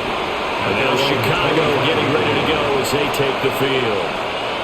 And right now these guys, they're shuffling a little bit, maybe doubting, because 3 straight drives have ended with them punting the football away. Yeah, so you start pointing fingers at each other a little bit, asking a lot of questions. What are you seeing? What are you getting? Maybe trying to narrow down your playbook a little bit and maybe get simpler rather than more complex in order to try and fashion together a drive. And this will be a Bears first down as the tackle made here at the 36. And hold on here, because on that last run, it looks like we have a player who was shaken up. Well, now they're going to come out and take a look at this injury, and we'll be back in a moment. So from the 36 now, 1st and 10. Once again, it's Swift. And he puts his head down and gets up to the 42 for a gain of about 6. Jonathan Allen. Consecutive positive runs for him on the last 2 snaps. He certainly appears to be trying to put the offense on his back and just move them down the field, but his number is called. The way he's running it, I keep going back to him. From the 42-yard line, here's a 2nd and 4. To throw, Williams. He's going to leave this for his running back. It's complete. And he'll be taken down, but not before he works it past the 50. A gain there of 12 yards and a first down for the Bears. This defense has certainly had an outstanding second half, haven't they? I know they just gave up a first down there, and for the offense, they're hoping that that's something that they can jumpstart with and maybe start to move the ball a little bit better. But it's been tough sledding for them here the entire second half. A full left side taken in by Kmet. And they go backwards here, losing yardage back at the 48-yard line. That one unable to develop, never got going. A loss of a couple, and it's 2nd down.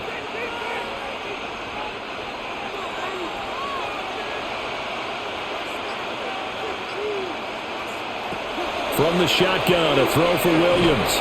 A loss of 8 that time, and it brings up 3rd down. An 8-yard loss on the play. It's now 3rd down.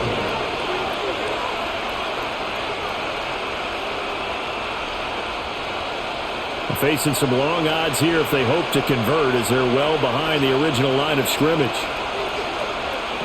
Now on 3rd and long, they'll look to throw.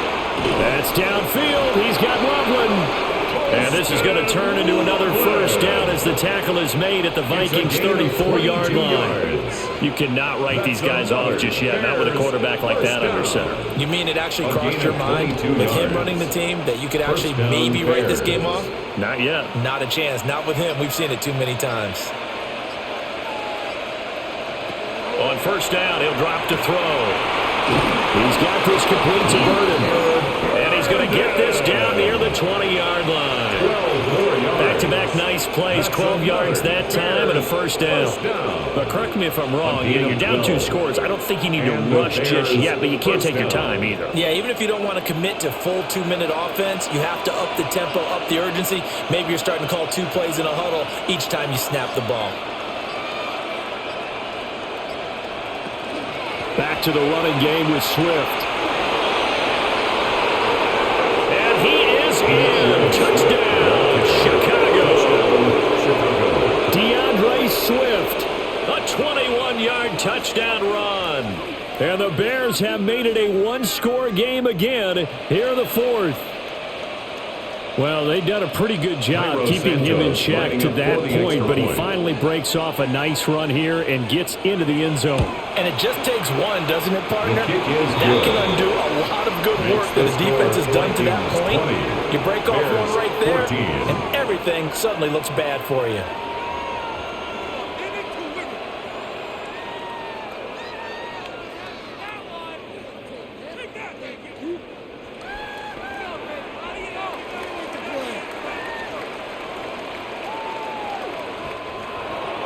Now after the touchdown, here's Santos to kick this one away.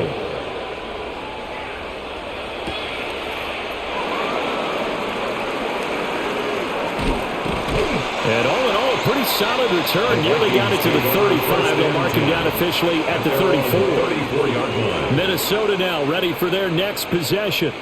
Right now clinging to a 1-score lead, Charles, and I think operating within that 4-minute offense with a little less than 4 minutes to go applies here, right? It certainly does, and that means the playbook is still wide open. But you are a little bit more careful about what you're calling. You want plays that are going to gain yardage, how would you say it, consistently, right? You don't need the big shots downfield, but make sure the clock continues to run. Pile up the first downs. And the goal, end the game with your quarterback kneeling down at the end, and you still have the lead. Well, how about this aggressive approach? Got the lead, 4th quarter, continuing to throw the football. Are you thinking about Super Bowl 51? Atlanta had the lead against New England, and they ended up giving it up? I was going to say don't say it, but you did say it. I did, didn't I? Yeah, anybody watching Atlanta, our apologies.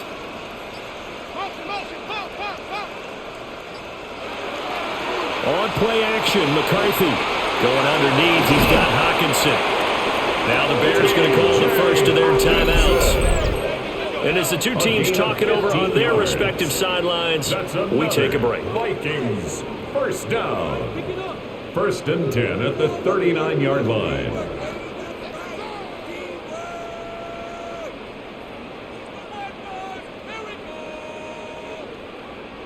So into Bear territory now. This is first and 10 at the 39-yard line. They'll bring a receiver in motion right. They'll go play action. Here's McCarthy. Going back to the same well. It's Hockenson again. McCarthy's pass. Now the Bears going to use the second of their timeouts. And as the two teams talk it over on their respective sidelines, we take a break. 33-yard line.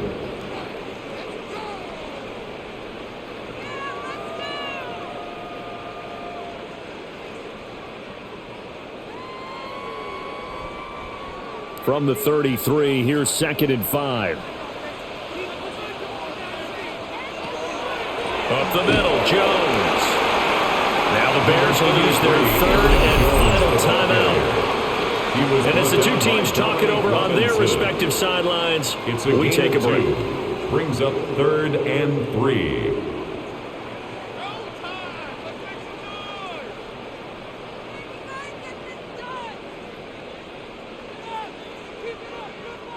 As big of a play as we've had in this one so far. This is third and 3. Here's McCarthy. Look in the middle of the field, and he's got a man complete. And he's going to have another first down as the tackle's made here at the Bears' 15-yard line. What a drive this has been, just chewing up the yardage. And here's one of their best plays yet as they finally get down into the red zone and look to finish this off with 6.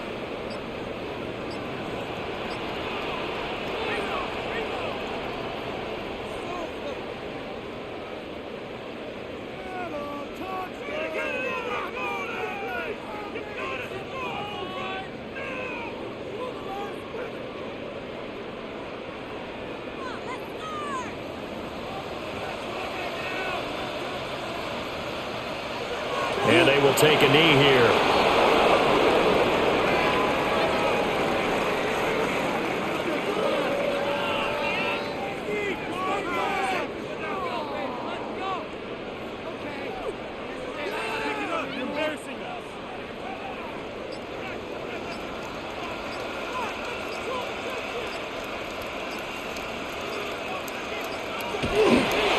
An inside give to Jones. And he's going to be brought down just shy of the 5 at the 6. This defense needs a big play in the worst way because so far they're not putting up much of a fight. If they don't get a stop here soon, this game could be over for them.